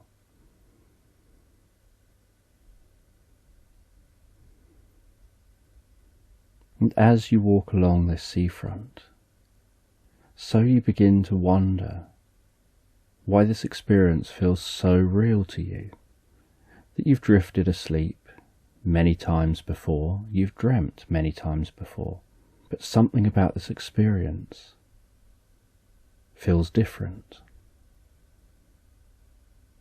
Everything just feels so much more vivid, more real. And as you continue to walk along the seafront, you notice some rocks off in the distance. And you walk over to those rocks. And you look at the way the water flows around those rocks that jut out into the sea. the sound of that water as it strikes the rocks gently. You rest a hand on the rock and feel the warmth of that rock, where the sun has been warming those rocks up through the day. And you climb up onto the rocks. You cross your legs and you just sit there looking out to sea. And as you do, you notice some dolphins swimming in the distance. They suddenly catch your attention. You see the way they jump out the water, splash down into the water. And you notice what looks like a person swimming among those dolphins. And they look like they're all playing or having fun. And you find yourself almost transfixed on watching them, that sight of somebody swimming with the dolphins. And then you see the strangest thing. You notice one of the dolphins jumps clear of the water, does a backflip and twist in the air before splashing down, barely making movement of that water. And then you see that person seem to also jump clear of the water, spin in the air and splash down. And you notice that it looks like they've got a tail. And you think you must be seeing things. They're a little way out to sea. And you continue watching. And you continue thinking, wondering how they could do that. If they didn't have a tail, you start trying to think in your own mind. Could you swim to the surface in a swimming pool and leap clear out of the water, spin in the air and land smoothly back in the water? And you think to yourself, there's no way you could do that. And you carry on watching, thinking your eyes must be wrong. And then you see them doing it again, and you stand up on the rock. You put your hand above your eyes to try and get a closer look, as if somehow blocking out a little bit of the sun might help your vision improve. And then you notice that it looks like they've noticed you. You see them starting to swim over towards you. And they swim towards you far quicker than you expected. It didn't take them long to arrive at the shore. And they're a little way off from the shore. And they seem to stop and be treading water. And they call over to you, they get your attention. And you engage in conversation. And you notice that they look so athletic, with long hair, like they're built for distance swimming.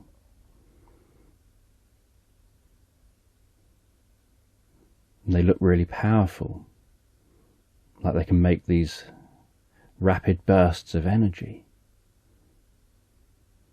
And they engage you in conversation, asking who you are,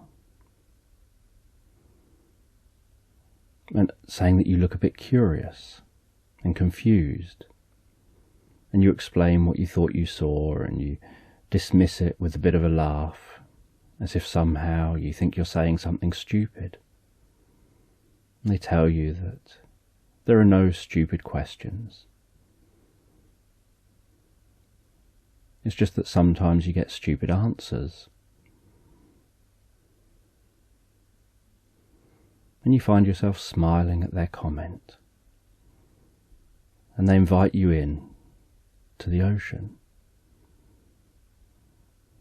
And so you walk into the ocean, You swim out towards them, and they say that they've got somewhere for you to visit, somewhere that may transform your perspective. And with curiosity, you decide to follow them. And they rest their hand on your back, and you feel a warmth through your chest, through your shoulders, a warmth that spreads down through your arms. And they turn and they look at you, and they say, "Trust me." And they hold your hand and dive under the water as you go with them and dive with them. And while they hold your hand, they swim so incredibly fast, and you trust them. And after a while, you suddenly realize that you haven't needed to breathe, that it seemed that whatever they just did to you has made it so that you don't need to breathe in and out air, and that you can trust them. And then they seem to swim faster and faster and accelerate, while holding you securely. And you feel so safe and trusting of them. And then they arrive at a palace deep under the ocean.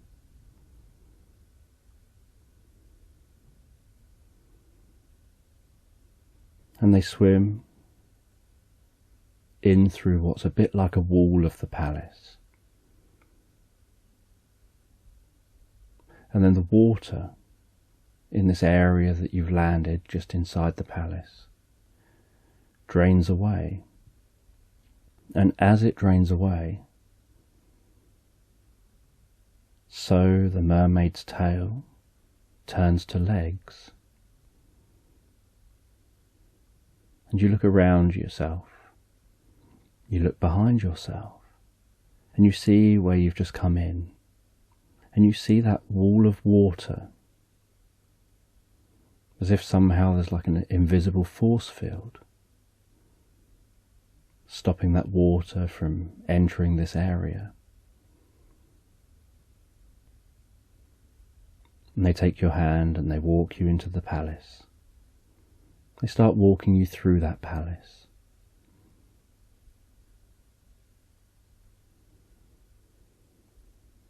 And after a short walk, you notice you begin to dry off.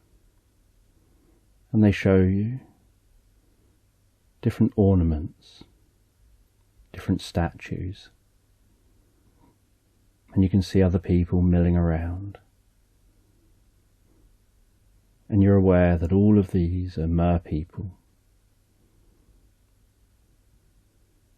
That they seem to have the ability to rapidly change from having a tail to having legs.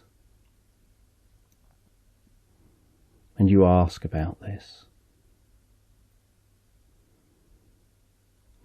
And they explain that it's a mix of something you can consciously control.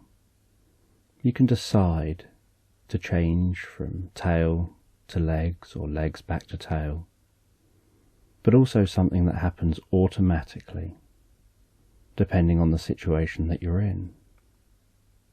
And they show you to a room and tell you that they expected you, and that you may not believe this, but they actually have a picture of you. And in this room that looks like the most beautiful white room, almost like the walls are glowing white, there's a large framed painting on a wall. And you look at that painting and you see that it's a painting that looks just like you, sat in front of a campfire in a large, open, snowy area with a tent beside the campfire.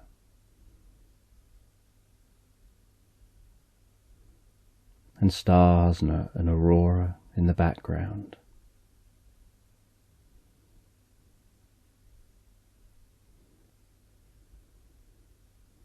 And you realise it looks a lot like the you that's fallen asleep, as if it could be during that trip. And they explain that this is more than a dream, that this experience is a projection of consciousness to another location. A projection of consciousness so that for you it feels like you're there as a whole body. But you actually just projected as consciousness and formed yourself here.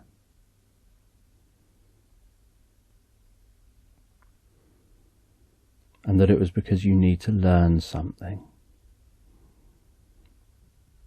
from this experience. And you have the strangest experience that as you near that picture, you start to hear the sound of the wind. You start to feel coolness oozing off of the picture.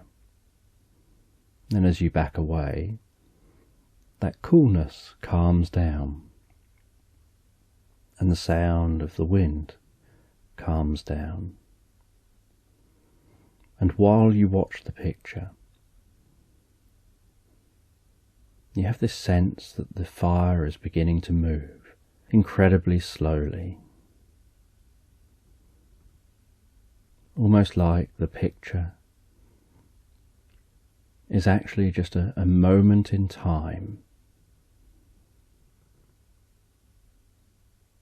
that's playing over and over again on a loop. And you ask what you're supposed to be learning.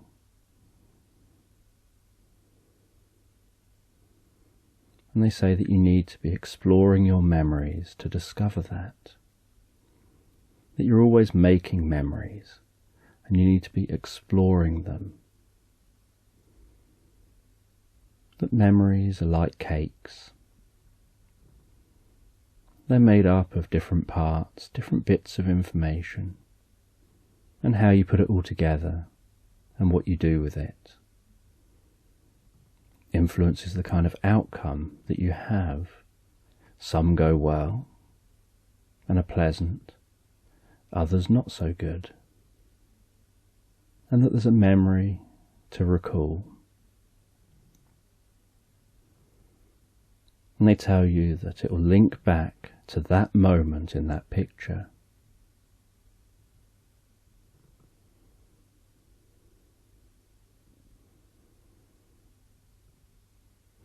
And you sit down on a chair, looking up at the picture, watching that fire as it gently moves. And while watching the fire, the mermaid walks off. She says that she'll leave you to it for a little while.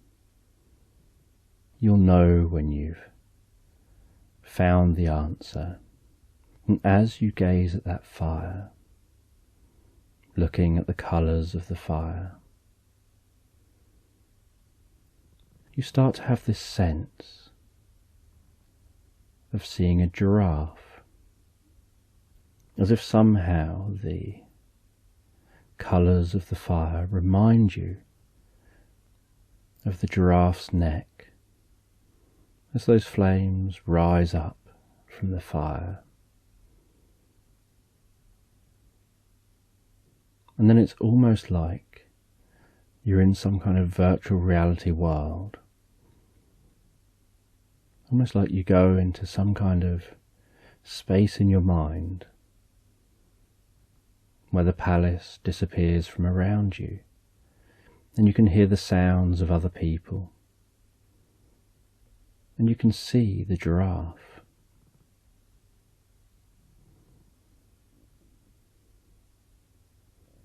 And you look around you and you realize that you're walking through a zoo, and you remember this memory, you remember this time, you remember coming to this zoo. You remember that over in the corner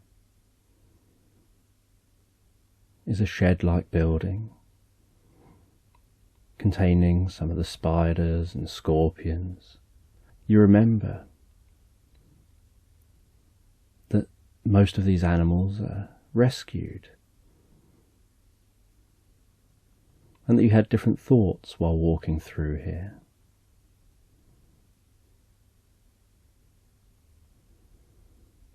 And you remember a girl accidentally bumping into you, dropping something, and you handed it back to her, and felt an unusual connection with that person, with that young girl.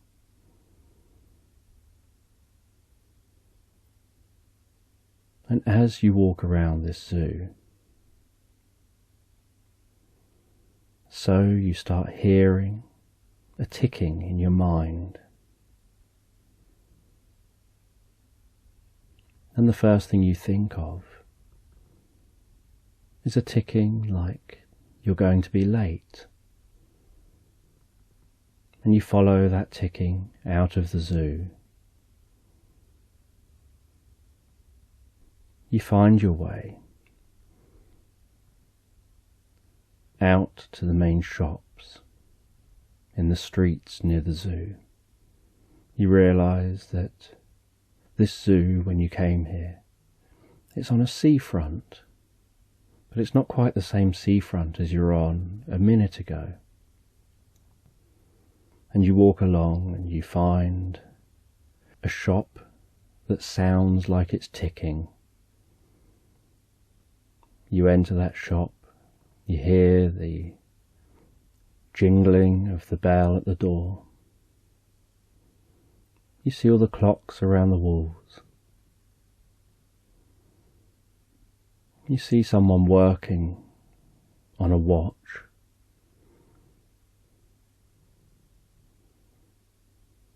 And you look around the shop, wondering what led you to be in here.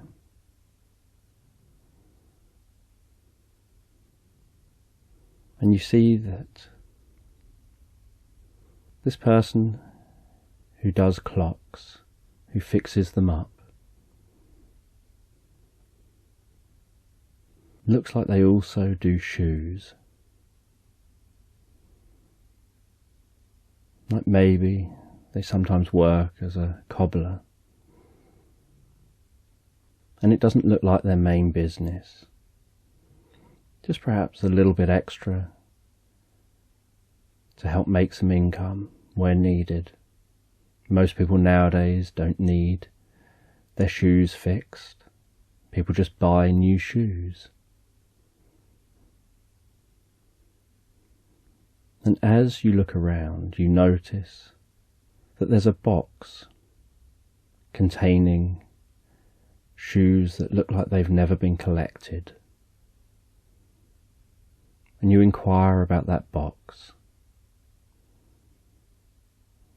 And without looking up, the person says that's a box of shoes that they've repaired. The owners have never come back, and they've ended up having those shoes just left in the box that anyone can purchase. And they can purchase those shoes with any kind of donation.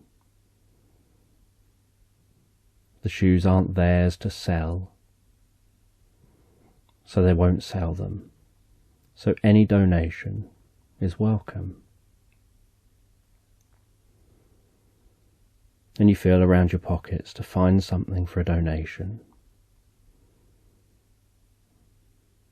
You find an old pocket watch in your pocket.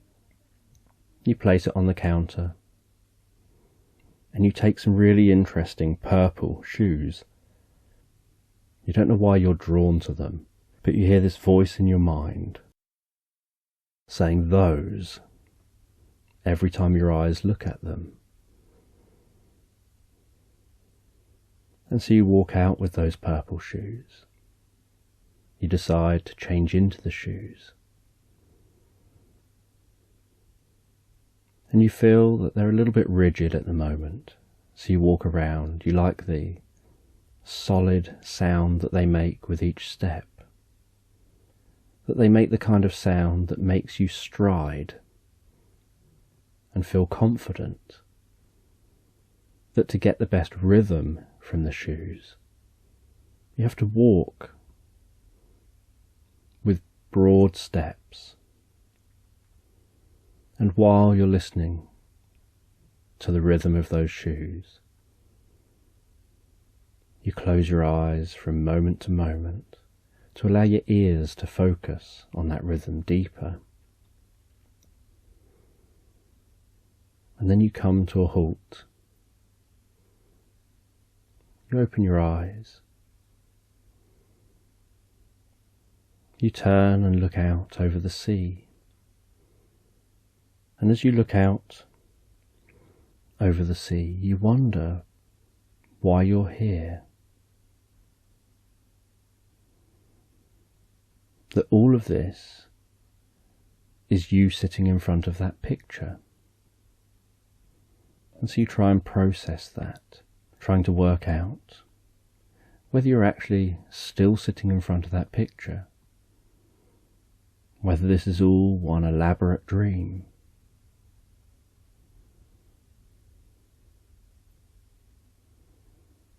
And then as you stand there, you tap those shoes together.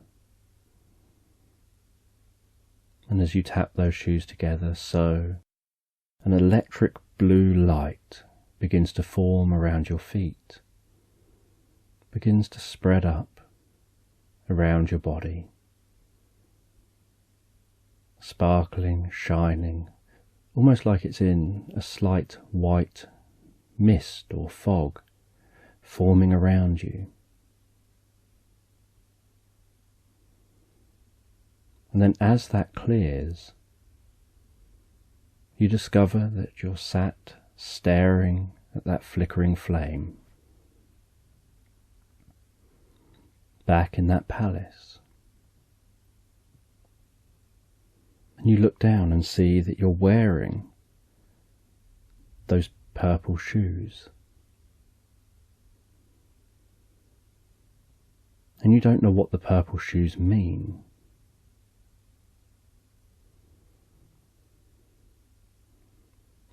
And then the mermaid appears to say that it's time now to go back to the beach. And you say that you don't want to get the purple shoes wet. And they tell you it'll be fine. And they walk you back into that airlock. Water begins to fill up this space. They touch you on the shoulder again.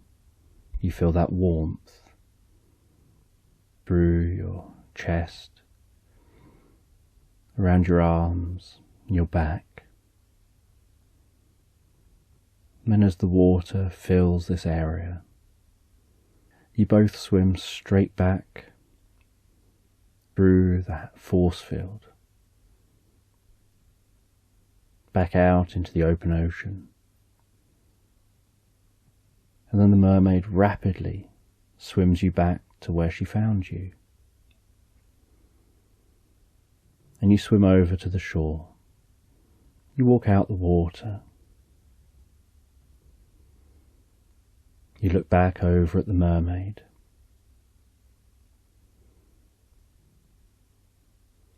She tells you your shoes are fine. And you look down and notice they feel as dry as if you've not been in the water. and they look as dry as if you've not been in the water. And you look up and the mermaid's gone.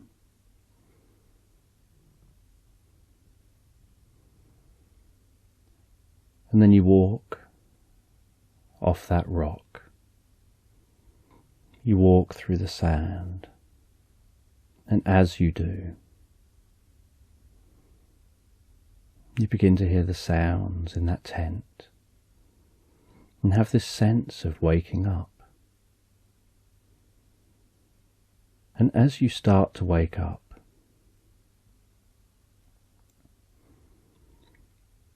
so you feel that your feet are really cold. And you turn on the light in the tent, turning on a torch you've got hanging from the top of the tent. You unzip the sleeping bag, and you notice that your feet are almost purple looking, and you realise that the end of the sleeping bag had been touching the side of the tent, and that somehow the cold had seeped through to your feet.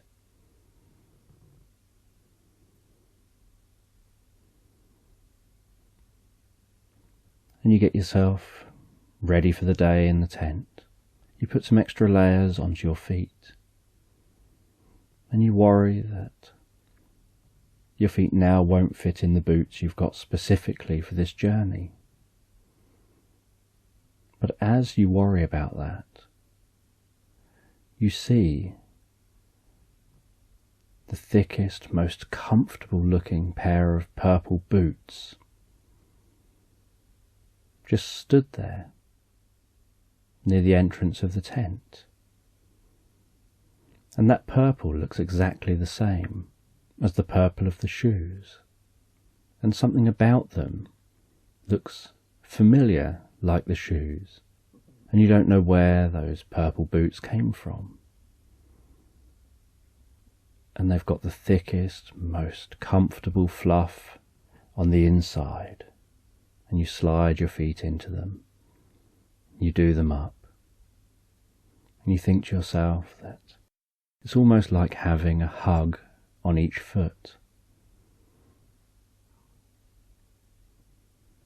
And you can notice the way the light is beginning to rise outside, is illuminating the walls of this tent. The wind begins to die down. You unzip the tent. You can see the snow has risen up, part way up the outside of the tent. You push that snow aside. You walk out into the snow, take some fresh breaths of that air. Feel the crispness of that air, the comfort of breathing in that air, and the crunching sound of walking through that snow.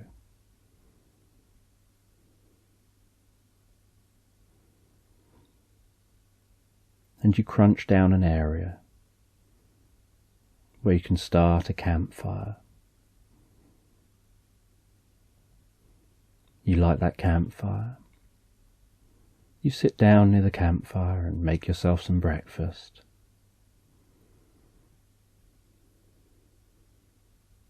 You imagine that if you're at home, right now you'd probably love to have some ice cream. Sitting out on a warm summer's day, whereas here you couldn't imagine eating anything like that.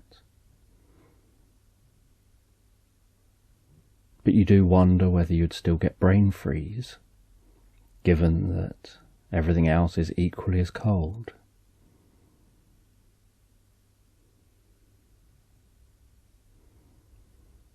And while you eat breakfast, you wonder about the experience you've had, about the dream that you had. You're aware that there must be more to it than just a dream, because these boots were here.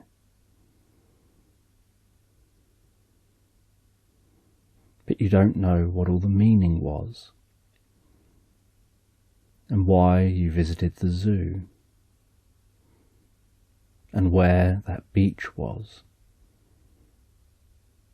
and who the mermaid was.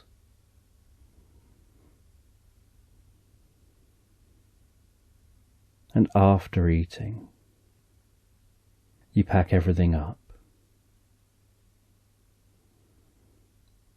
and you continue your trek through the snow.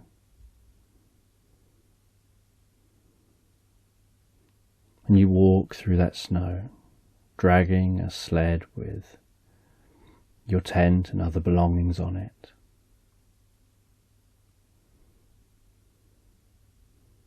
And you're making this journey partly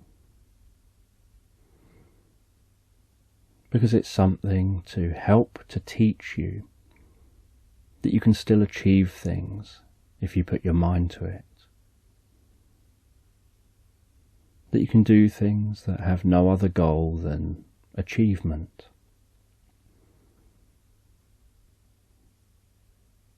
And feeling that sense of accomplishment. And trying to put things into perspective. And you're heading to a specific town, a small town, but a specific town. You'd heard from one of your friends that the town was just over an area of water, so you planned to make the same journey. And as you continued through the day, so the sun passed across the sky, and the sun began to lower down in the sky.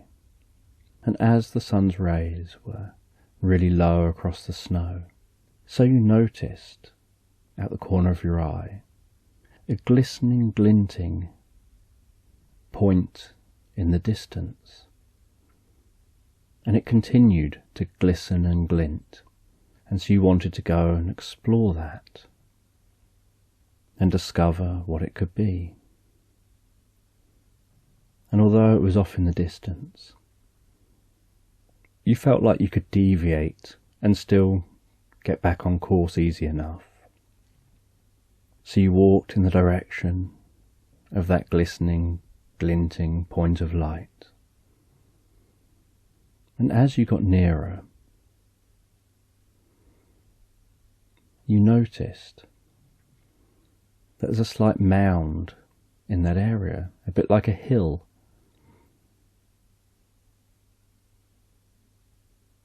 And you pull up the sled. You put everything down and you walk to that glistening bit of light.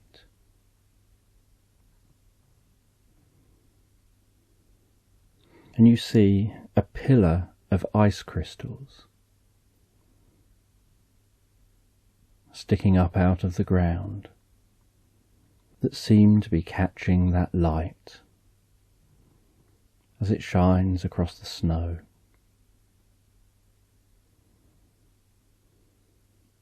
And as you sit down looking at that pillar of ice crystals, you notice that it seems to be pointing in a specific direction, and as you look over it,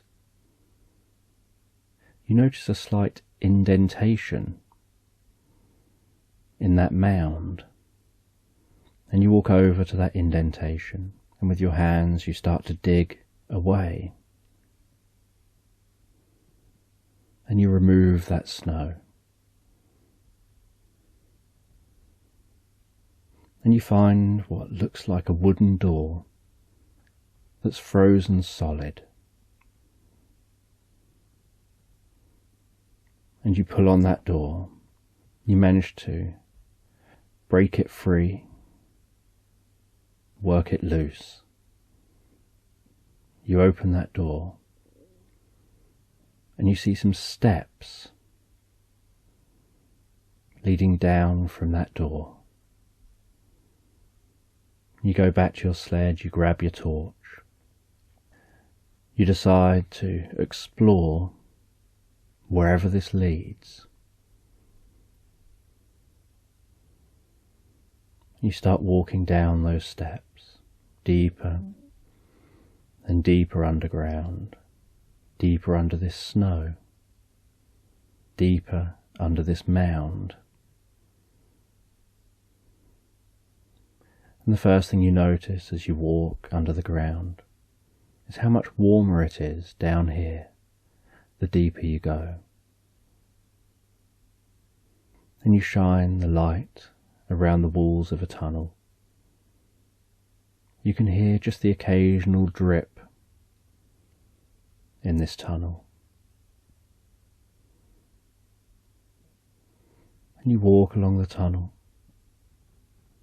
Then it opens out into a large cavern, and as it does, you notice the way the light from your torch just suddenly seems to be reflecting and dancing and making all the walls sparkle.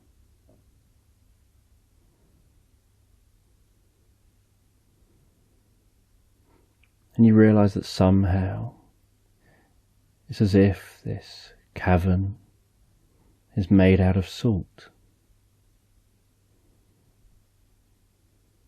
As if perhaps an ocean was once in this area that evaporated, or some other salty body of water that's evaporated, leaving all this salt behind. And then a cavern has been dug out in this salt. And you head across the cavern and you see a chest in a hole in the wall. You lift that chest up, place it on the floor. You open that chest and see the most beautiful, ornately crafted red and gold rug.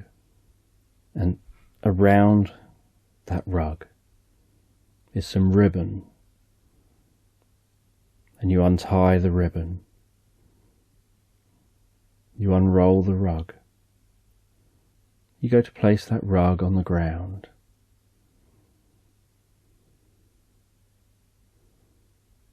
and as you do, you're surprised that it seems to not be on the ground. And you think it's perhaps an illusion. And so you put your foot onto the rug, just gently, not wanting to mark this rug. And it feels a little springy, almost like you're standing on something that's inflated. And so you crouch down and you put your hand on that rug. You push on different points on that rug, and you realize that it is floating slightly above the ground.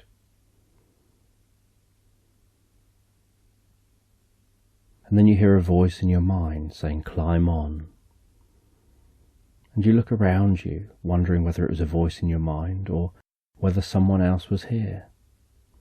And you hear that voice again saying, "Climb on." And you realize that that voice seems to be the rug, communicating through you into your mind. So you climb onto that rug. You sit down in the middle of the rug, and as you do so, it rises up a little further. It tells you to get the other items from the box. You look in the box, but all you can see is a vase, a teapot, and a teacup, and some dry lavender. And you hear that voice again to take everything from that and put it on the rug. So you take all those items. You place the teapot down on the rug, the teacup down on the rug, the lavender down on the rug, and the vase down on the rug. You then decide that perhaps you'll put the lavender in the vase, and as you do, you decide to have a little smell of that lavender. And you breathe in the smell of that lavender. And then the strangest thing happens. The teapot suddenly seems to warm, and you notice steam coming out of the spout of the pot. You pick that teapot up and realise it's got hot water in it,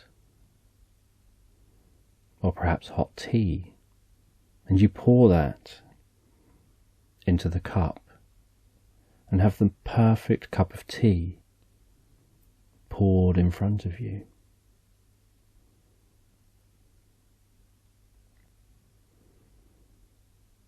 And you pick up that tea, you have a little taste of the tea. You admire how nice that tastes. And then you hear the words "hold on." And while you wonder what those words mean, you see a flash of light, and then find that somehow this flying carpet has flown out of that cavern.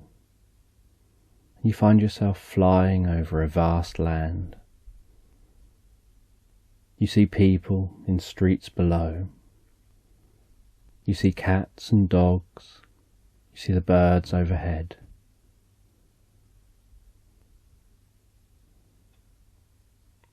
And this flying carpet tells you how great it is to be free from that box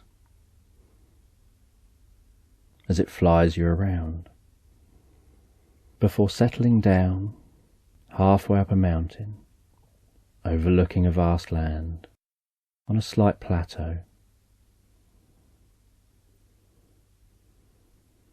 And as you enjoy the view and you watch that sun setting over that land you've just flown over, drinking that tea,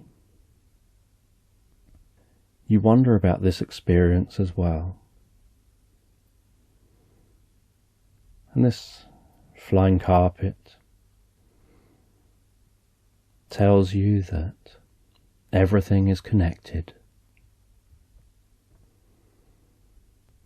That sometimes an experience you have in one place is connected to something you do elsewhere. You just don't necessarily see those connections at first.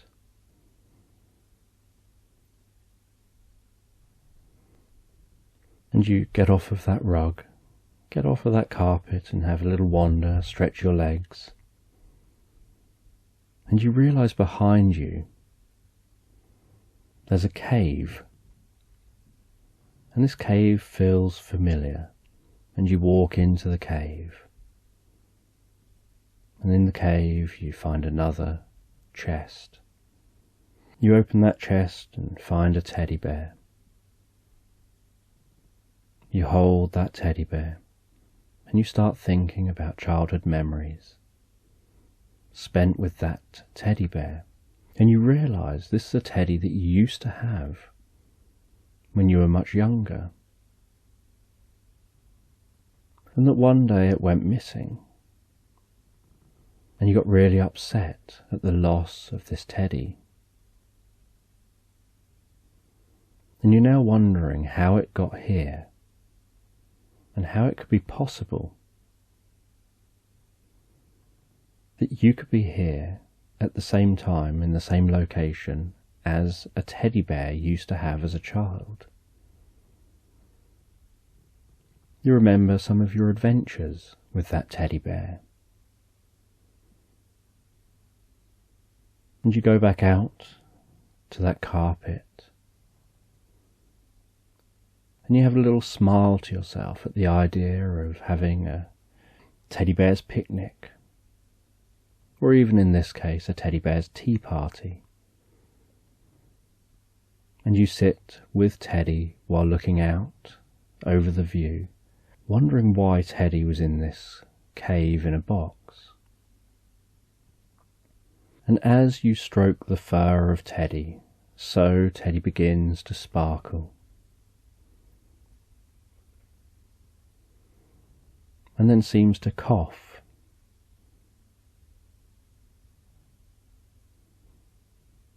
And almost seems to sneeze.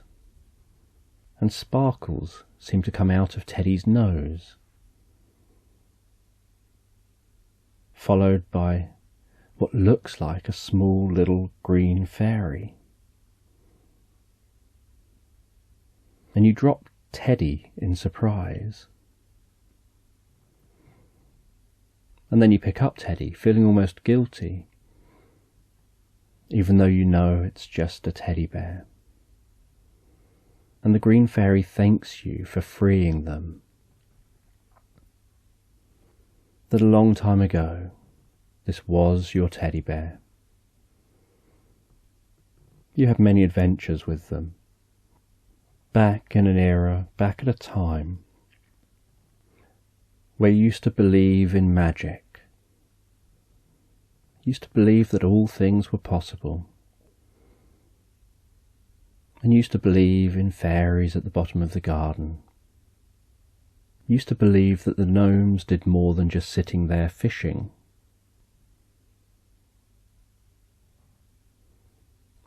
But you are constantly told, magic isn't real, you shouldn't believe in magic. And that over time, you started to doubt the magic of the world. You started to doubt wonder. You started to disbelieve. And as you did, this green fairy tells you, they were trying to encourage you that they're real, that you should believe in magic and the wonder of the world.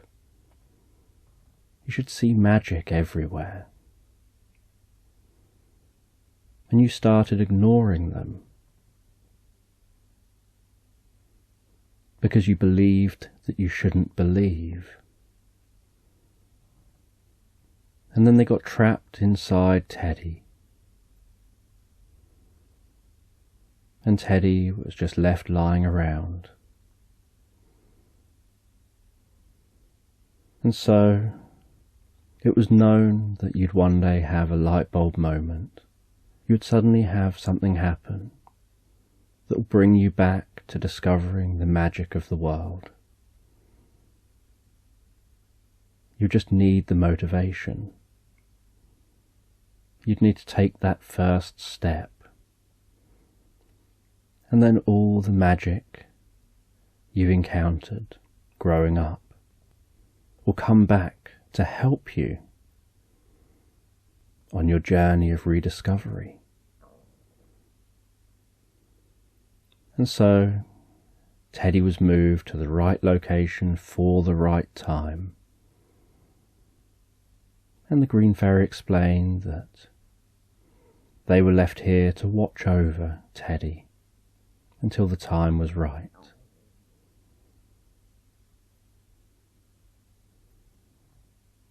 And it turned into something that felt like a long time. And now the time is right. You've gone on this journey of discovery, this journey of challenging yourself, of putting yourself through an experience to discover the wonders of the world, to explore with curiosity, to reconnect with the magic. And so the magic has reconnected with you. And you continue to drink that tea as you watch the sun setting and you watch the moon rising. You see the changes in the light. See the way the moonlight makes everything glow so beautiful. Seems to shine so wonderfully down on sparkling lakes. Seeing the stars twinkling in the sky, the occasional shooting star.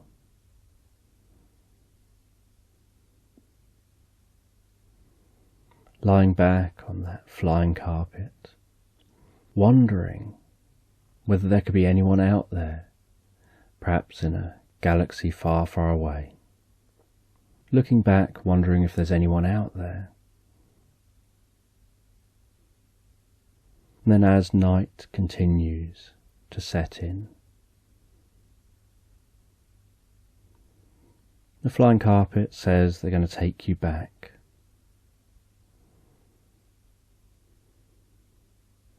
And you take Teddy with you. And the fairy shares some words of wisdom.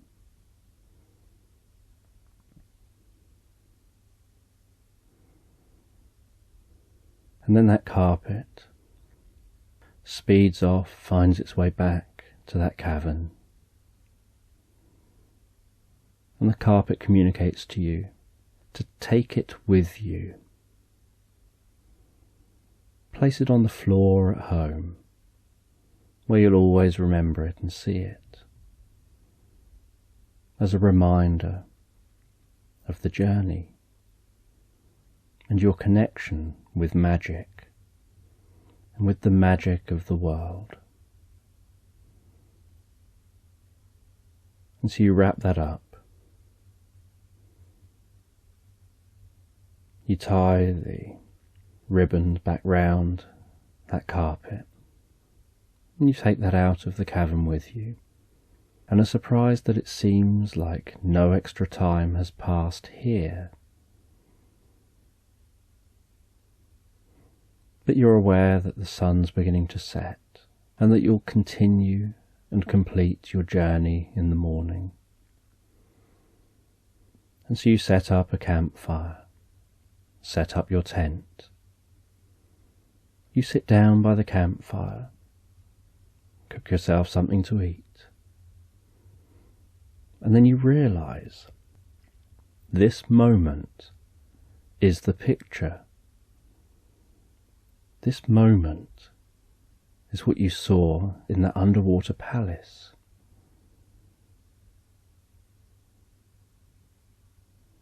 And as you look down under the moonlight,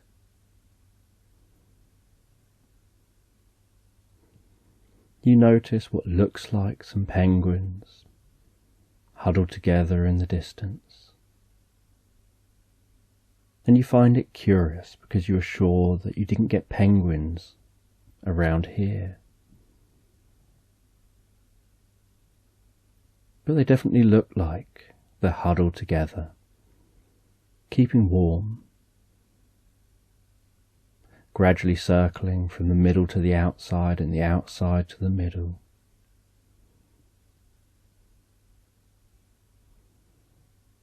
In such a beautiful way, almost hypnotic.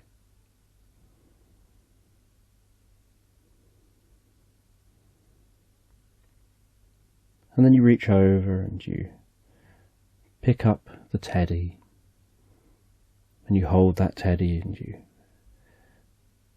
feel that it feels a little warm. And you reminisce again, and you're glad to see Teddy again. And then you notice something unusual as you feel that teddy bear. It feels like there's something tucked inside the teddy. And you remember that Teddy had a back that could be opened, that it had some Velcro just holding that back closed. So you open the back and you find the most beautiful looking, well carved music box with a small little metal handle, and you start turning that handle, listening to the sound of the tune that music box plays. And you play it through a few times before putting that in your pocket.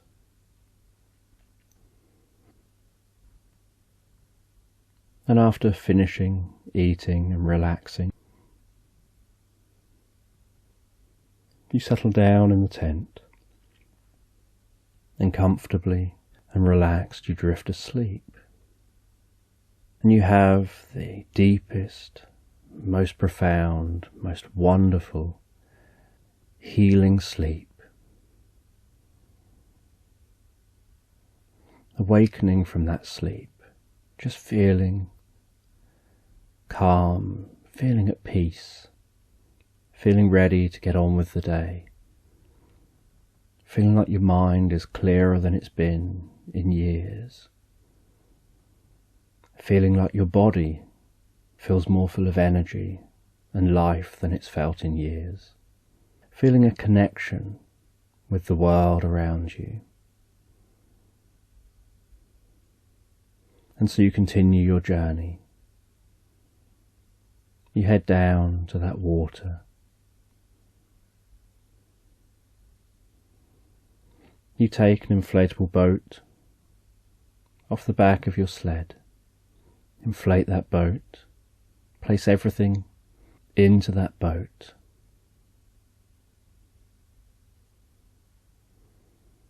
You push the boat out into the water. You row your way across that water, pushing through some ice as you go.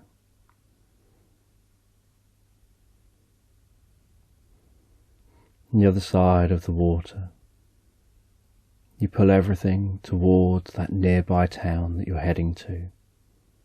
You look forward to being able to go and sleep in a real bed, in a warm bed. You arrive at that town just as the sun is setting again. You walk into the small little hotel that you'll be staying in. You go to the counter. They hand you the key to your room. You ascend the stairs, head along the corridor, walk into the room, and you sit down on that bed, bouncing a little, noticing how springy that bed seems, how much softer the bed seems than lying in a sleeping bag in a tent. You go and have a warm shower.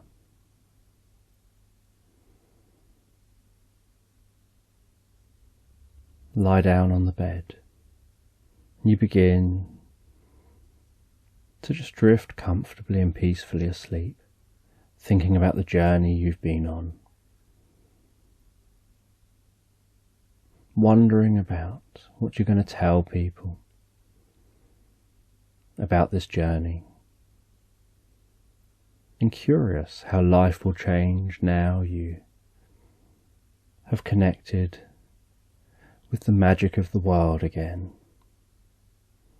and accepted that there is wonder and magic everywhere.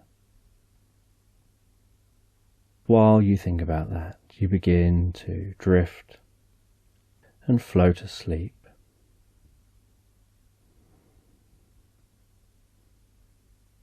Drifting and floating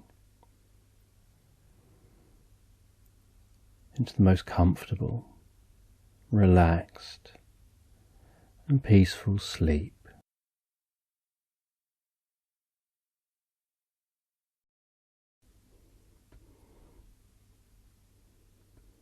So, just take a moment to allow your eyes to close and allow yourself to begin to relax. And as you begin to relax, I'm just going to tell a story in the background. And while I tell this story, you can begin to just comfortably drift asleep. And as you drift asleep, you can have a sense of walking through a forest one night. And it's a deep and dark enchanted forest. And through the trees, you can notice spots of light flying around, noticing the twinkling trails left behind those spots of light, whizzing and weaving through those trees. That slight sound of buzzing as they pass near you,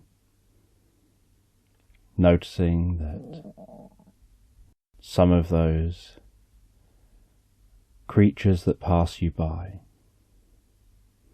have wings, and then recognizing that they're small fairies, that there are green fairies, purple fairies, pink fairies, red fairies,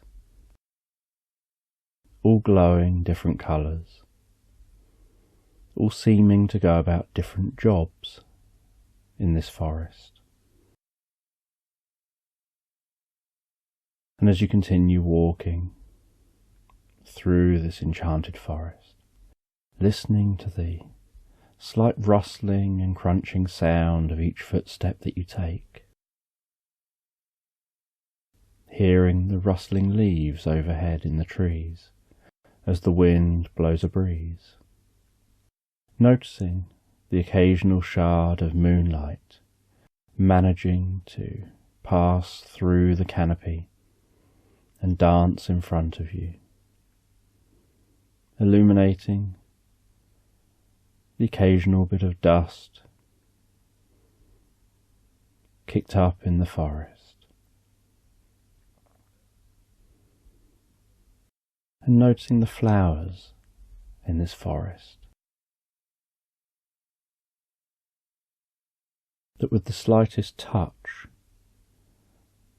of your feet, the grass seems to glow, and the breeze blows across the grass, and as it does so you notice this wave of green glow passing across the carpet of the forest, noticing some glowing purple flowers, and perhaps other flowers in this forest.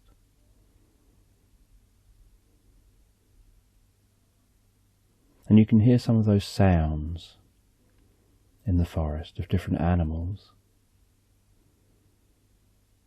aware of large deer in the distance, and you walk your way through the forest.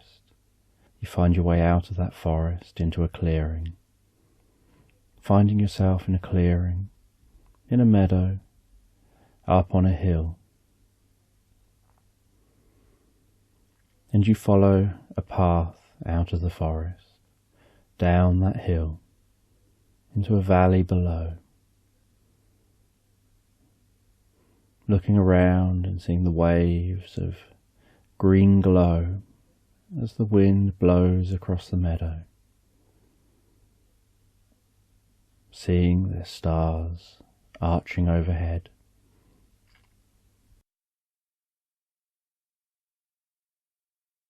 seeing the way the moonlight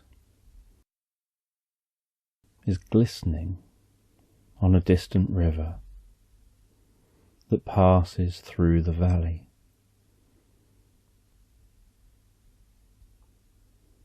And so you walk yourself away from the forest, down that hill, through that meadow, down to the valley, walking down towards that river.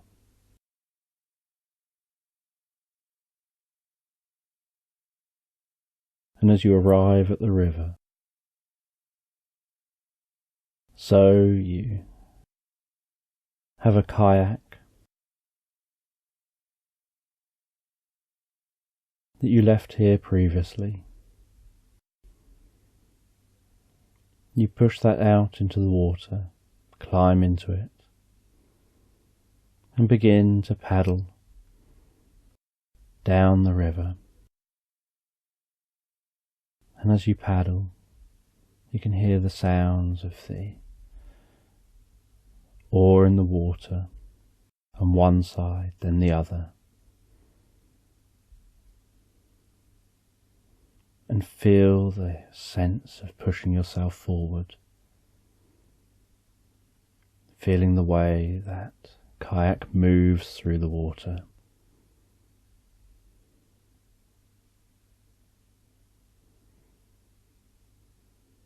And after some time,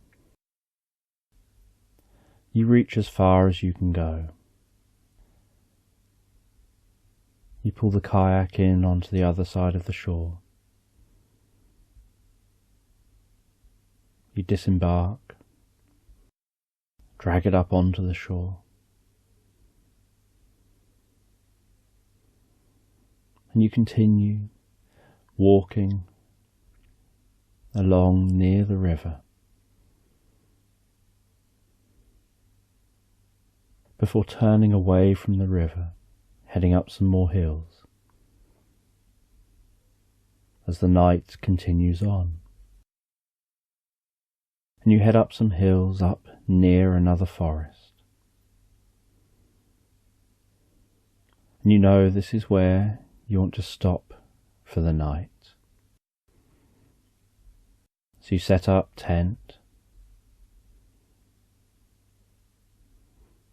You make yourself a campfire near your tent. You light that campfire. You have yourself something to eat. And you sit down just in the doorway of the tent, listening to the crackling fire, noting the way the light dances around the grass, the warmth of that fire just warming your cheeks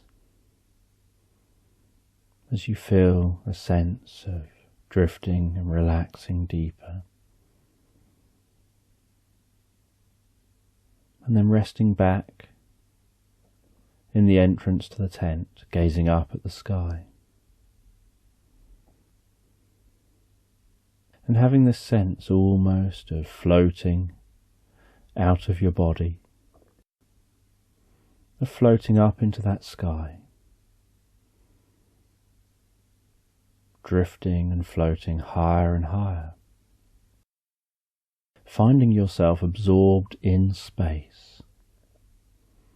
And while you're absorbed in space, so you begin to almost psychically or mentally travel through the stars.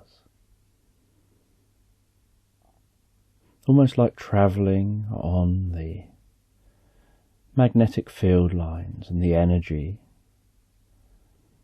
that connects everything in the universe.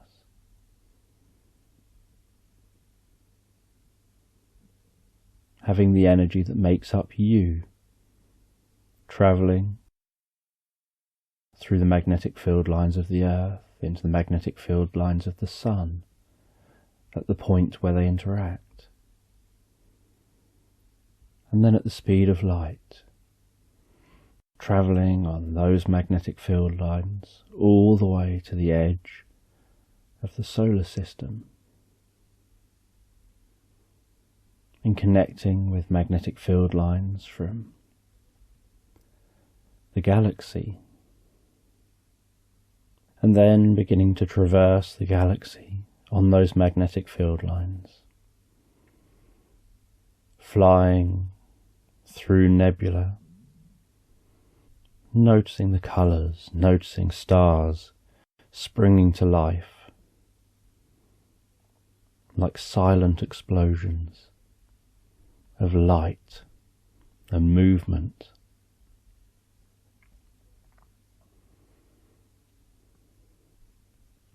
travelling near the black hole in the centre of the galaxy. Noticing the way that time seems to stretch, that the perception of everything stretches out, curves around you, that every moment in the past, present and future is suddenly visible all at once.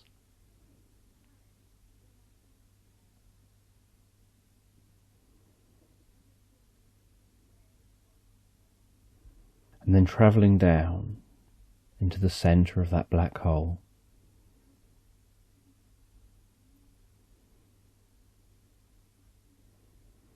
and feeling a sense of time standing still, almost like a ticking clock stopping,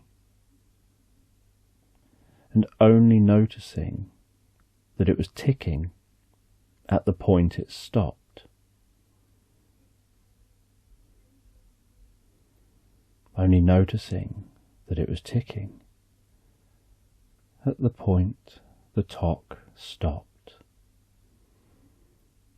and finding yourself floating where there's no up, no down, no left, no right, no backward or forward, where there just is, where there's no sound, no light, just comfort, peace.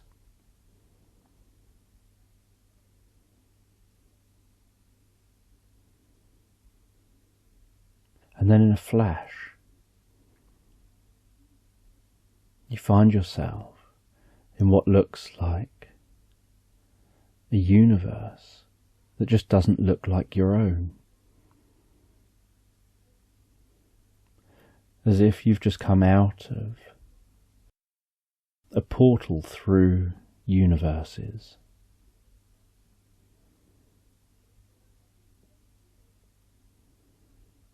And as you look around, so you notice how familiar it feels, yet knowing you've never seen it before. In the same way that you can see a forest, and it'll be familiar, you know it's a forest, but at the same time, you can know you've never seen that bit of forest before.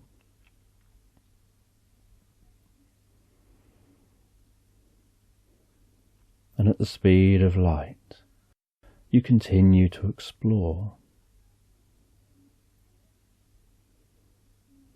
with consciousness spreading, following the magnetic lines of different stars, black holes, different galaxies,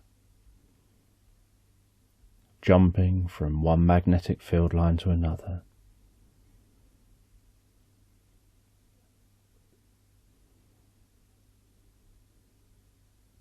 Where you know you're travelling at the speed of light, and yet everything seems so slow around you.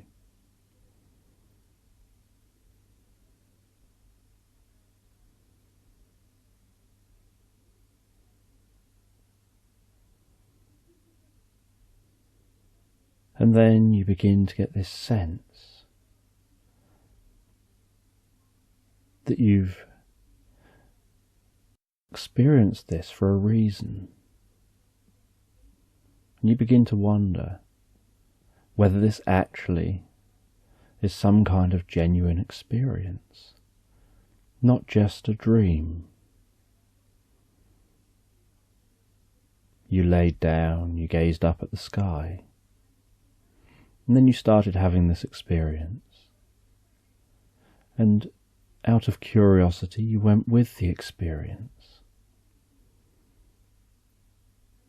In the same way that you can just drift into a dream. But now there's something about it that makes you question whether it's a dream, because you find that you're approaching what looks a bit like a blue marble in the sky.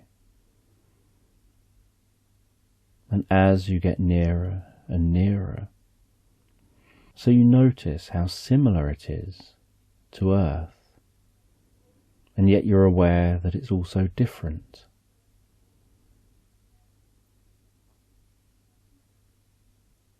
And you find yourself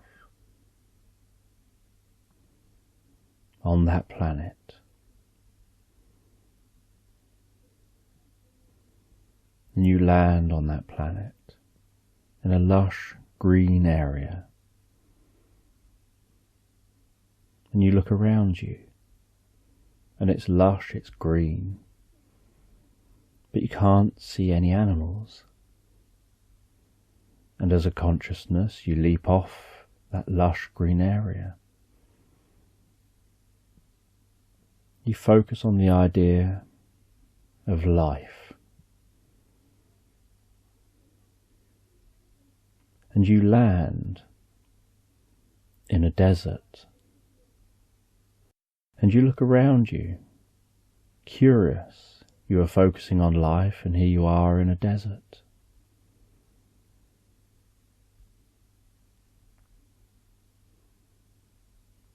And you can see a distant sandstorm whirling up and beginning to spread.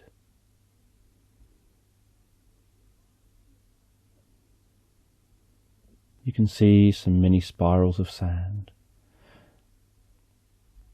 dancing across the dunes. And you travel across those dunes, having that sense that you can smell water. And you allow yourself to just instinctively be drawn to that sense.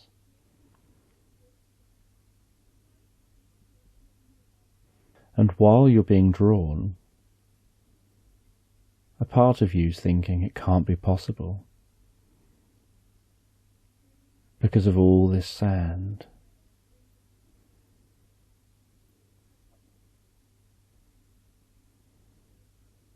And then you see a single tree standing in the middle of this desert.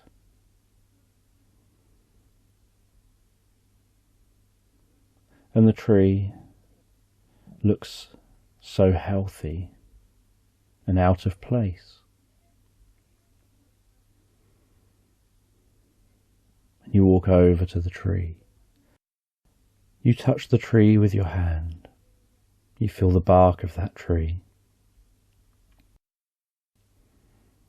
You tap on the tree. And you notice something unusual about how it sounds. And as you tap on that tree, you notice there's an area on the tree that sounds a little hollow. So you tap around that area, till eventually you notice there's an area to push on the bark. And when you push it, so an entrance opens, and you see a spiral staircase leading down under that tree. You walk through that entrance. The door shuts behind you. You follow that spiral staircase deep down under this tree. You notice the smell of water getting stronger and stronger.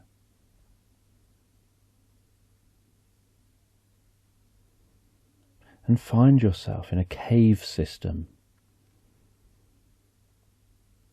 And there are lights down here in this cave system.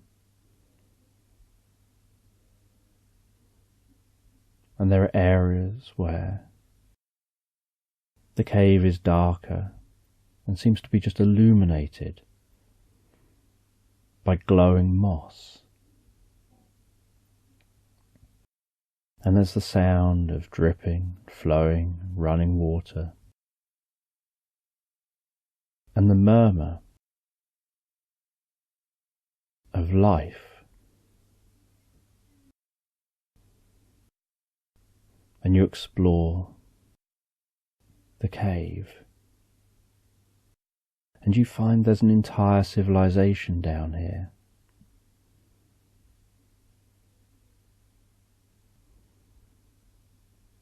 And as you explore and discover that civilization, they're startled to see you,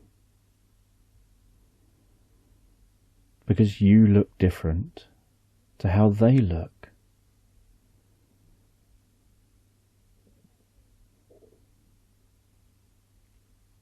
And one of them comes over to you and tries to communicate, and you don't understand what they say.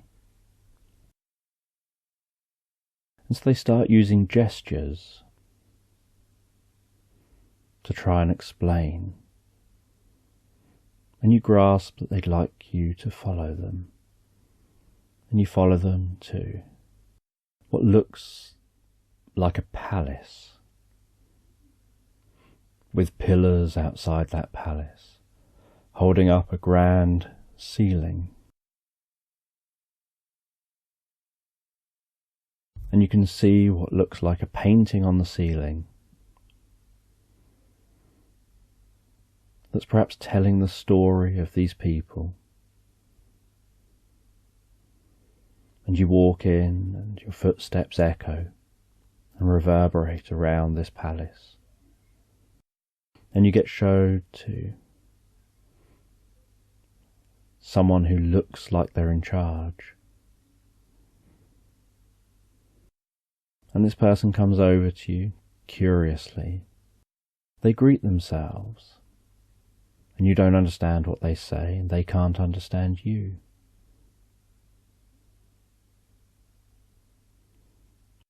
And then they direct you to a seat.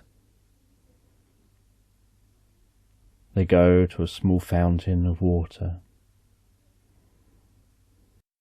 They get some of that water from that fountain. And as they bring it over, you notice that the water has an electric blue colour to it. And they offer you some of that water. And you take a sip. And they gesture to have the cup back.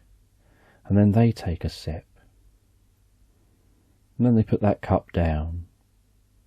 And they sit expectantly and watch. And you feel that cold water pass down your throat, down into your stomach, and then you feel it spreading around your body. And you feel a tingling passing to your mind, through your head, all the way down to the tips of your toes. And you can notice that they seem to be experiencing the same.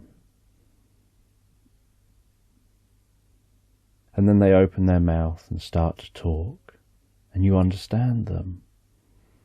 And you reply to let them know you can understand them. And they let you know they can understand you.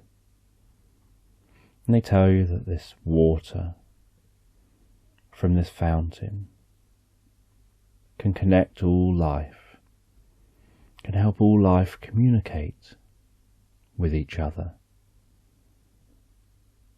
And it only lasts while that water is passing through you.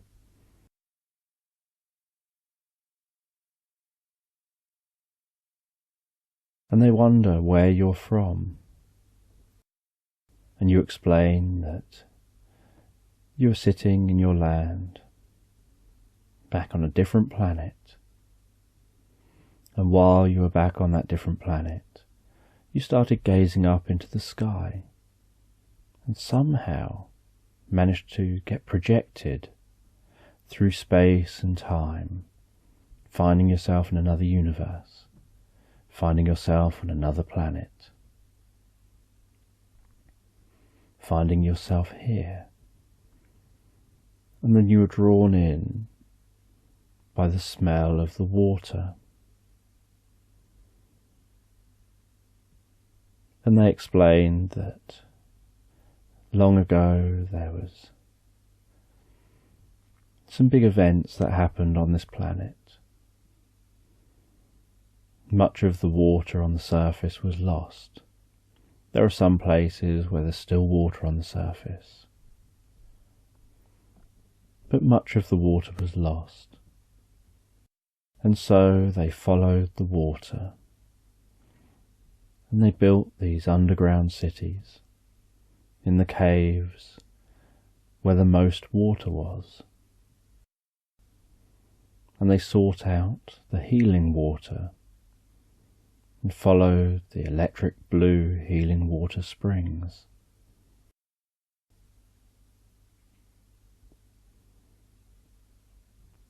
And they were curious why you would be here. And while they talked, they gestured for someone to come over. They asked that being to go and get some drinks, and the being came back with what you would describe as perhaps a teapot and some cups. And they poured some glowing, warm, green drinks. They took a drink of their drink and gestured for you to do the same. And as you put it near your nose, you could smell how sweet it smelt. You took a sip of it and could taste that sweetness and feel the warmth and that warm tingling that seemed to pass through your body, up the back of your neck and through your head, and around your cheeks, and then down to your fingertips. And then a sudden wave of deep relaxation.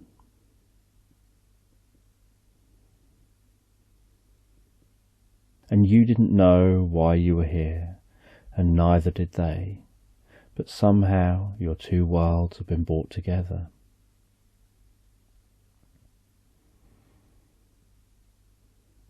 And you communicate for a while longer before they say they've got something for you, that they just feel that this is something you should have, and they don't know what you'll do with it. They don't know whether it's something you can take back with you,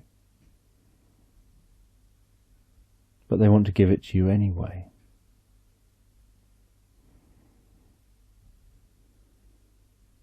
And they go and grab you the most beautiful, perfect glass. And you would describe it probably as a wine glass. But they give you that most beautiful, perfect glass. And they tell you there's more to it than just being something to drink out of.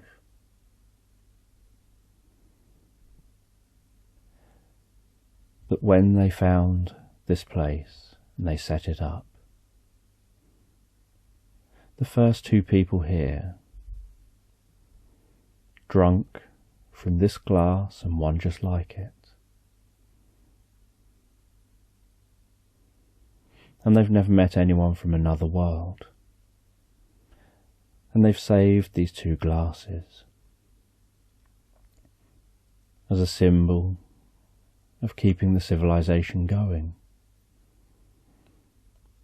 And they feel this event is equally as big,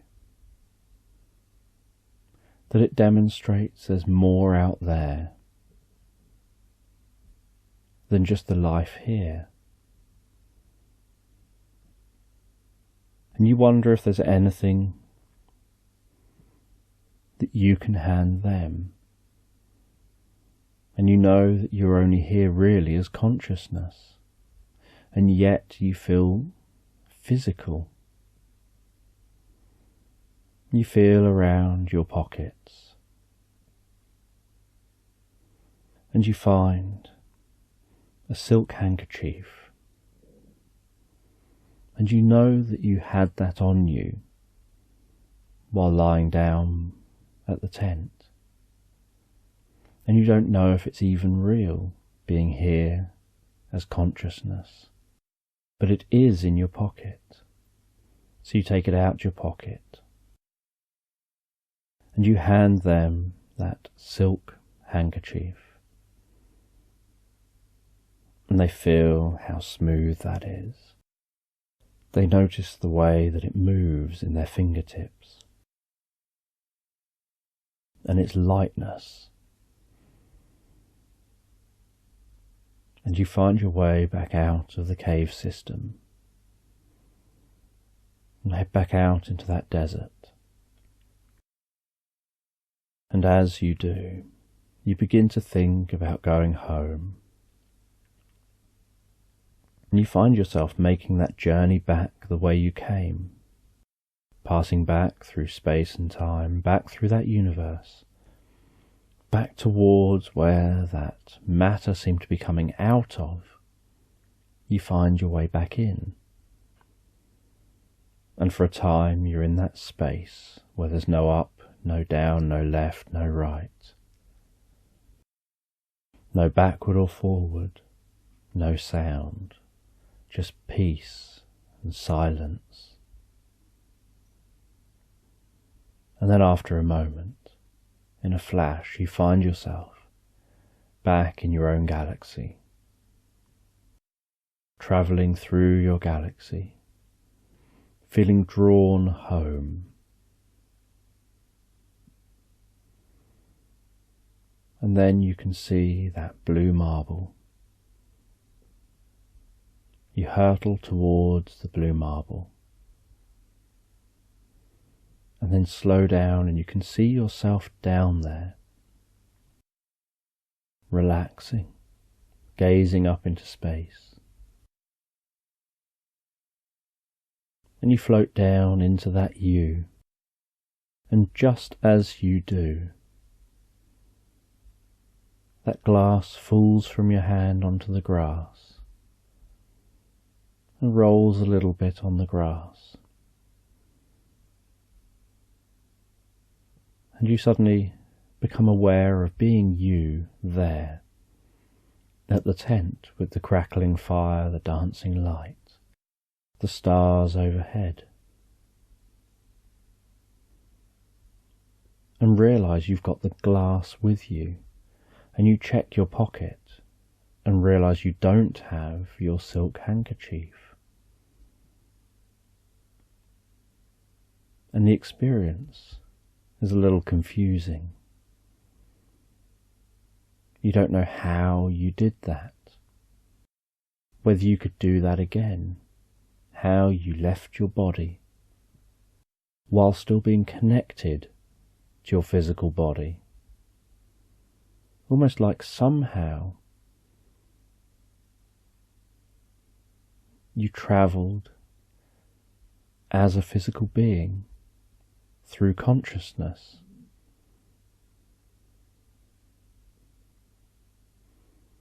And while you wonder about that, you hear the distant grumble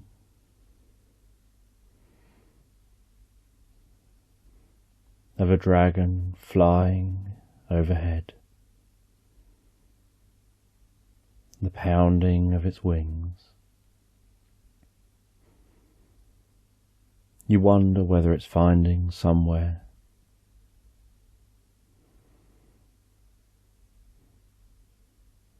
safe to go, perhaps aware that the weather's on the turn. You then hear the distant rumble of thunder, and you can't see any rain, and you can't notice any clouds in the sky, but you can hear the distant rumble of thunder. And then as you continue to relax, you notice the sky in one direction, occasionally flashing with some light, before hearing that low, distant rumble of thunder. And you have this sense that you know that there's a storm just gently working its way in.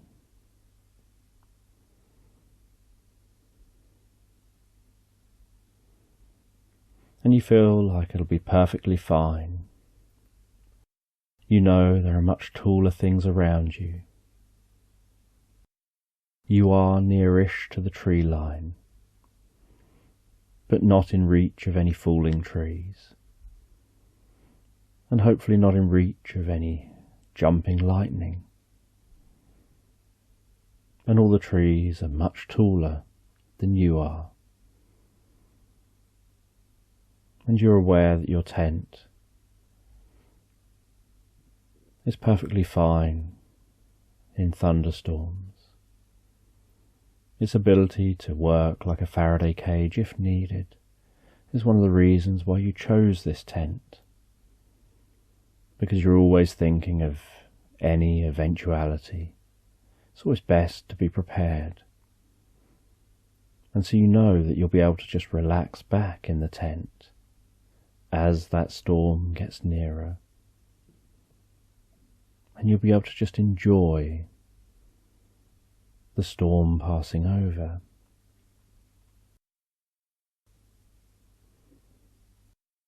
And you've been gone for a few days, out on a journey, over to the most enchanted forest. You had to go and meet with a wise person in that forest, and now you're making your journey home. And you enjoy this land, so you don't mind taking a few days and relaxing and ambling your way home. And then you notice a large raindrop splat on your head. You know that those clouds are now getting closer. And so you tuck yourself away in the tent. You seal up the tent. You relax back so comfortably and peacefully in that tent. The glow from the moon on the outside of the tent gradually fading as the clouds move in. As you now hear the larger raindrops hitting that tent, and then that rain gradually getting heavier and heavier on the outside of the tent.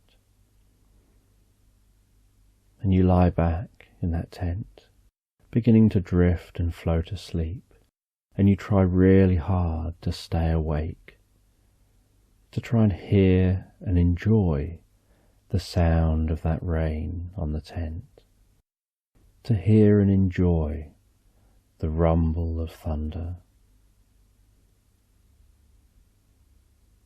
And you notice the way the thunder is the kind of thunder that just rumbles gently and deeply, rather than cracking loud.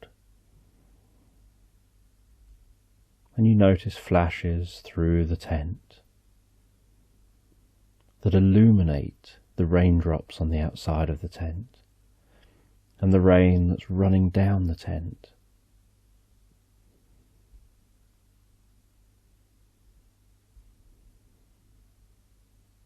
And you enjoy the sound of that rain outside, finding yourself unable to keep your eyes open, almost like the rain is hypnotic, that the pitter-patter of that rain is somehow guiding, relaxing you asleep deeper and deeper. And while it does,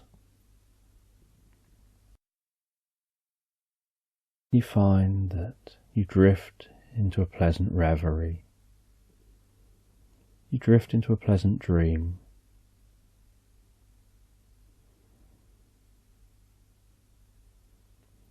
You wonder what the dream means. You dream of being at home, watering your plants.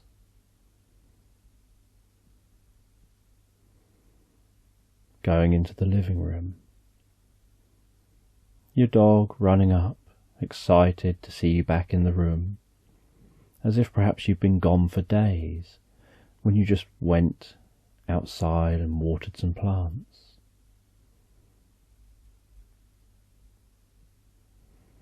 And you stroke the dog and pat the side of the dog and sit down and relax as they rest next to you, resting their head on you, feeling the warmth of their body. With your hand resting on the side of their chest, aware of their breathing in and out.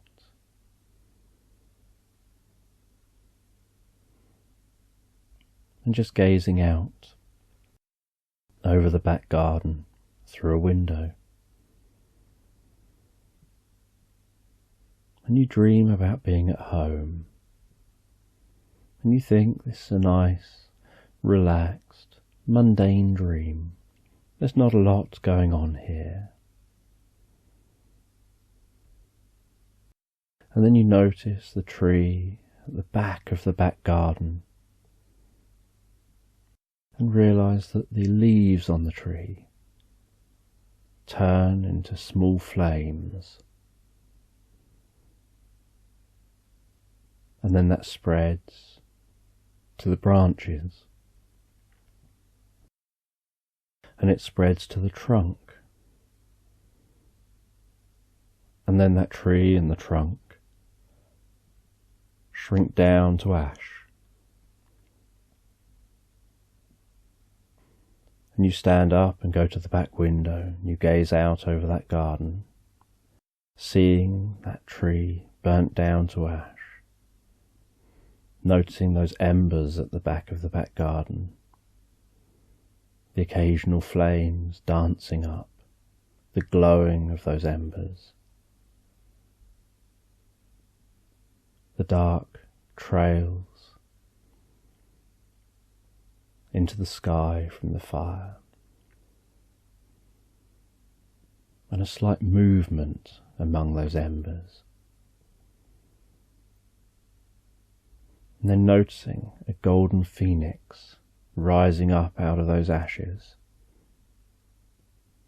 launching itself up into the sky, flexing its wings, flapping them,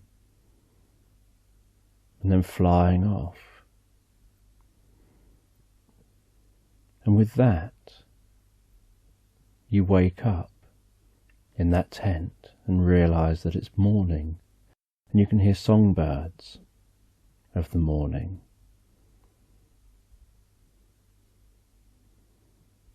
And you can notice the way the sun's shining on the outside of the tent. And as you open the tent, you can notice the mist across the grass as the sun is warming the rain from the night before, and it's evaporating. You pack up the tent, you continue your journey home. You walk down to the village. And as you arrive at the village, people greet you, welcome you back. People seem excited to see you. You make your way home. Your dog is excited to see you, wagging their tail, jumping up at you. You put your things down.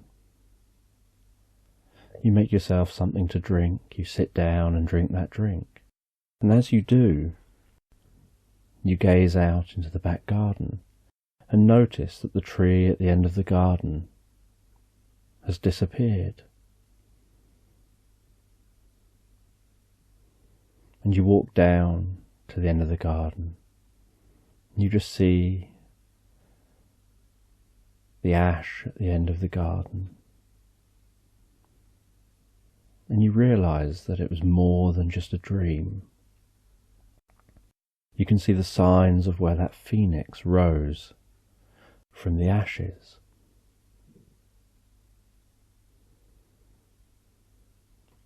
And you become aware that there must have been a phoenix egg in that tree. That phoenixes lay eggs, and those eggs grow larger over time. But they lay the egg within the base of a tree, and the egg, as they lay it, is squishy, and so it squeezes into a tree, and then it starts to solidify, and it takes years for an egg to develop. And as the egg develops, so the phoenix inside the egg grows larger and larger. And then when the phoenix is almost at the point of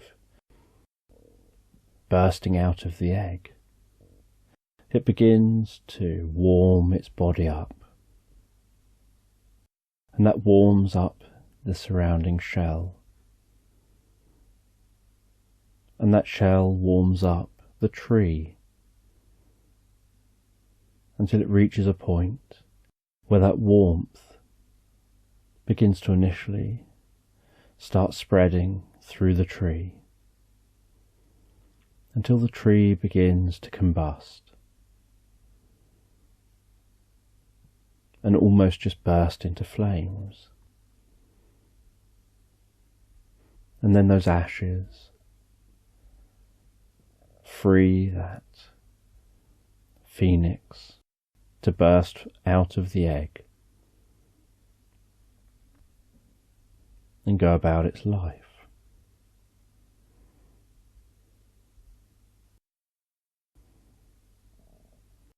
And you'd heard about phoenix being able to almost create a psychic connection. You wonder if somehow your experience has created a connection with that phoenix. Maybe there was still some of that blue water within you.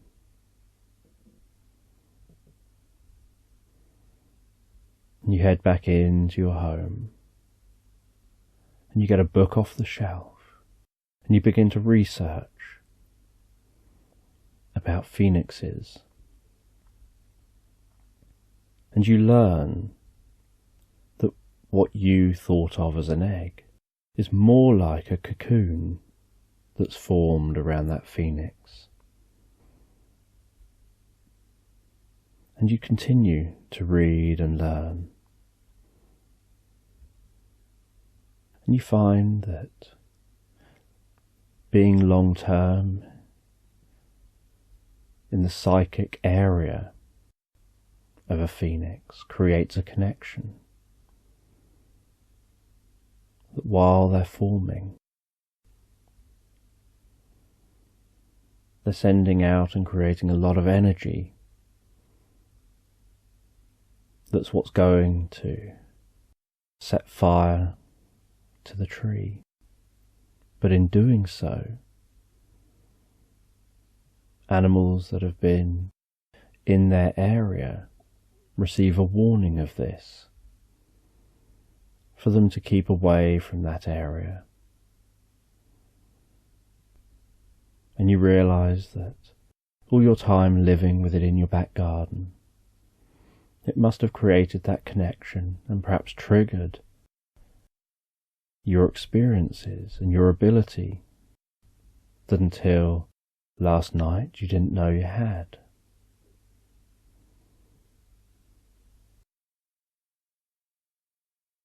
And the wise person that you'd been to see was about a completely different issue that you'd encountered. That you'd been having a problem in your garden with some rogue fireflies. And so you'd had to travel to the enchanted forest, go and see that wise one, to receive something from them that would help you to deal with the fireflies.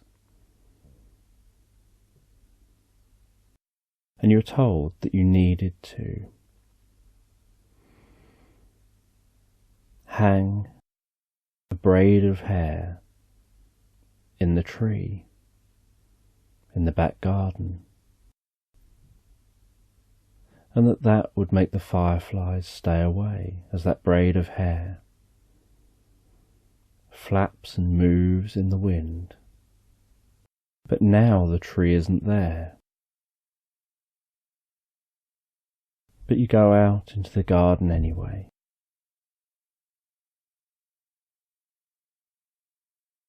You hang a braid of your hair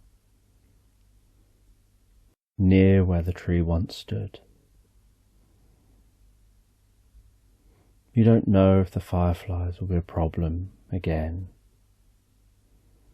or if perhaps they were just disorientated by the heating of the tree.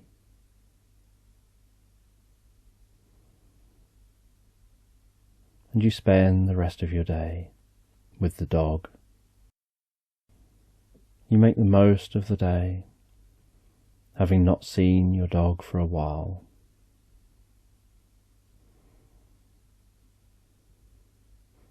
You sit in your garden, watching the birds in the garden, the butterflies, other insects.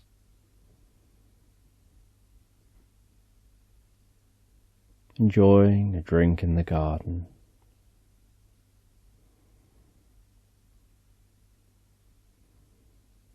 And as you relax in your garden, so you start to contemplate the meaning of the experience. You'd read in the book that a connection is created between you and that phoenix, and that the phoenix will be back. And you know that phoenixes are rare, that any one phoenix is only around in one area for a while. They keep distance from each other. It takes years for them to be born. And so you wonder whether that phoenix will be back, and if it will, what your experience will be.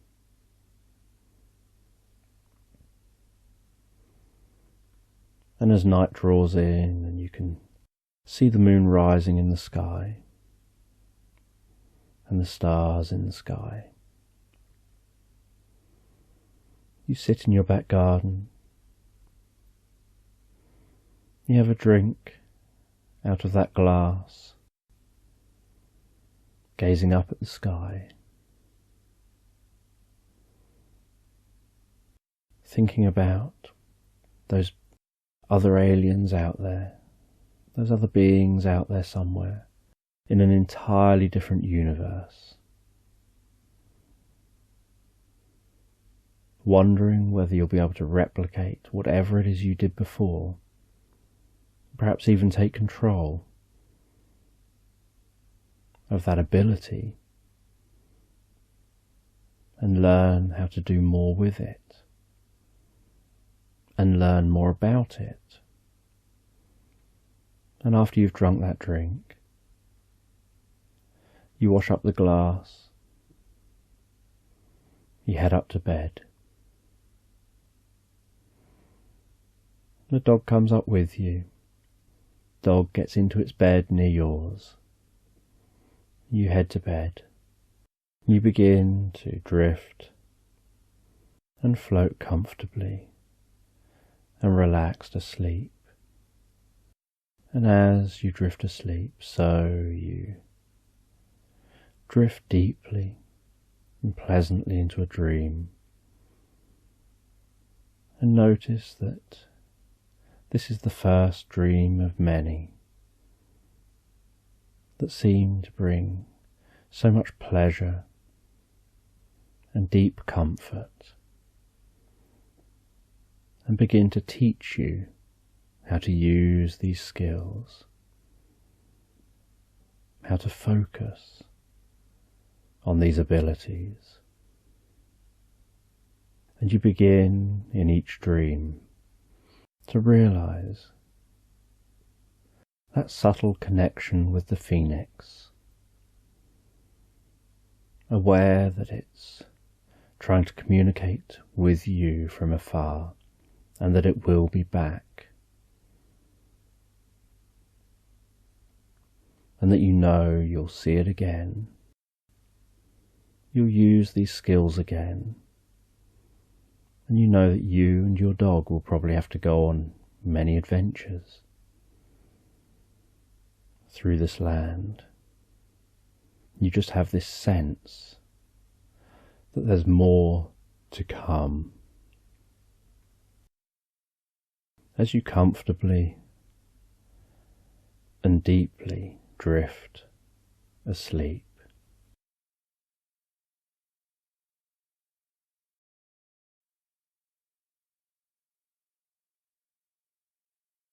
so just take a moment to allow your eyes to close, and as you let your eyes close, you can begin to relax. And while you begin to relax, I'm just going to tell this sleep meditation in the background. And as you listen along to the sleep meditation, you can begin to just drift off in your mind. And while you drift off in your mind, you can have a sense of walking through some woodland. And as you walk through that woodland, so you can see moonlight shining down in a meadow in the distance, and you continue to walk through the woodland, following that woodland path, hearing the sounds of each footstep that you take, hearing the rustling leaves overhead. Noticing the occasional silvery shard of light break through those leaves and those branches above you and dance on that path in front of you. And you can hear animals in the woods as you continue your journey. And you're heading toward that meadow. And you can notice that there's a certain mutedness to the sound here in the woodland. That sound seems to be absorbed by the trees, by the ground. And that although you can hear the breeze in the trees overhead, you can barely feel the breeze on your face. And you walk out of that woodland into that meadow. And the meadow is just illuminated by that full moon up in the sky. And as you gaze up in the sky, you can notice whether there are any clouds, or whether you can just see stars, perhaps patches of colour in the sky. And this meadow is an overgrown meadow up on a hill with long grass just waving so comfortably in the breeze. And you can notice how the wind can blow on your face, noticing the temperature of that wind.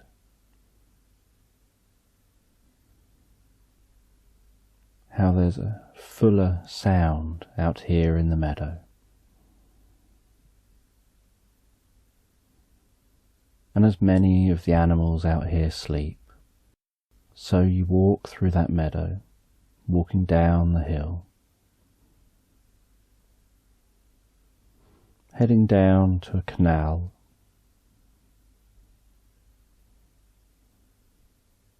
and as you walk down that meadow, seeing the faded blue of the hills in the distance, seeing the way the moonlight twinkles and sparkles on the water of the canal. You find your way down to a footpath along the edge of that canal, and notice how those footsteps change and sound more gravelly as you walk along the footpath.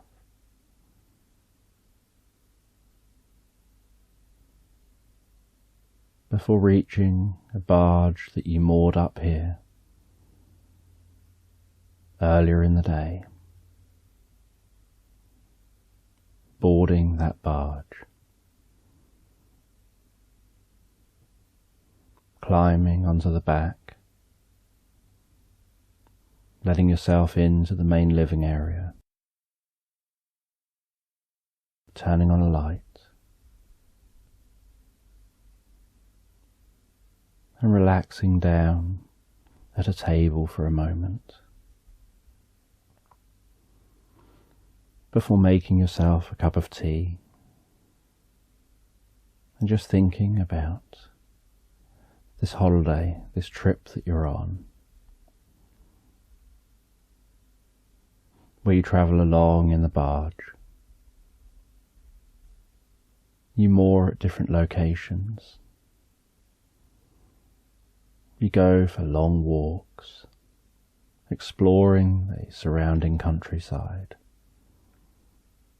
And in the evening you relax down before carrying on your journey the next day.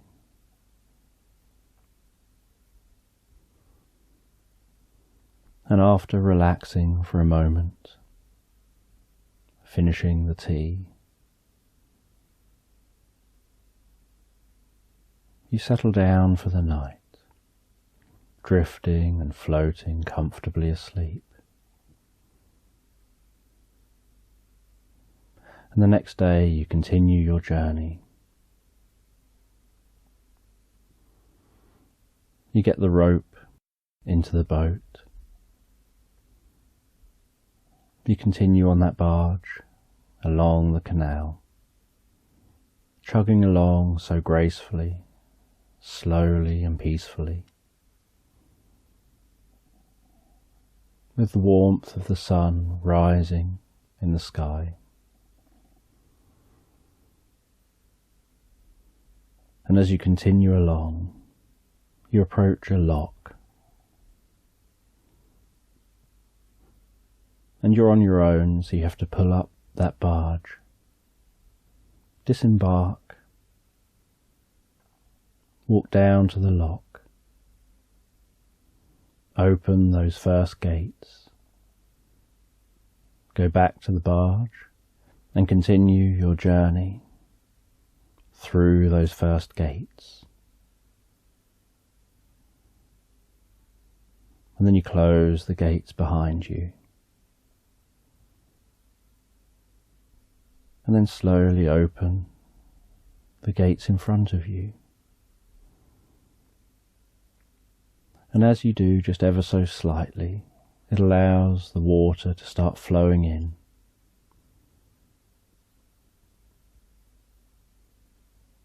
And the boat gently rises up. And as that water flows in, so the gate can be opened a little faster. until the water level is the same as the other side of the gate. Then you go back to the barge, pass through the gate, leave the barge, go and close that gate behind you, and then continue on your journey, just very slowly, peacefully, travelling through the countryside, seeing meadows around you, woodland, the most beautiful blue sky. And after a while, you spot a location to moor up the barge. You let it drift in, reverse just a little to bring yourself to a halt.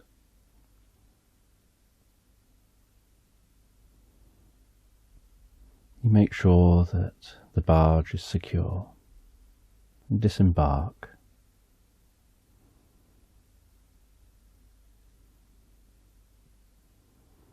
And decide to go on a walk here.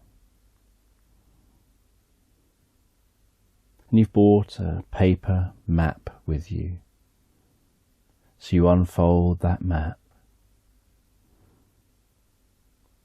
having to hold it wide in front of you.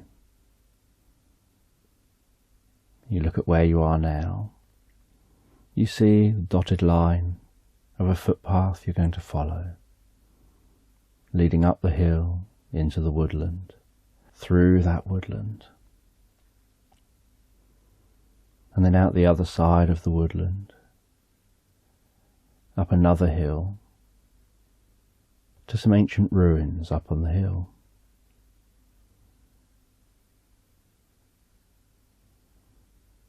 And you look around you, you identify where that path seems to be. Put the map away, carefully folding it down, putting it into your backpack, and then following that path up through the meadow and into the woodland. And you walk through that woodland, hearing the sounds of summer birds, allowing your mind to wander, allowing yourself to drift and relax deeper with the experience. Almost like being out in nature is just helping your shoulders relax, helping your whole body relax, your breathing relax and calm down. Hearing birds in the trees, the flapping of wings as birds launch themselves out of the treetops. Walking out the other side of this woodland and turning up that hill towards the ruins. And the ruins are just a few standing stones in a circle, reasonably low down standing stones. And you walk to the top of that hill, and from up here you walk into the standing stones, and you look around you and you turn around while looking, and notice that from up here you can see over the woodland, off into the distance. You can see in all directions, and you can understand why, perhaps, whatever was here was built here. You start taking some photographs from up here and of the stones. And then you sit down in the middle of the stones, close your eyes and wonder if you can recapture any of that energy of this location. Whether you can connect with something here and have a sense of what it must have been like to be here before these were ruins. And while you relax, you let your eyes close. You take some deep, purposeful breaths. And with each out-breath, you relax deeper and deeper into the experience.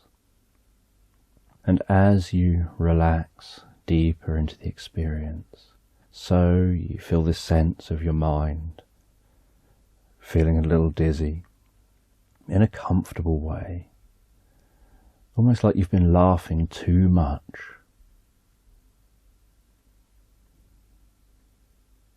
And you have that sense, almost like you've been laughing too much. And you go with that feeling. And as you do, you notice sounds around you seem to quieten down. And you don't know for sure whether it's the sounds quietening down or whether it's your inner focus increasing. But what you notice is that you have this sense of the colour purple forming around you. And you can't see that purple, you just have a sense of that purple. And you can't explain how you know it's a purple. It's just a feeling that you have.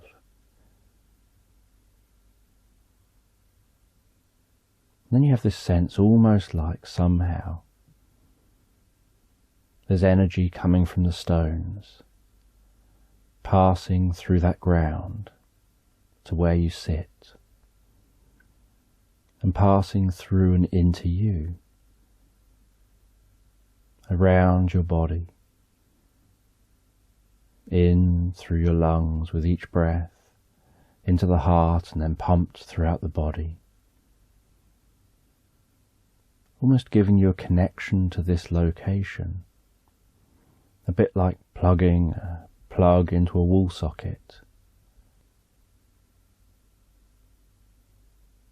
And you start to hear sounds of people chanting, sounds of people walking around,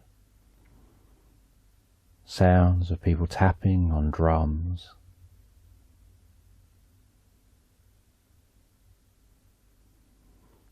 And you wonder whether that's just in your mind, or whether if you opened your eyes, you would see this other world.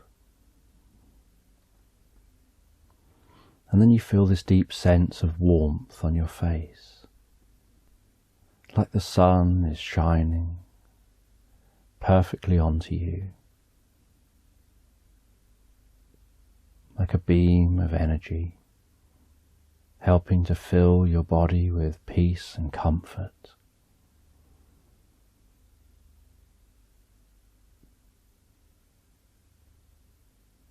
And then you hear a voice saying, "Open your eyes."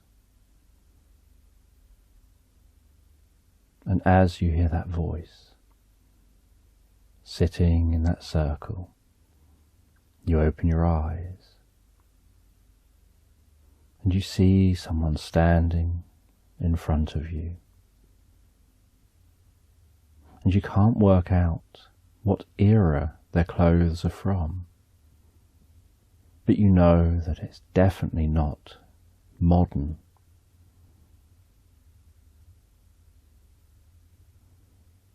And you notice, out of your peripheral vision, that there are others around.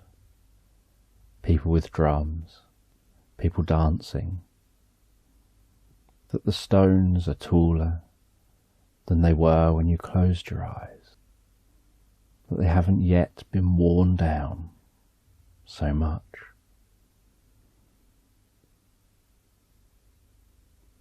And this person explains that they're the gatekeeper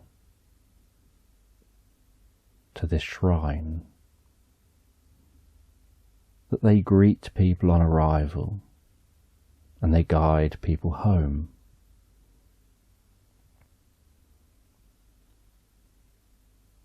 That people come here, but very few access the gate. But you have accessed the gate, rather than just walking around, taking some photos, deciding that's a nice circle of stones, and then leaving again. You took time to stop, to slow things down, to connect with the land, connect with nature, become one with the world. And you did that in the middle of these stones. And so after a point, the frequencies of the stones, the frequencies that they vibrate at, synchronizes with specific brainwave patterns. And once that synchronization happens, it amplifies with each breath, and it amplifies the longer you remain connected. And the more it amplifies, the more the gate opens and realities merge. The reality here and the reality where you sat down. And at that point where they merge, you appear here, and the gatekeeper is always on their post, always here for new arrivals.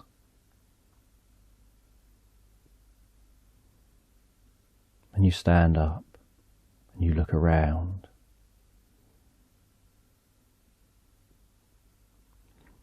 And you notice this culture must be at least a few thousand years old. You can see the view from up here. You can see that things look very different.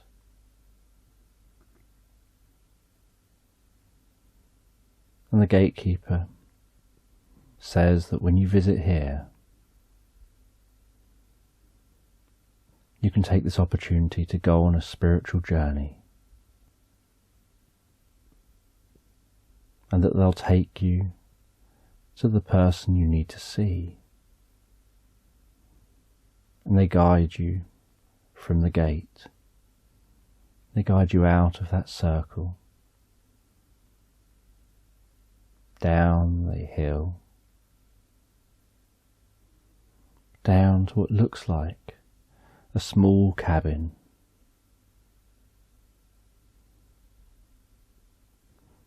With an alpaca stood outside that cabin. And the alpaca is just eating grass. And you notice that here, when you reach over and stroke the side of that alpaca, small sparkles of light pass around your hand and glisten and glow off of that alpaca. And you almost have this sense of hearing a tingling sound while stroking. And the gatekeeper knocks on the cabin door. The door opens. The gatekeeper says that you've just come through the gate, before they turn and head back to the gate. The person in this building smiles at you, welcomes you in, asks you to take a seat, and you sit down in the seat, and they make you a drink. They ask you where you came from, what your world is like. They explain that there are people from many worlds, many futures, who visit And they won't reveal who or when from. Only that your time is just one of many. And you ask if there are people from even further in the future than you've come from. And they say that people come here from much further in the future than you've come from. And you take some comfort in that knowledge that there are people able to visit from a long way off in the future. And you don't know how many people, or how they discover how to access that gateway. And you get told that passing through the gateway and having this experience is a one-time thing, that once you return, the gate will close to you and you won't be able to re-access it. And they say that the reason for that is that if too many people kept re-accessing that gateway, they'd be inundated with time travellers. And they don't want that. They want people to either make the most of the experience or not, but only have one shot at it. And those who choose not to can learn and develop from the experience back in their own time.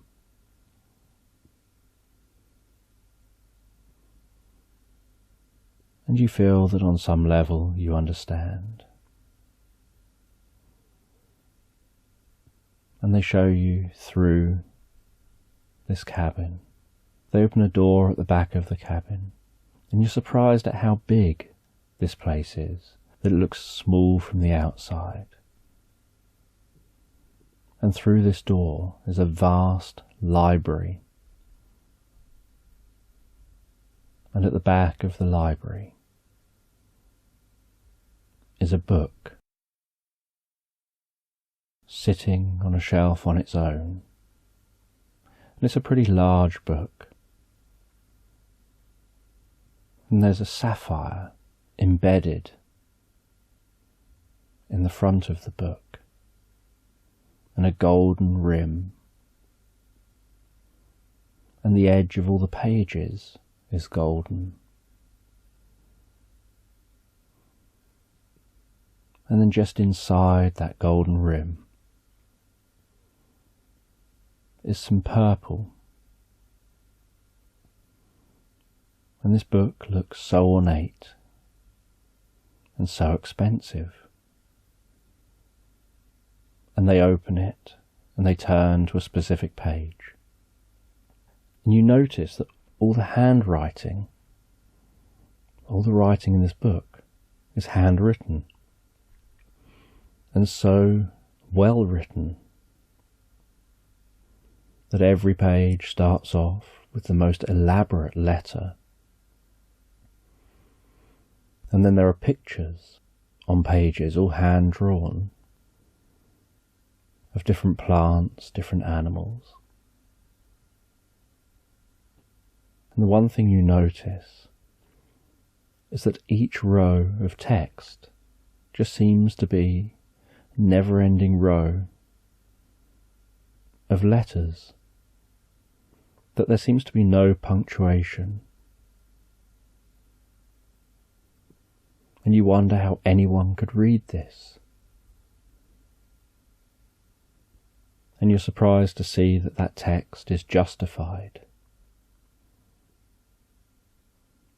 that it's perfectly straight down both sides.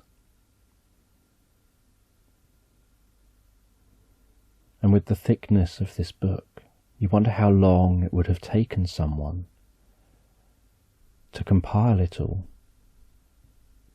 And they start reading from the book, and their voice when they start reading has a deeper tonality, a more measured tonality.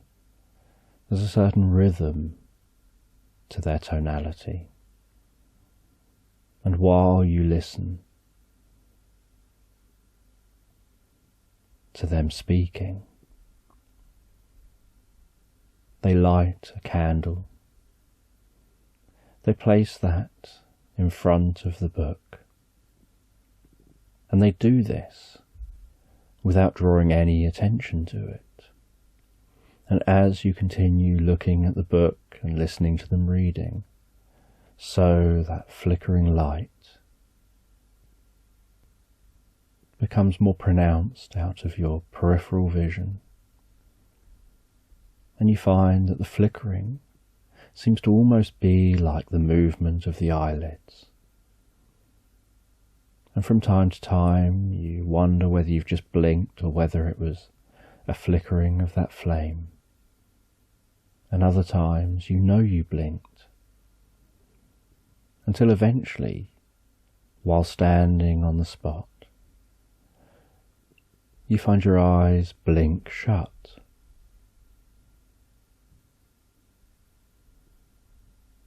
And you don't at first notice that that's what has happened. You're still hearing their voice. You still have this sense of the flickering. And then you notice, after a few moments, your eyes are actually closed. And you start drifting with their voice, almost like their voice is the ocean waves that you're following onto a shore, just relaxing and rolling gently into the shore on the waves of that voice, finding it so peaceful and calm, and almost like you've rolled into the shore on the waves of that voice, and then found yourself floating in a breeze, like their voice has taken on the wind that's going with you deeper into the experience. And then as you have this sense of drifting like a floating leaf in a breeze, you don't know whether it's just mental imagery or a new experience, but you find yourself feeling like you're drifting toward a tree and then landing in front of that tree. And you can see in front of you a wide tree. And then beside you, you hear a noise and notice a small fairy. And this fairy tells you that they're to be your guardian angel, that they are who you've chosen, and that you don't know that you chose them. It was a mutual choosing, that it was a pairing of personalities, a pairing of consciousness,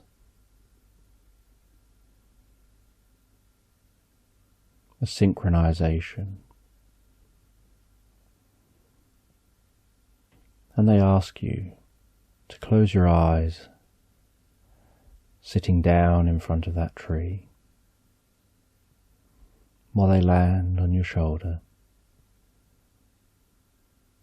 And they say, as you feel me sat here on your shoulder, just focus on that feeling. And as you focus on that feeling, just have a sense of floating up out of your body, floating, drifting higher up out of your body, so that you can see yourself down there, resting under the tree. And then follow me as we fly to the nearby mountains. And you drift and float deeper and deeper inside and higher above yourself. And then find yourself looking down upon yourself and then following that fairy towards those mountains. And you don't know how to fly, you just seem to be able to fly, just by thinking about where you're going. And you head to a cave in the top of the mountains, and there's a fire burning, crackling in this cave. And you're asked to pick up some chalk and draw a horse with wings on the wall of that cave. And so you do this. And then the fairy says, just step back a moment. And you step back. And you notice a slight twinkling of that chalk. The fairy says, now just take one of those sticks from the fire. And you take one of the sticks from the fire. The fairy says, just pat around that drawing you've made. And you start patting around that drawing, and you can see the bits of fire falling off as you pat on that drawing. Hear the crackling sound on the wood.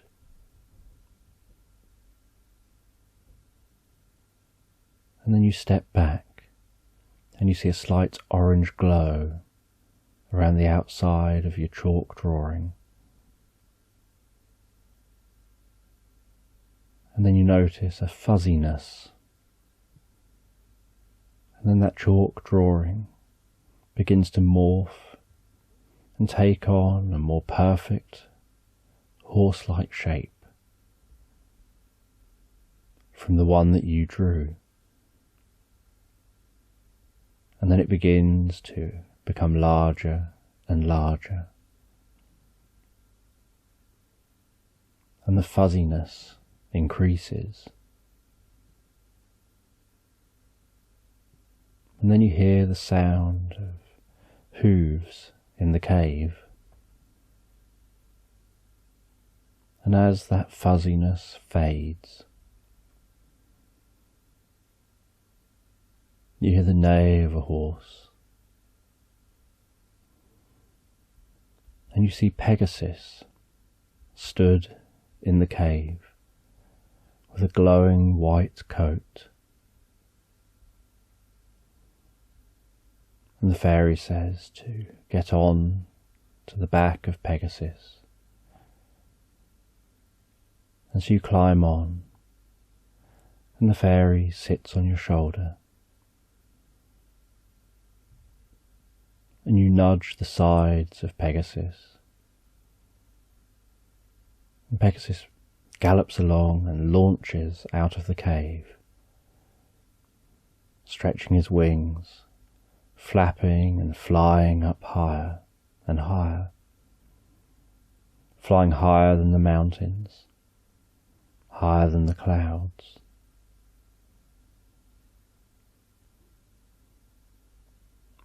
And then once Pegasus is so high, you can look down on that earth below. He turns to face north, starts galloping, then galloping faster and faster, and you can see the northern lights getting closer and closer, and Pegasus galloping faster and faster.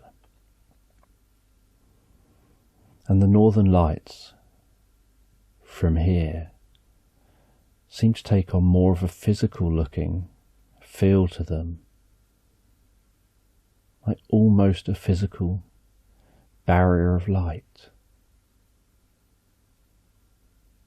And Pegasus gets faster and faster, and everything around seems to start to warp, before in a flash you find yourself in a space of stillness inside the northern lights. But you can't see the earth below. You can't see stars overhead.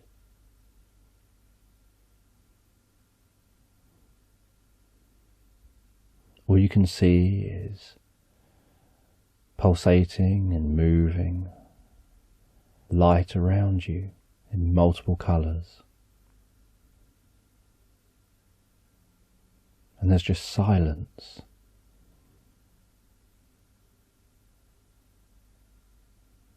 And then from this silence and this darkness, light begins to appear.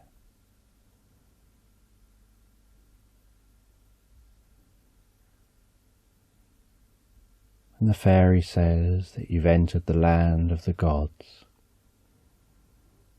As you see these giant pillars with what looks like gods carved on them. And it's almost like entering a large gate. Like this is a location for greeting people on arrival. And Pegasus lands down in this area, bows his head, and you and the fairy dismount. And the fairy says, "Come with me." And you follow that fairy as they walk through this area. A mix between land, but it looks overexposed, like everything is brighter, and yet there seems to be no sun. Everything just seems to glow and sparkle and shine. Everything just seems to emanate peace and tranquility.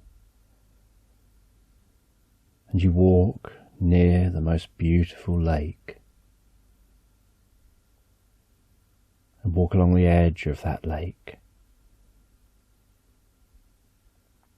And you can see different animals, and they resemble animals you're familiar with. But you have this sense that there's something different about them, something serene, the way they all get on, the way everything here seems to be in harmony, the way everything here is almost like an orchestra playing so perfectly.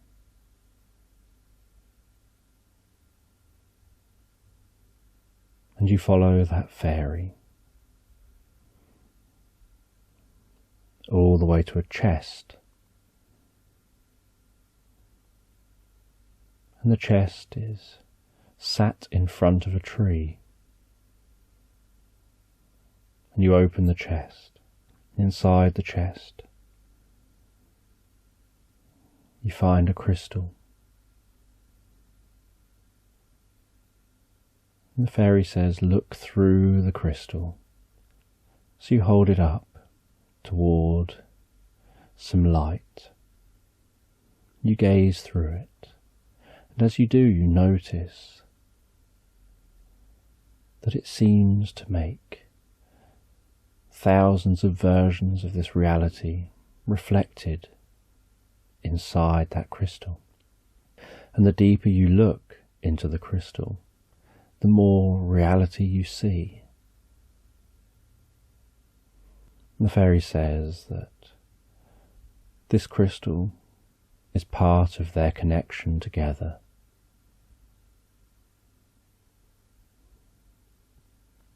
It's the physical manifestation of their connection together. That as your guardian angel, they're always there with you. But when you're back in your world, they're not going to be visible. And so the way to know that they're there, the way to have a sense of exactly where they are, and a sense of the connection, and to be able to communicate with each other, you'll have that crystal, that connects worlds, that connects all realities, that's tuned to you and them. And you take that crystal, you close the chest, and they say they've got one more thing to show you. And they walk you to a hatch in the ground. And they say open the hatch, so you open up that hatch. And they say there's 10 steps. Just close your eyes and walk down those steps. And so you close your eyes and you count your way down the steps. 10, 9, 8, 7, 6, walking all the way down those steps, noticing the sounds above fading away. 5, 4, 3, 2, 1, as you step at the very bottom. And then the fairy does something, you don't know what, but you can notice through your eyelids that wherever you are is now light.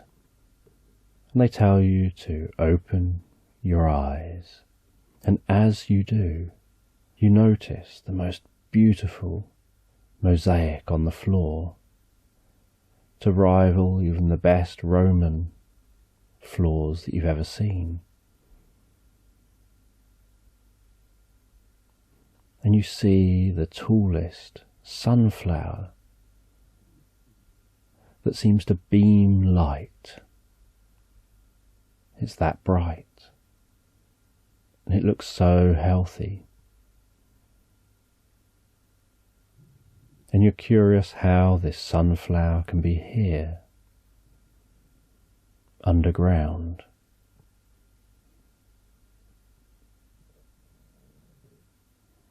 And the fairy explains that there's life everywhere here. That this is just one area, one room. And you wonder why you were shown this room. And the fairy says that there's something here even more for you. Something that's personal from them as the fairy.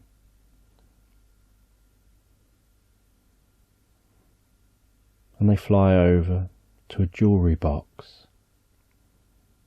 The most beautiful jewellery box. And you open that jewellery box, and inside you see a bracelet. And they tell you this bracelet is a gift from them to you, as a personal gift.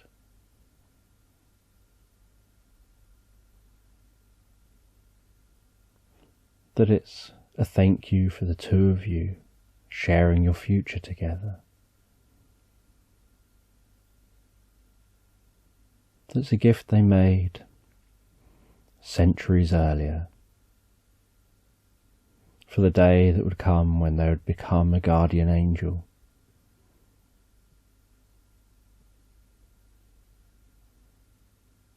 And they help you to put that on your wrist before you leave this room. Then head back to Pegasus. And then nudging the sides of Pegasus, you fly your way back out of this area.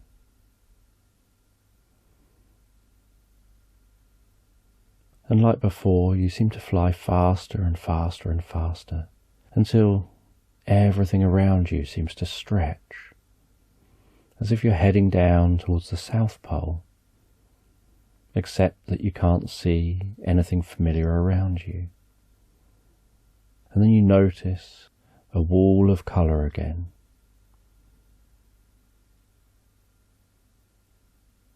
And as you pass through that, in a flash, everything goes dark. And then from the darkness, you begin to see the earth below you again. And Pegasus takes you back down to the earth. And you dismount. And then Pegasus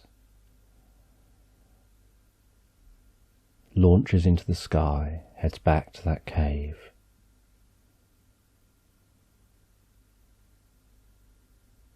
And you end up finding your way back to meditating by a tree.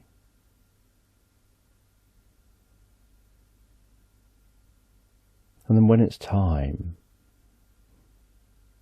you notice a mist forming.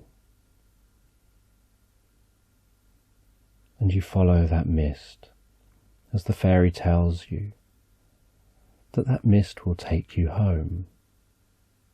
And you walk, following the mist, all the way back to that circle. You see the gatekeeper standing there. And you and the guardian angel, the fairy, enter that gate, sit back down, you close your eyes, and as you do, you notice things around you are changing. You find yourself back in your normal time, and then you open your eyes in this normal time, wondering about the experience. And as you wonder, you check to see if you have that crystal. You find the crystal. You hold that in your hand. And as you do, you feel a connection to that guardian angel. You know that they're watching over you. That they're with you here and now. That they're there to help and support you, to bring you comfort, and for you to work together for wellness and personal growth. And you're curious what else comes with having a guardian angel who's watching over you and supporting you. And as you hold that crystal, you notice the bracelet on your wrist. You realise that's made it to reality as well.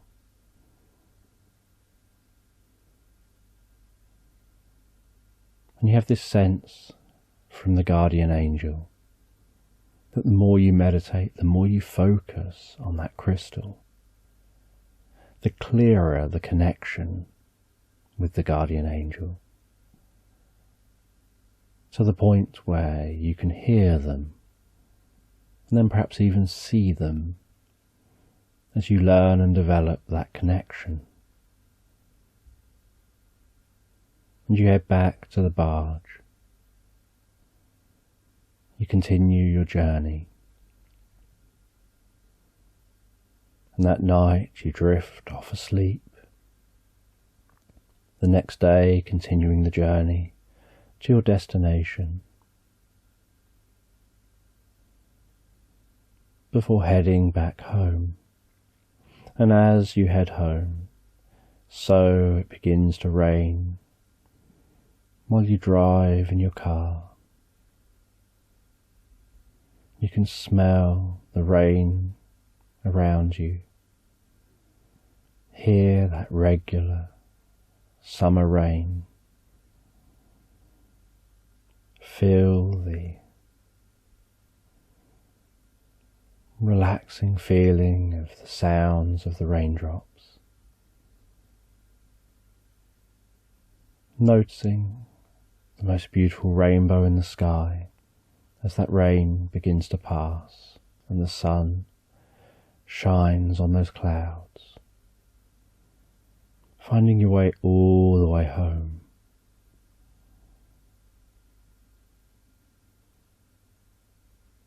And once home, you settle in, and that night you head to bed. And you drift and float comfortably asleep, thinking about the experience you've had, thinking about the ways that you can enhance the experience, the ways you can develop that connection with your guardian angel, the ways that they can work with you to bring peace and comfort, to help you relax, to help you manage life's stresses and strains and challenges, to be that hand that gently rests on your shoulder at a time when you need it, that rests on your shoulder and almost communicates calmness, relaxation, a sense of being loved and supported, that just helps to slow thoughts down, to soften thoughts, to help thoughts of different things come in when challenging thoughts come in.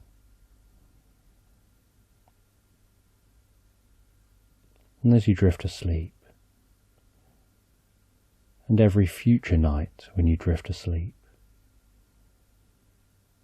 that connection with the guardian angel strengthens, deepens, as does the healing and well-being, and the growth towards the future you would like, and you drift and float so comfortably, so peacefully, asleep.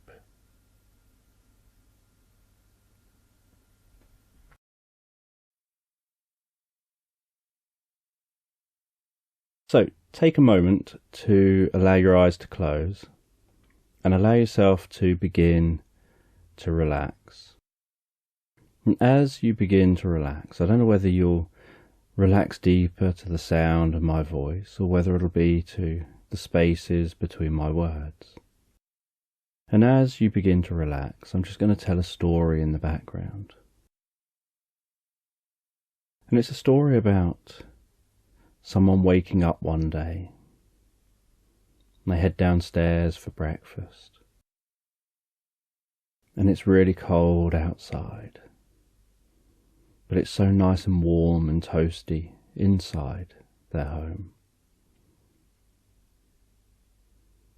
And they go into their kitchen. They prepare themselves some slices of toast, smelling that smell of the toast cooking. Standing near that toaster while it cooks, watching as it pings up in the toaster, placing that down on the plate,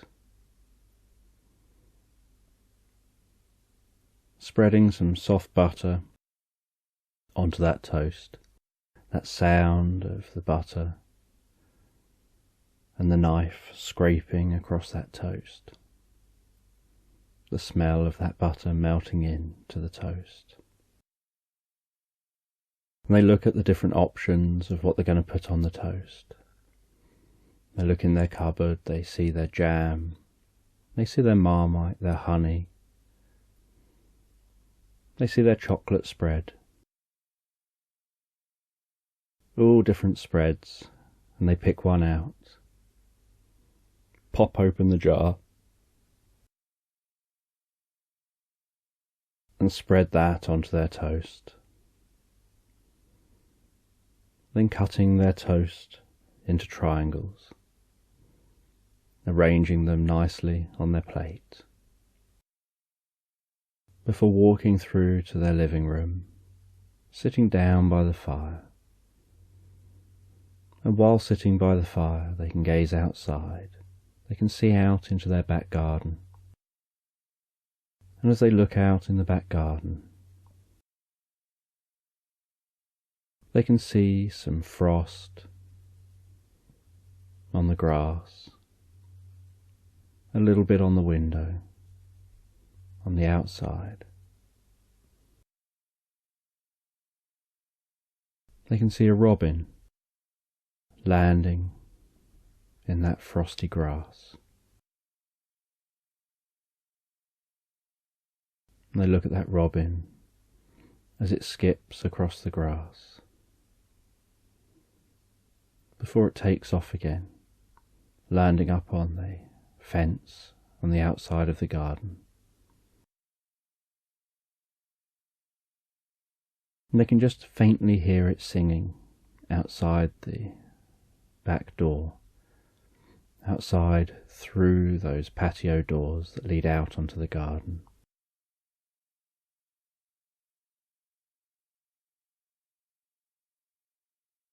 And they can notice that the sun is beginning to rise. And as it begins to rise, so there's just the faintest mist rising from the grass. As they feel that crunch of the toast while they just sit there eating and relaxing. No wondering what they're going to do with their day.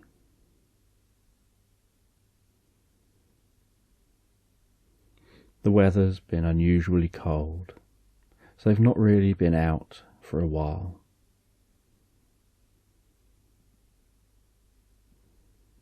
They've watched different films.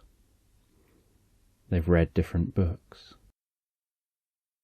But today it looks like the weather's starting to improve, starting to brighten up and warm up outside.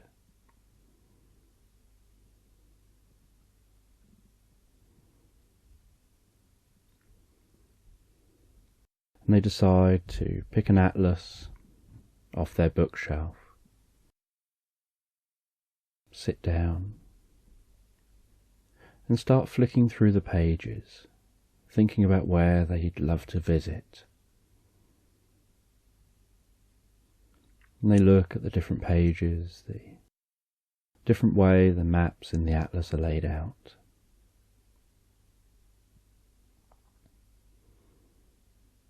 The feeling of turning those pages.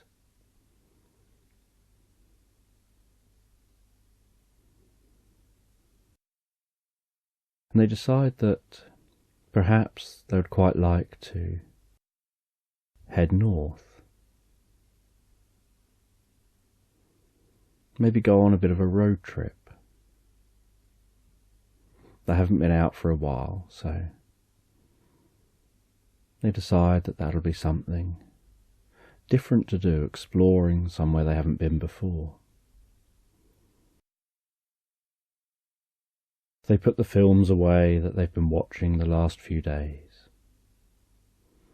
They smile as they look at the back of one of the cases, seeing that Marshmallow Man. And they put those films back on their shelf in exactly the right location, with a home for everything.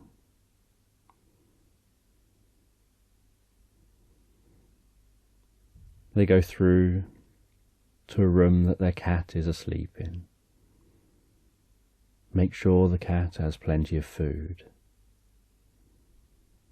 They phone a friend to come and check on their cat over the next few days.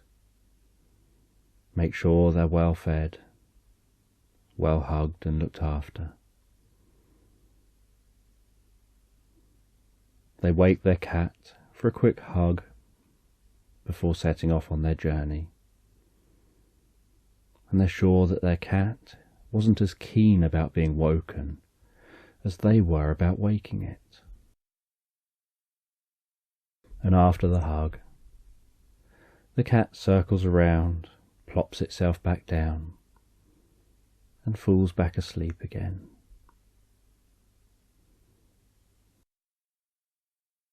And they go out to set off on their journey.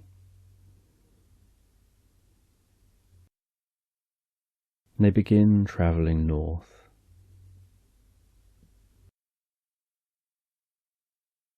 And they decide that they're not going to use any kind of satellite navigation. They're not going to use a map app on their phone or anything like that. They'll find their own way.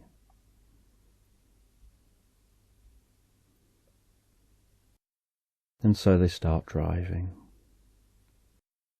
And initially they're driving through built-up areas, plenty of houses around. Then after a while, it opens out into empty space, with just the occasional farm, or the occasional petrol station, a couple of other little shops along the road. And then it thins out even more, where they realise they can drive and drive and just see the same thing out of both windows, whether they look left or right. Just flat land, noticing some distant hilly areas, but nearby it's just long, flat land,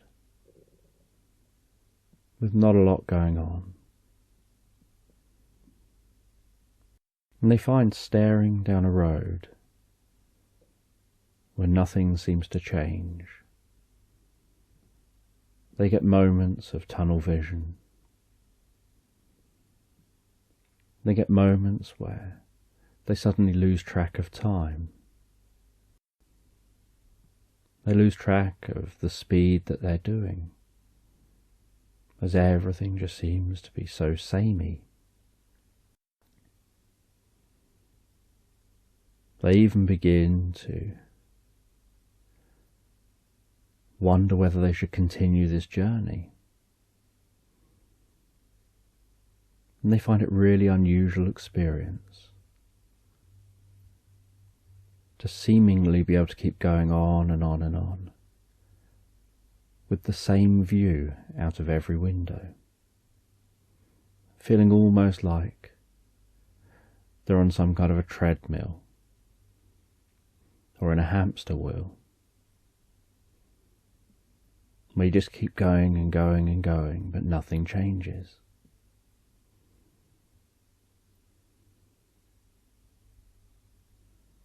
And they try putting on music to distract them.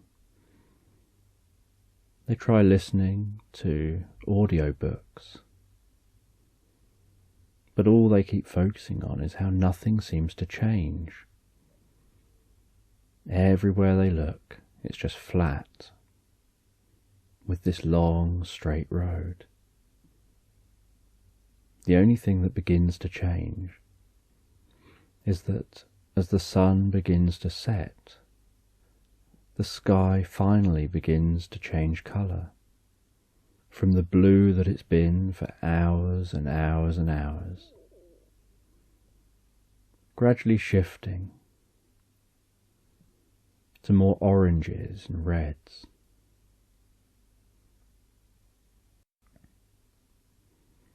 And they find this a relief, that the sky's finally changing colour, that there's something they can observe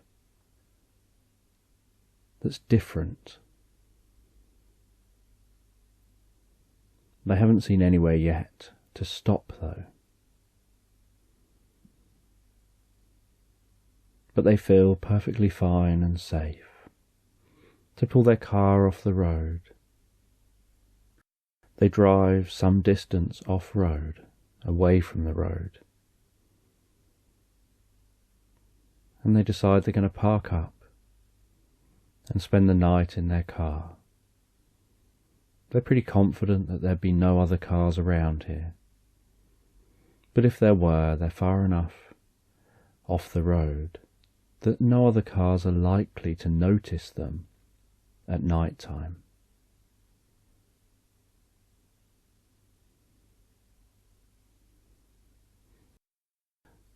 And they set up a little campfire next to their car. They sit down on a jacket near that campfire. That crackling sound of the campfire, the dancing light, the flickering flames, that warmth of that campfire that keeps them warm against the chill in the air. And they open a bag of marshmallows.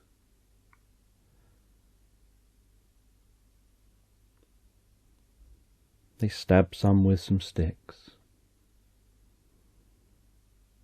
And they cook up those marshmallows and eat those stringy marshmallows. They know it's not really a particularly substantial meal, but it's about all they had in their car.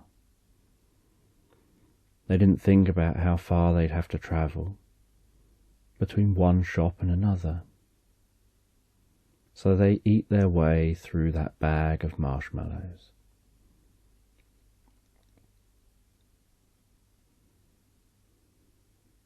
And even though it's beginning to get cold, they decide to lie down for a moment.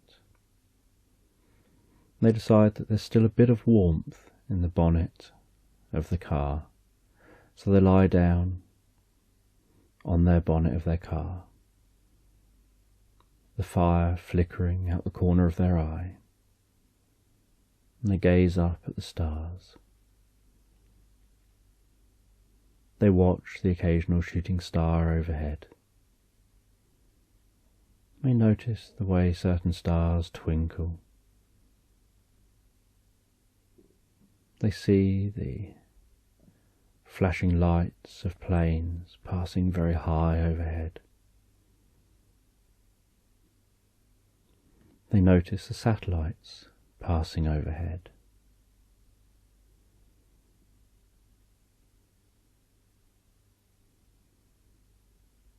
And they just watch that night sky,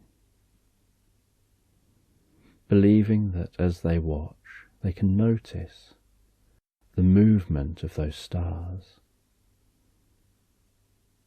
Not just the slight wobbling, but the actual movement of those stars circling around the North Star.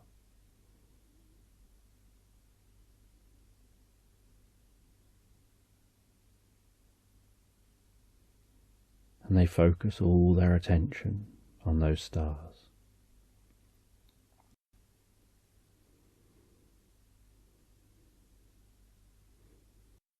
And then after a while, they see what looks like a satellite passing over. It doesn't look like an aircraft. And they notice that it then changes direction and looks like it's beginning to get larger in the sky. And at first, it's just a curiosity, something that grabs their attention for a moment, but not grabbing their attention enough for them to move or respond. Just something that they're now looking at. But as it begins to get larger and larger, they start noticing that it actually starts having some kind of definition. And then they can hear a slight, really low rumble, and almost feel a pressure pushing down on their body, almost like a pressure of air waves, of the sound pulsing very low frequency in their direction. And they watch as this thing gets lower and lower. And then they notice it getting incredibly close. And then a light comes on in the bottom. And it was already having a glow from the bottom, but now it has a light, more like a beam, right in the centre.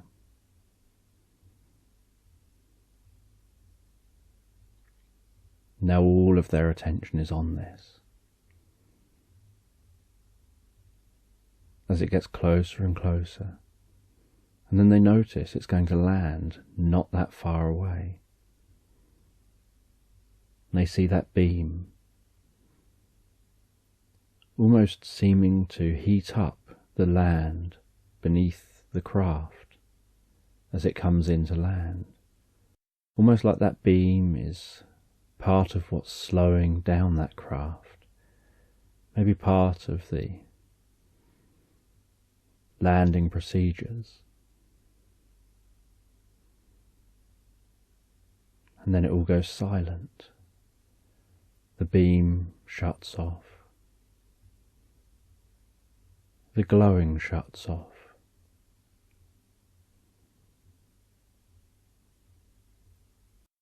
And they've got curiosity now, so they decide to go and investigate. They start running in the dark in the direction that craft landed.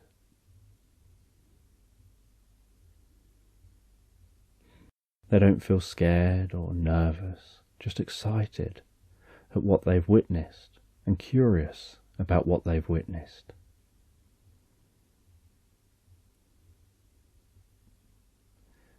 And the moon isn't out. It's just a blanket of stars overhead. So there's very little light.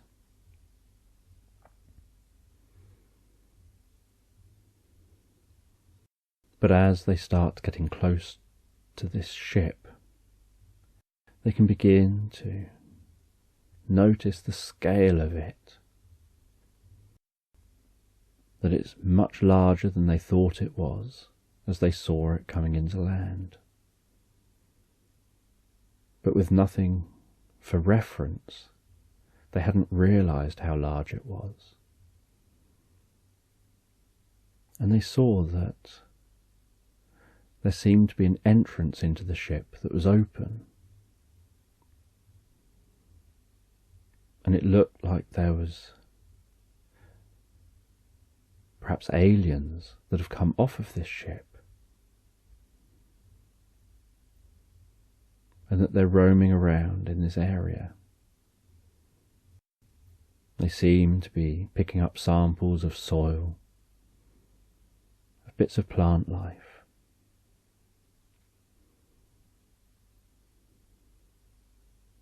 And while they're exploring, the person decides to just quickly have a look inside the ship. They thought any time they see photos of alleged alien ships, it's always a blurry photograph taken from a long way away, and it never looks convincing. And they knew that they couldn't get a good photo from outside, because clearly it would be too dark. And to be close enough for the flash to make any difference, you'd only get a tiny part of the ship, and it wouldn't look like a ship. So they thought, why don't they just get some photos of the inside of the ship?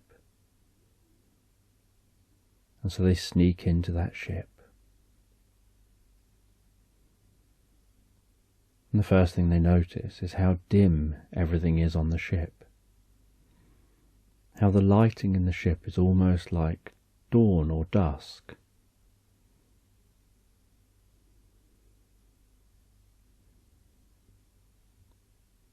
And they find their way down a corridor.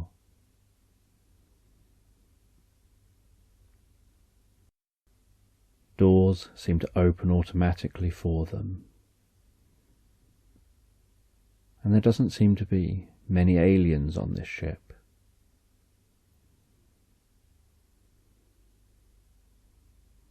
And they walk into one room. And they think it kind of resembles a kitchen. They walk into another room, and it looks like it's full of controls, and so they assume this is what they would probably call the bridge.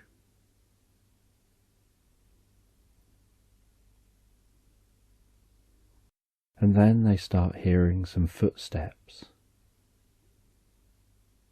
and they hear a sound followed by a clunk. They wonder if that was the main door shutting. They hear what sounds like talking, but they don't understand it. And they can hear footsteps down the corridor, heading their way.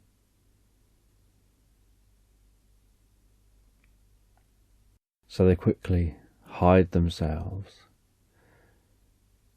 behind one of the panels.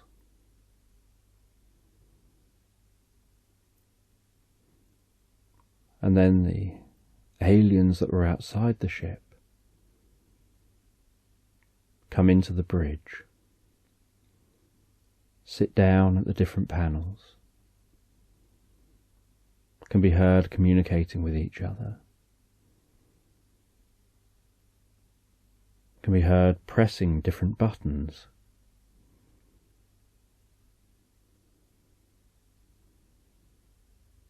And then one of them looks like they've picked up a quartz crystal and placed it in a space with the hand on top of it,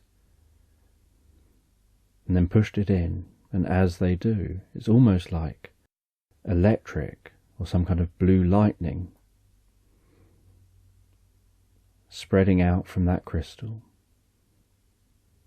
across the channels on the control panel, illuminating that control panel, giving all the control panels an electric blue outline to all the buttons, and then a red light coming on next to one of the other aliens. They push the red light, and there's the slightest of jolts,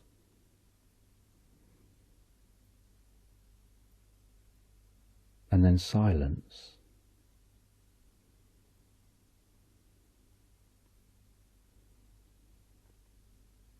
And then after a few moments,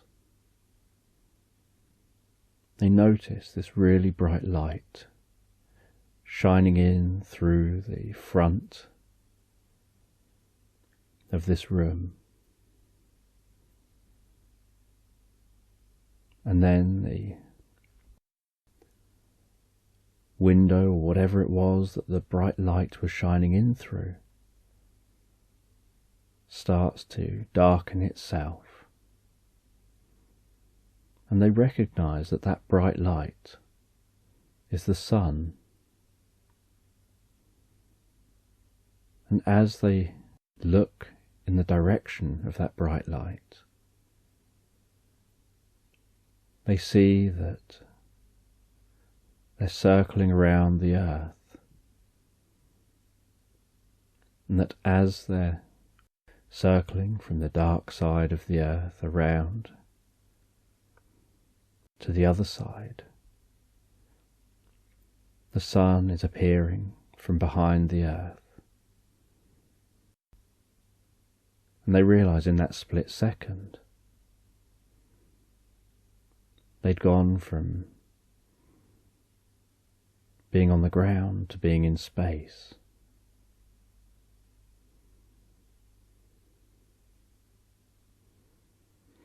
and they watched in awe out the window, before suddenly realizing the situation they're in. And with that realization, they jump up from behind the panel and turn to face the aliens and start shouting and saying, "Hang on, I'm on your ship." And they notice that the aliens appear startled and seem to look at each other, and then look back at this person stood right in front of them.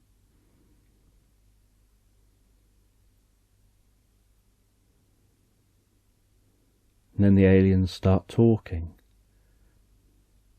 and there's something about their voice tonality that lets the person know that perhaps these aliens are a bit shocked by this situation.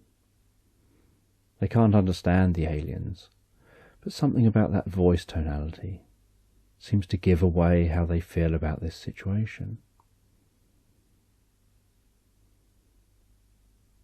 And the person says that they don't understand. They don't understand what's being said. And the aliens don't immediately understand the person. Then one of the aliens walks over to what turns out to be a cupboard at the side, presses a button, the cupboard pops open. They take something out of that cupboard that's like a long kind of stick, and they point that stick towards the person. They start walking towards them. They press a button on that stick, and the person's a bit nervous about what's happening now, and starts talking and asking, what are they doing? And as the person talks, so they hear a sound coming out of the stick. But the sound coming out of the stick sounds like the aliens. And then the alien with the stick starts talking. And then a sound comes out the other end of the stick that sounds like a person.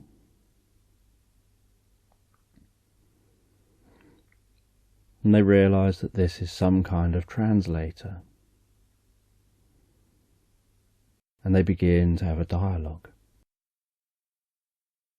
And the aliens say that when they fly from planet to planet, they gather samples to see if there's any life on those planets. And many planets, there's no life. But other planets, you think there's no life, and it turns out there's microbial life. There's other sorts of life that's too small to notice at first. And then some planets have an abundance of life, and they have to land in multiple places to gather samples, and that the samples contain a lot more than just what they've gathered the sample of. That there's a lot that can be gathered from the soil. And that they also try to get an idea of what other life is around that they don't want to interfere with, that might be more intelligent. And so at times they'll try and encounter that life, and they'll use this universal translator, which can actually pick up what it's pointing at. It's very directional and can pick up what it's pointing at from a huge distance.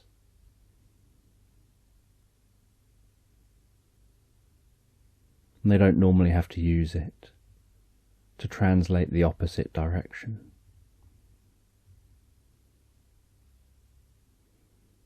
and they want to know what this person's doing on their ship. And the person explains that they're just curious. They saw it land, and so they had to go and investigate. And the aliens respected that curiosity. They recognized that this person's just doing essentially what they do. That out of curiosity, they go and investigate places. They land places and go places where no one's invited them to be, because they're curious and they want to learn.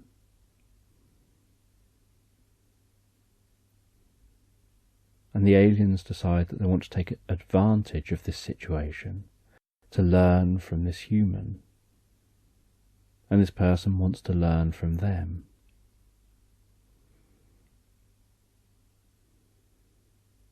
And the aliens say there are certain things they can't share. Certain things that would be too advanced. Certain things that if they shared them, it could tip the balance of the progress being made, technologically. And the person understood this and explained about how that could be like people with computers, showing those computers to people during the Renaissance, that they wouldn't have a concept for how it works. And if someone ever did manage to figure it out, it would jump a huge chunk of knowledge building that helps with the deep understanding. And so the person and these aliens engaged with each other for a while before the aliens said they're going to have to take this person back to where they came from, that they obviously can't remain on the ship.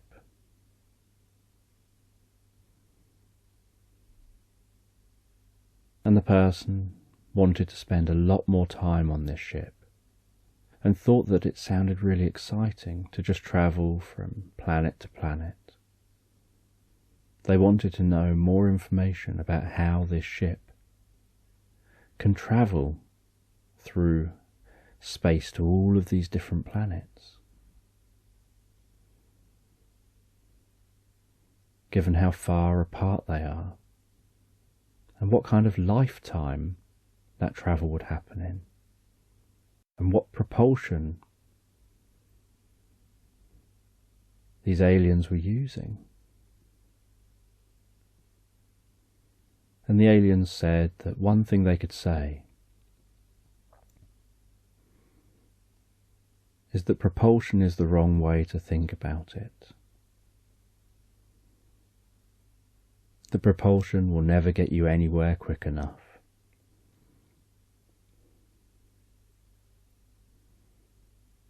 That it's more about being in point A and then being in point B.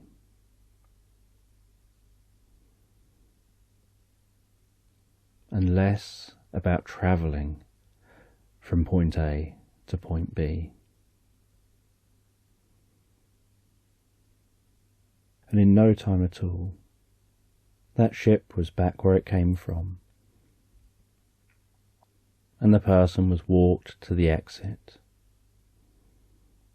They walked out of the exit, started walking away from the ship.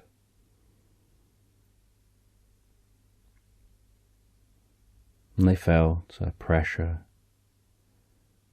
pass through them, heard a low rumble, and as they turned around they saw there was no ship there anymore.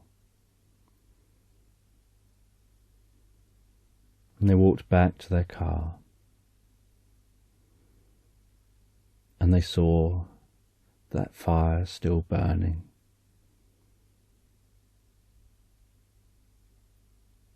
And they put the fire out, climbed into their car, lowered the seat, and decided to just make the most of this last few hours before dawn, to drift and float asleep. But as they were drifting asleep, so their mind was still preoccupied with their experience. All that talk to themselves about how bad photos are of alien craft, all that UFO footage that's always blurry, or distant, or so up close that you can't really make out what's in it. And they just went and talked to aliens and forgot to get their phone out and take any photos.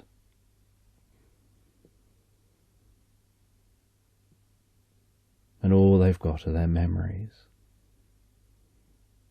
And as they fall asleep, they wonder whether they'll end up thinking it was just a dream by the morning.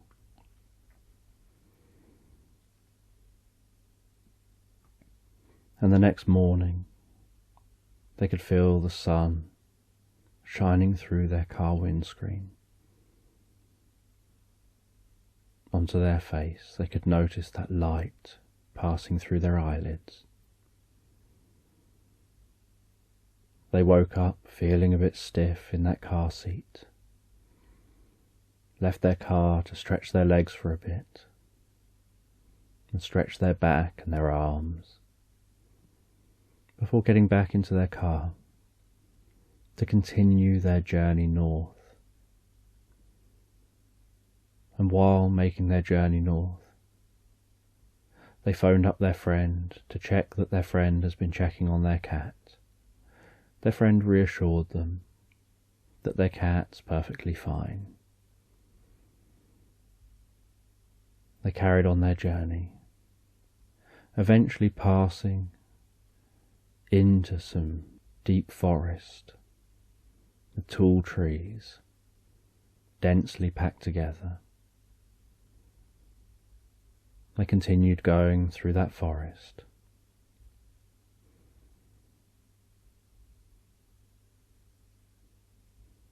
And after a long drive, the terrain began to change, began to become more hilly.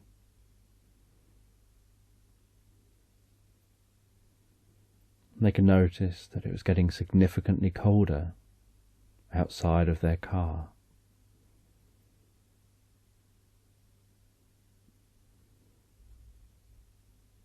They saw a little shop, which they stopped off at, grabbed themselves some snacks,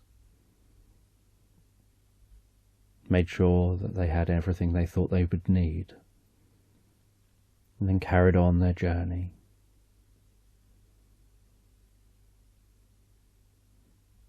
And then they found this clearing among the forest, where some of the trees had been cut down. There was a bit of a meadow, and there was a view down over a lake. They decided to stop up here, have something to eat.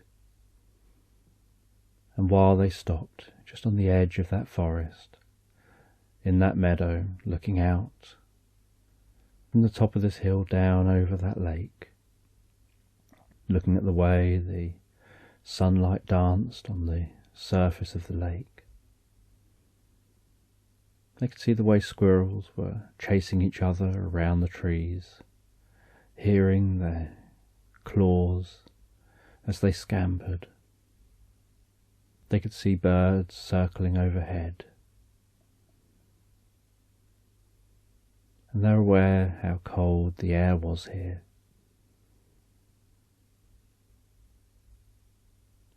And they knew that they weren't that far off being as far north as they wanted to travel.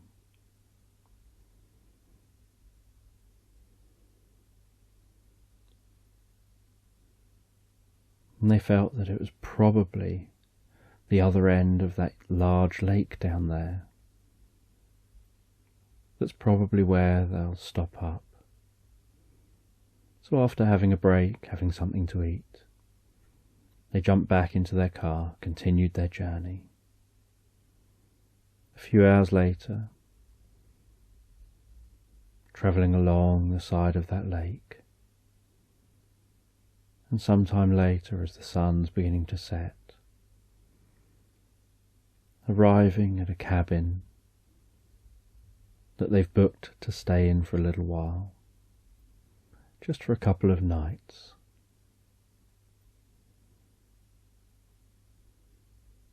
And the first thing they do is have a nice warm drink in the cabin, sit in front of the fire for a while, before heading outside long after the sun has set.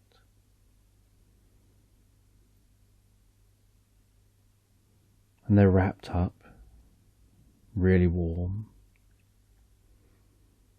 They recline back on a seat, and they watch the aurora in the sky,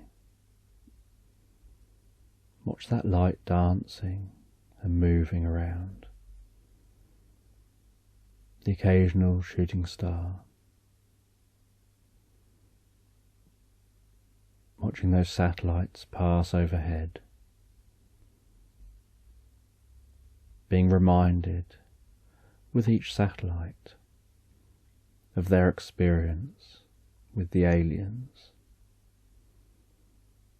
aware that no one would probably believe them if they told anyone.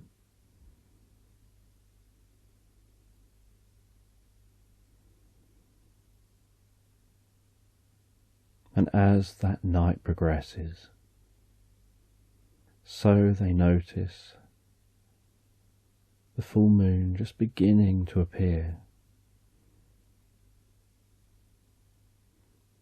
over the horizon, and that low down moon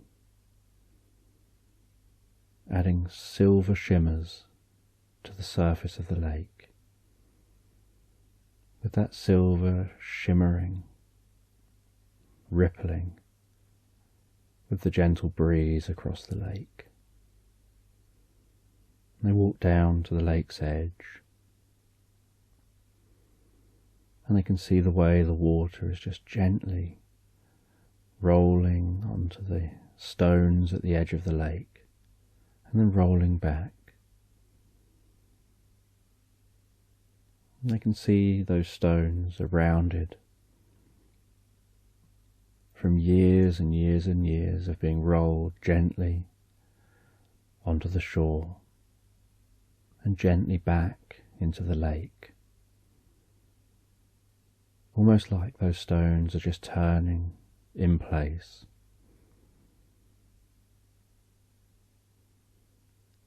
And as they crouch down to get closer to that water, they notice that it almost sounds like the stones are talking to them, the way they're just rolling onto the shore and crunching on each other and rubbing together, as their brain notices patterns in the sounds that are made by those stones across the shore. Almost like a slightly crunchy voice as the stones rub together, a bit like rubbing wet stones between the palms of your hands.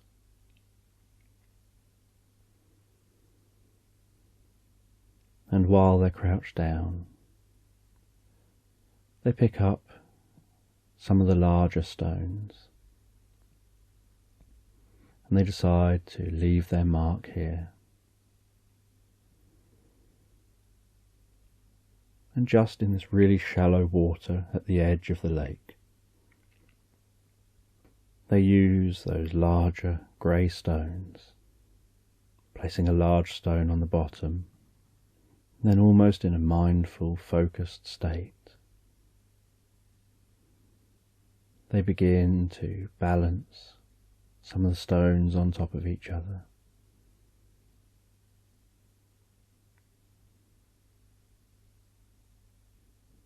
making stacks of stones that look almost impossible to be standing.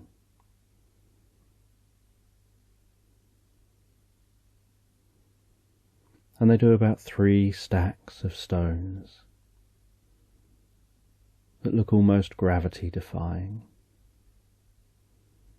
taking immense amounts of patience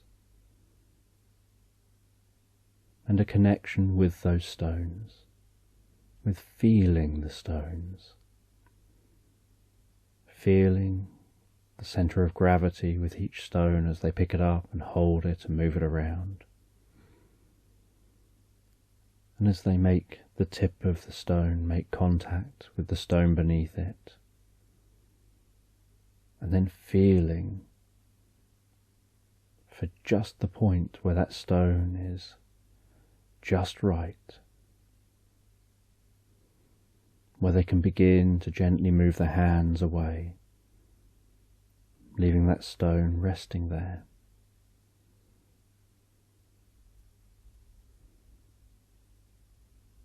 And they wonder how long these stones will remain standing,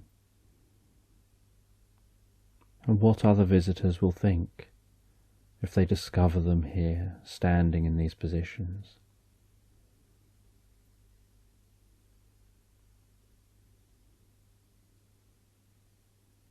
And just as they begin to hear the first sounds of a songbird in the morning,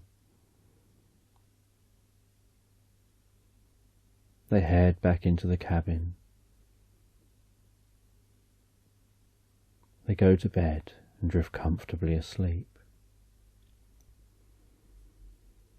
And the next day they wake up, they go outside, they can see those stones still standing.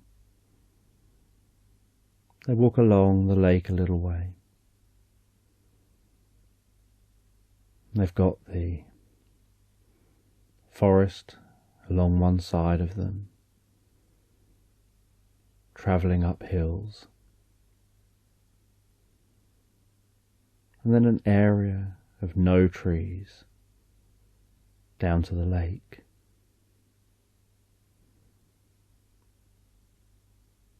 And they walk their way around the lake. They sit down on some of the large stones, wondering how those large stones got there. Noticing some of the moss-covered stones, feeling the softness of the moss.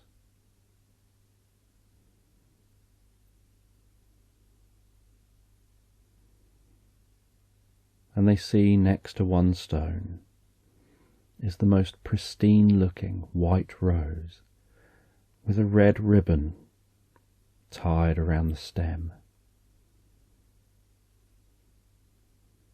And they wonder about that white rose as they take a look at that and place it back.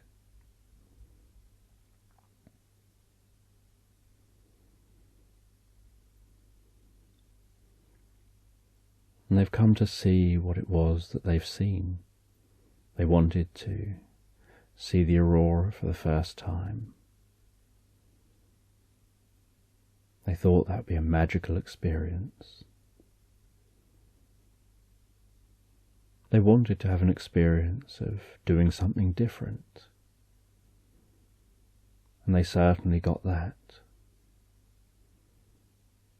Although there was a point on their journey where they thought they wouldn't, where they thought the whole journey might just be in a monotonous drive. And yet, they've been in an alien spaceship. They've seen the aurora. They've come to this most beautiful location. This location where no one else is here currently. And they're staying in this cabin. And they've got this lake to themselves. There are no other cabins around this lake.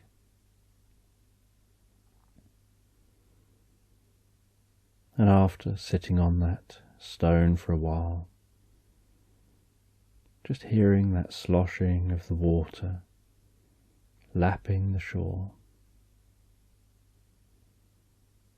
and noticing a very slight mist across the surface of that lake.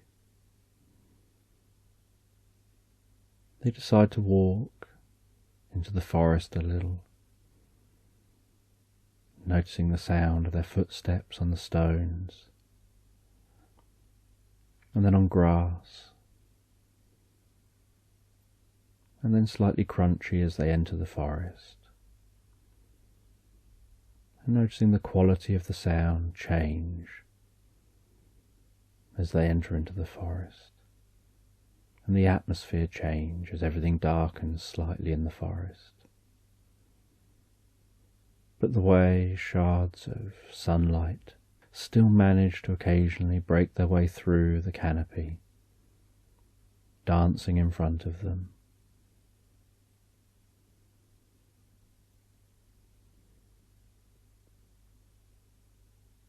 And they enjoy just walking a little deeper and deeper into the forest.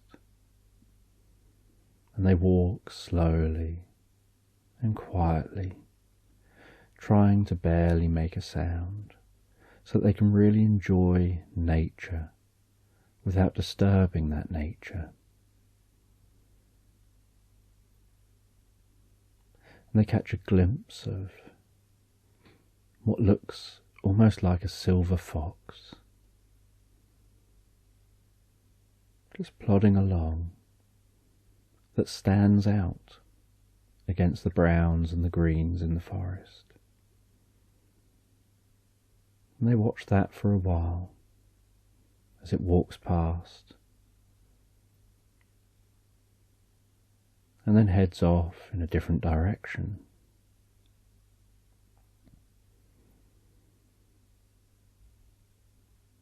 They hear a bird launching itself out of a tree, the flapping sound of its wings, almost like it's somehow trying to punch its way through the canopy.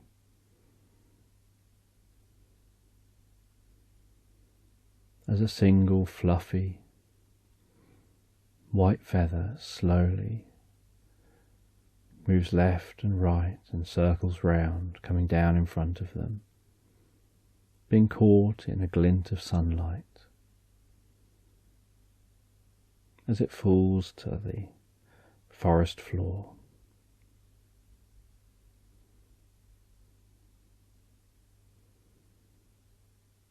And as they walk deeper into the forest,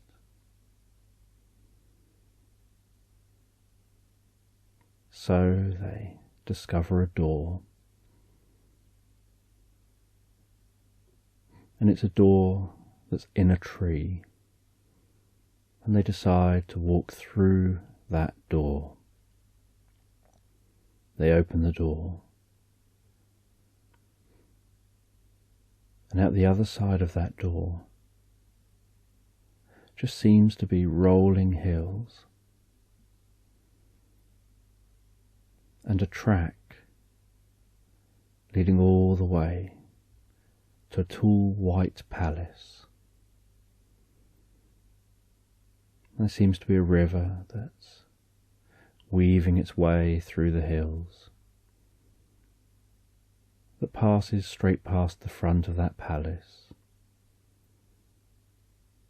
and then travels off around the side of the palace and then off into the distance, continuing its weaving through the hills.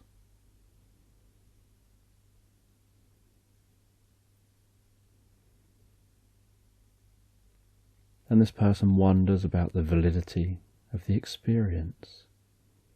They've never found a door in a tree before, and they walk through that door, and they turn round to look at where they've come from. And as they turn around, they see a door frame here on a hill, and they walk around that door frame. And it just looks like a door frame. And yet with the door open, in the centre of the door frame, is that forest they've just come from. But here, it just looks like a door frame.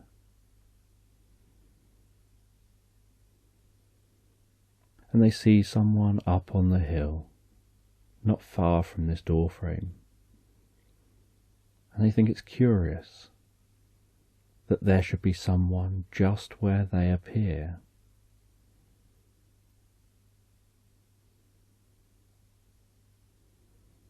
And they walk over to that person, and as they get closer they notice the person's painting. They're painting that view, they're painting that palace. And that person's incredibly polite and friendly. Asks if they want to paint too. That sometimes you can get your ideas down on canvas. And you can paint the reality you want. You don't have to paint the reality you see. And you look at their painting, and you notice the differences between their painting and the view that they were painting. And so you decide to stand next to them, and while talking to them,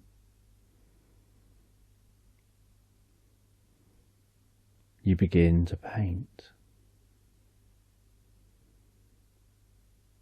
And they're incredibly engaging, and you're curious who they are, why they're here. And they explain that they knew they had to be here to meet this person. And this person wanted to know how.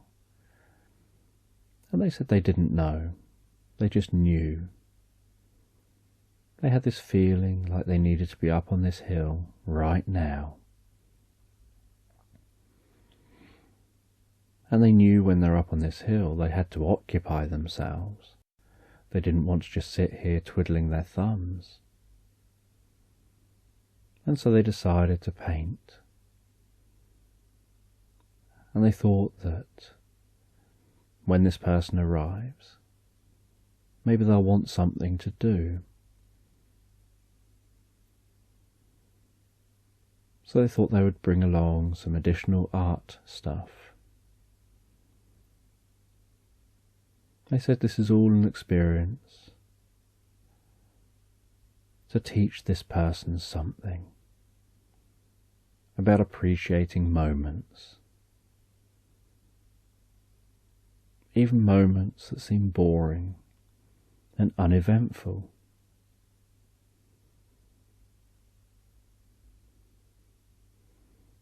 That it's all too easy to want to chase the next high, chase the next event, but sometimes you need to be able to slow life down and appreciate what you've got in the moment. And they felt painting was a good way to do that. And the person began painting the view. And they tried to get the hills just right. They tried to get the perspective just right. They tried to get the palace just right. And this painter leant over and said, "Don't try and get it right. Try and paint what you feel. Paint what you believe you see, not what you do see." And so the person began to alter their painting. They began to add emphasis to that palace which stood out for them.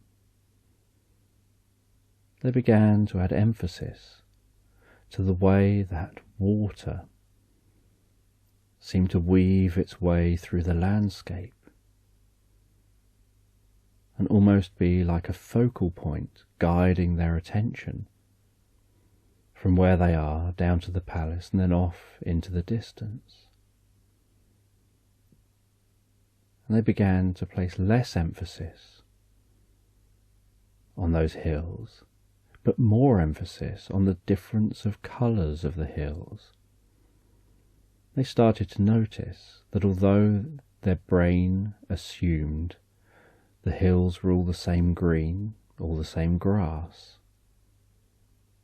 they're now noticing that those hills in the distance look a different colour to the hills here that they're sitting on.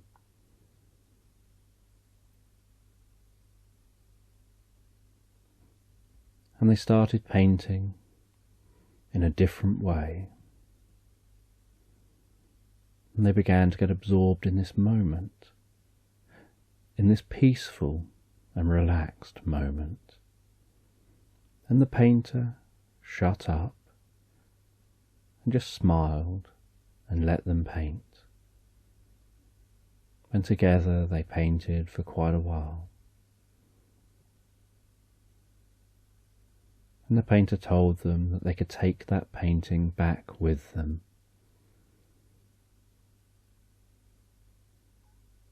And that it's their time to go home. And the painter packed up and left.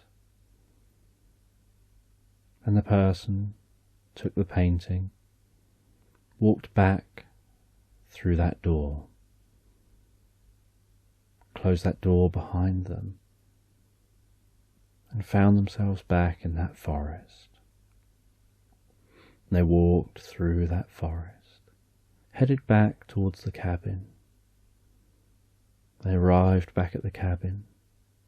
They placed that painting up on the fireplace so that they could have a good look at it, to try and analyse what it is they'd done this painting of. They hadn't yet worked out in their mind how this experience was possible. But they knew they've got a painting out of it, so it must have been real. And as they looked closely at their painting, they noticed that the way they painted that palace wasn't just white, but it almost looked like it was made of ice. It almost looked like it reflected and glowed on the horizon in the light, and really stood out against the landscape.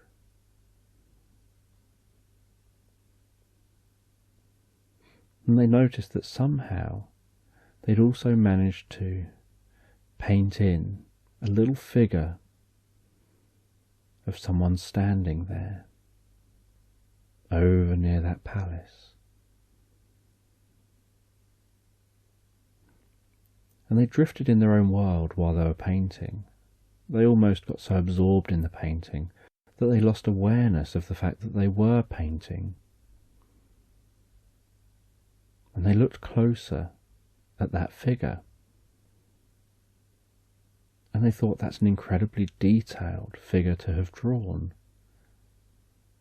But they couldn't look closely enough, so they got their phone and they took a photo of that figure in their painting, and then pinched that photo on their phone and zoomed in on it. And the more they zoomed in, the more that figure began to look almost holographic, almost like it somehow was 3D and stood out on their painting. And they couldn't understand how it was possible to have painted that, and what this meant.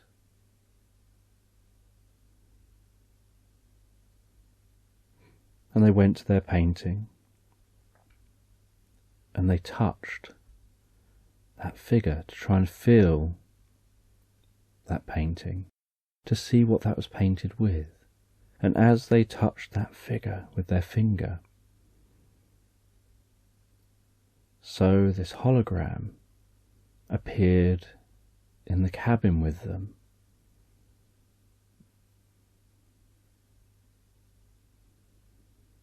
And then the hologram turned out to be the aliens, and that they said that they were trying to give this person a learning experience,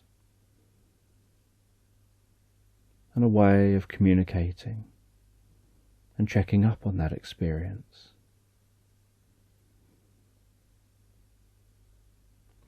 And that when they were walking through that forest, they'd used certain sound waves to begin to influence their neurology.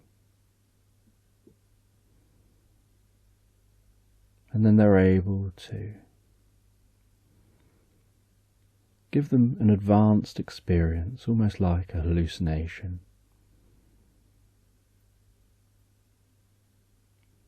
And they used an example of it being a bit like being able to create an alternate reality for them, a bit like a computer game.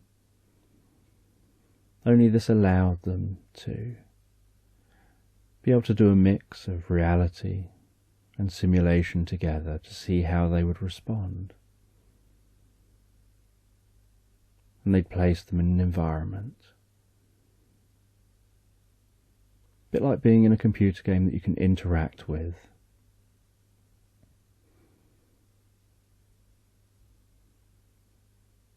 And the person thought to themselves that this almost could be perceived like magic.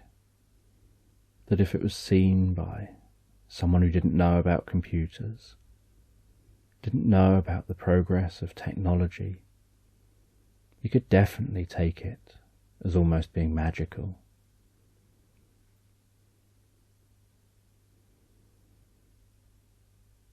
And so they wondered how this painting was done, and they explained that that was part of the experience. That everything they were perceiving through their senses was made up by their senses via the sound waves that were messing with their neurology. But it was interacted with real items, and there was no real door in a tree. It was actually a door into this alternate area.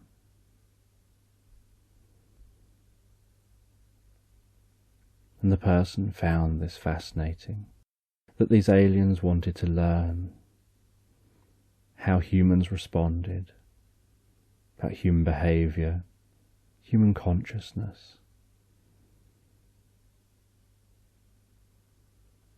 And knew that this person also wanted to learn about consciousness.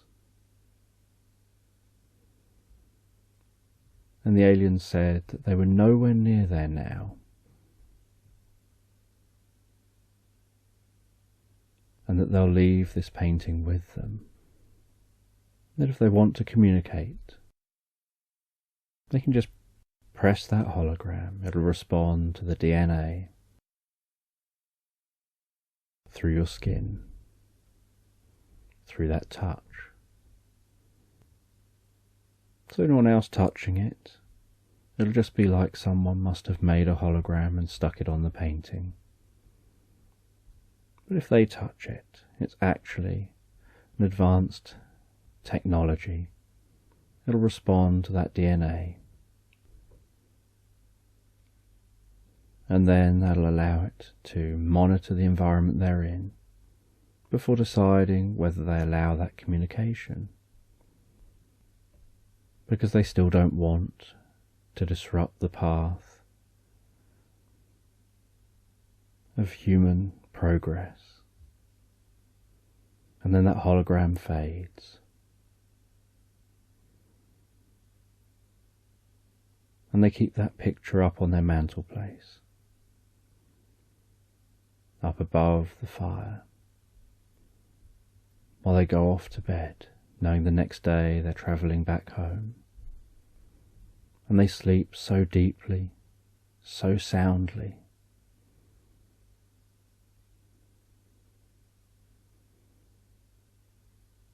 And then wake up the next morning feeling so refreshed. They pack everything back into their car, including this painting. They glance over at those stones still standing on the edge of the lake.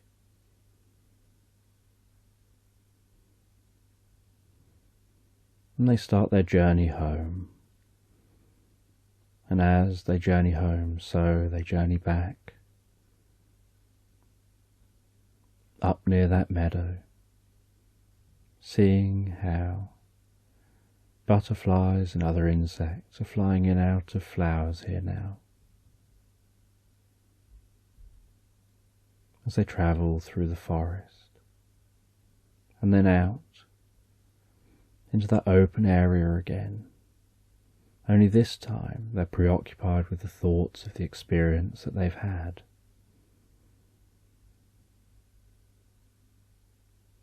And after a long drive, stopping off part way, but this time stopping off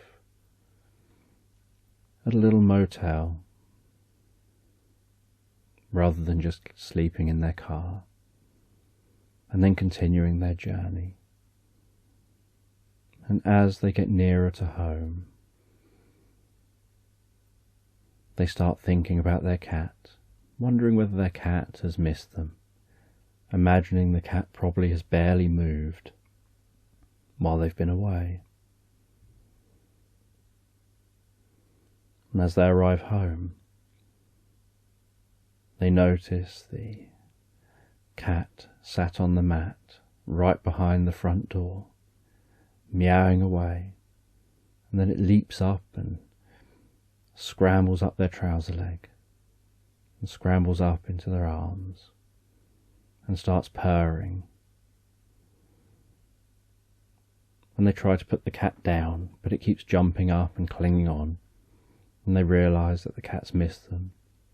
So they hold on to that cat, and they just stroke that cat in their arms as they pick up their post, place it down on a side.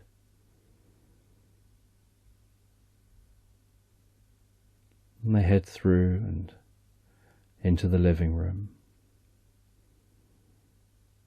And they manage to get the cat down onto the floor.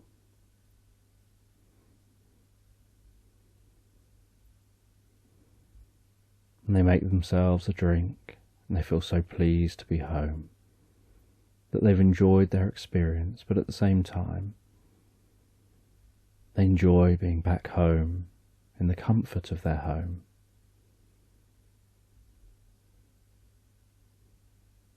They hang the picture on their wall in their living room,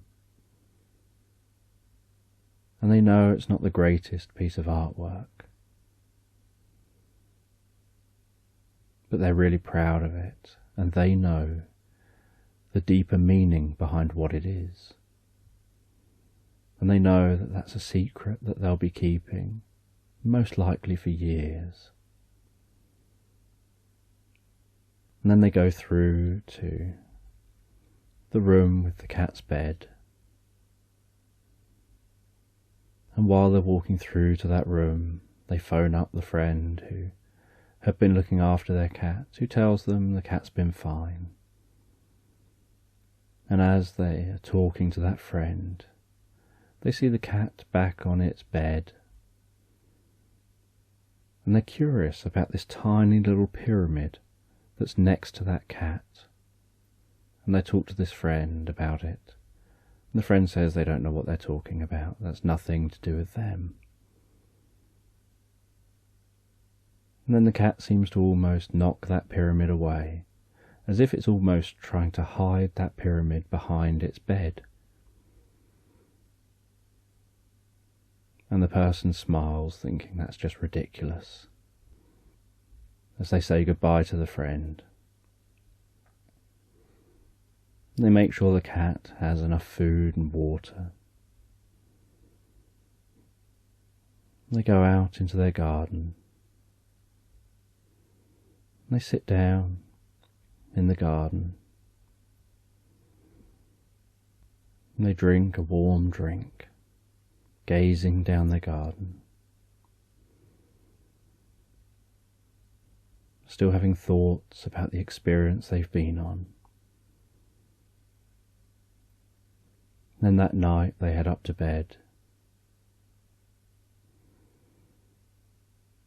and drift comfortably and relaxed asleep.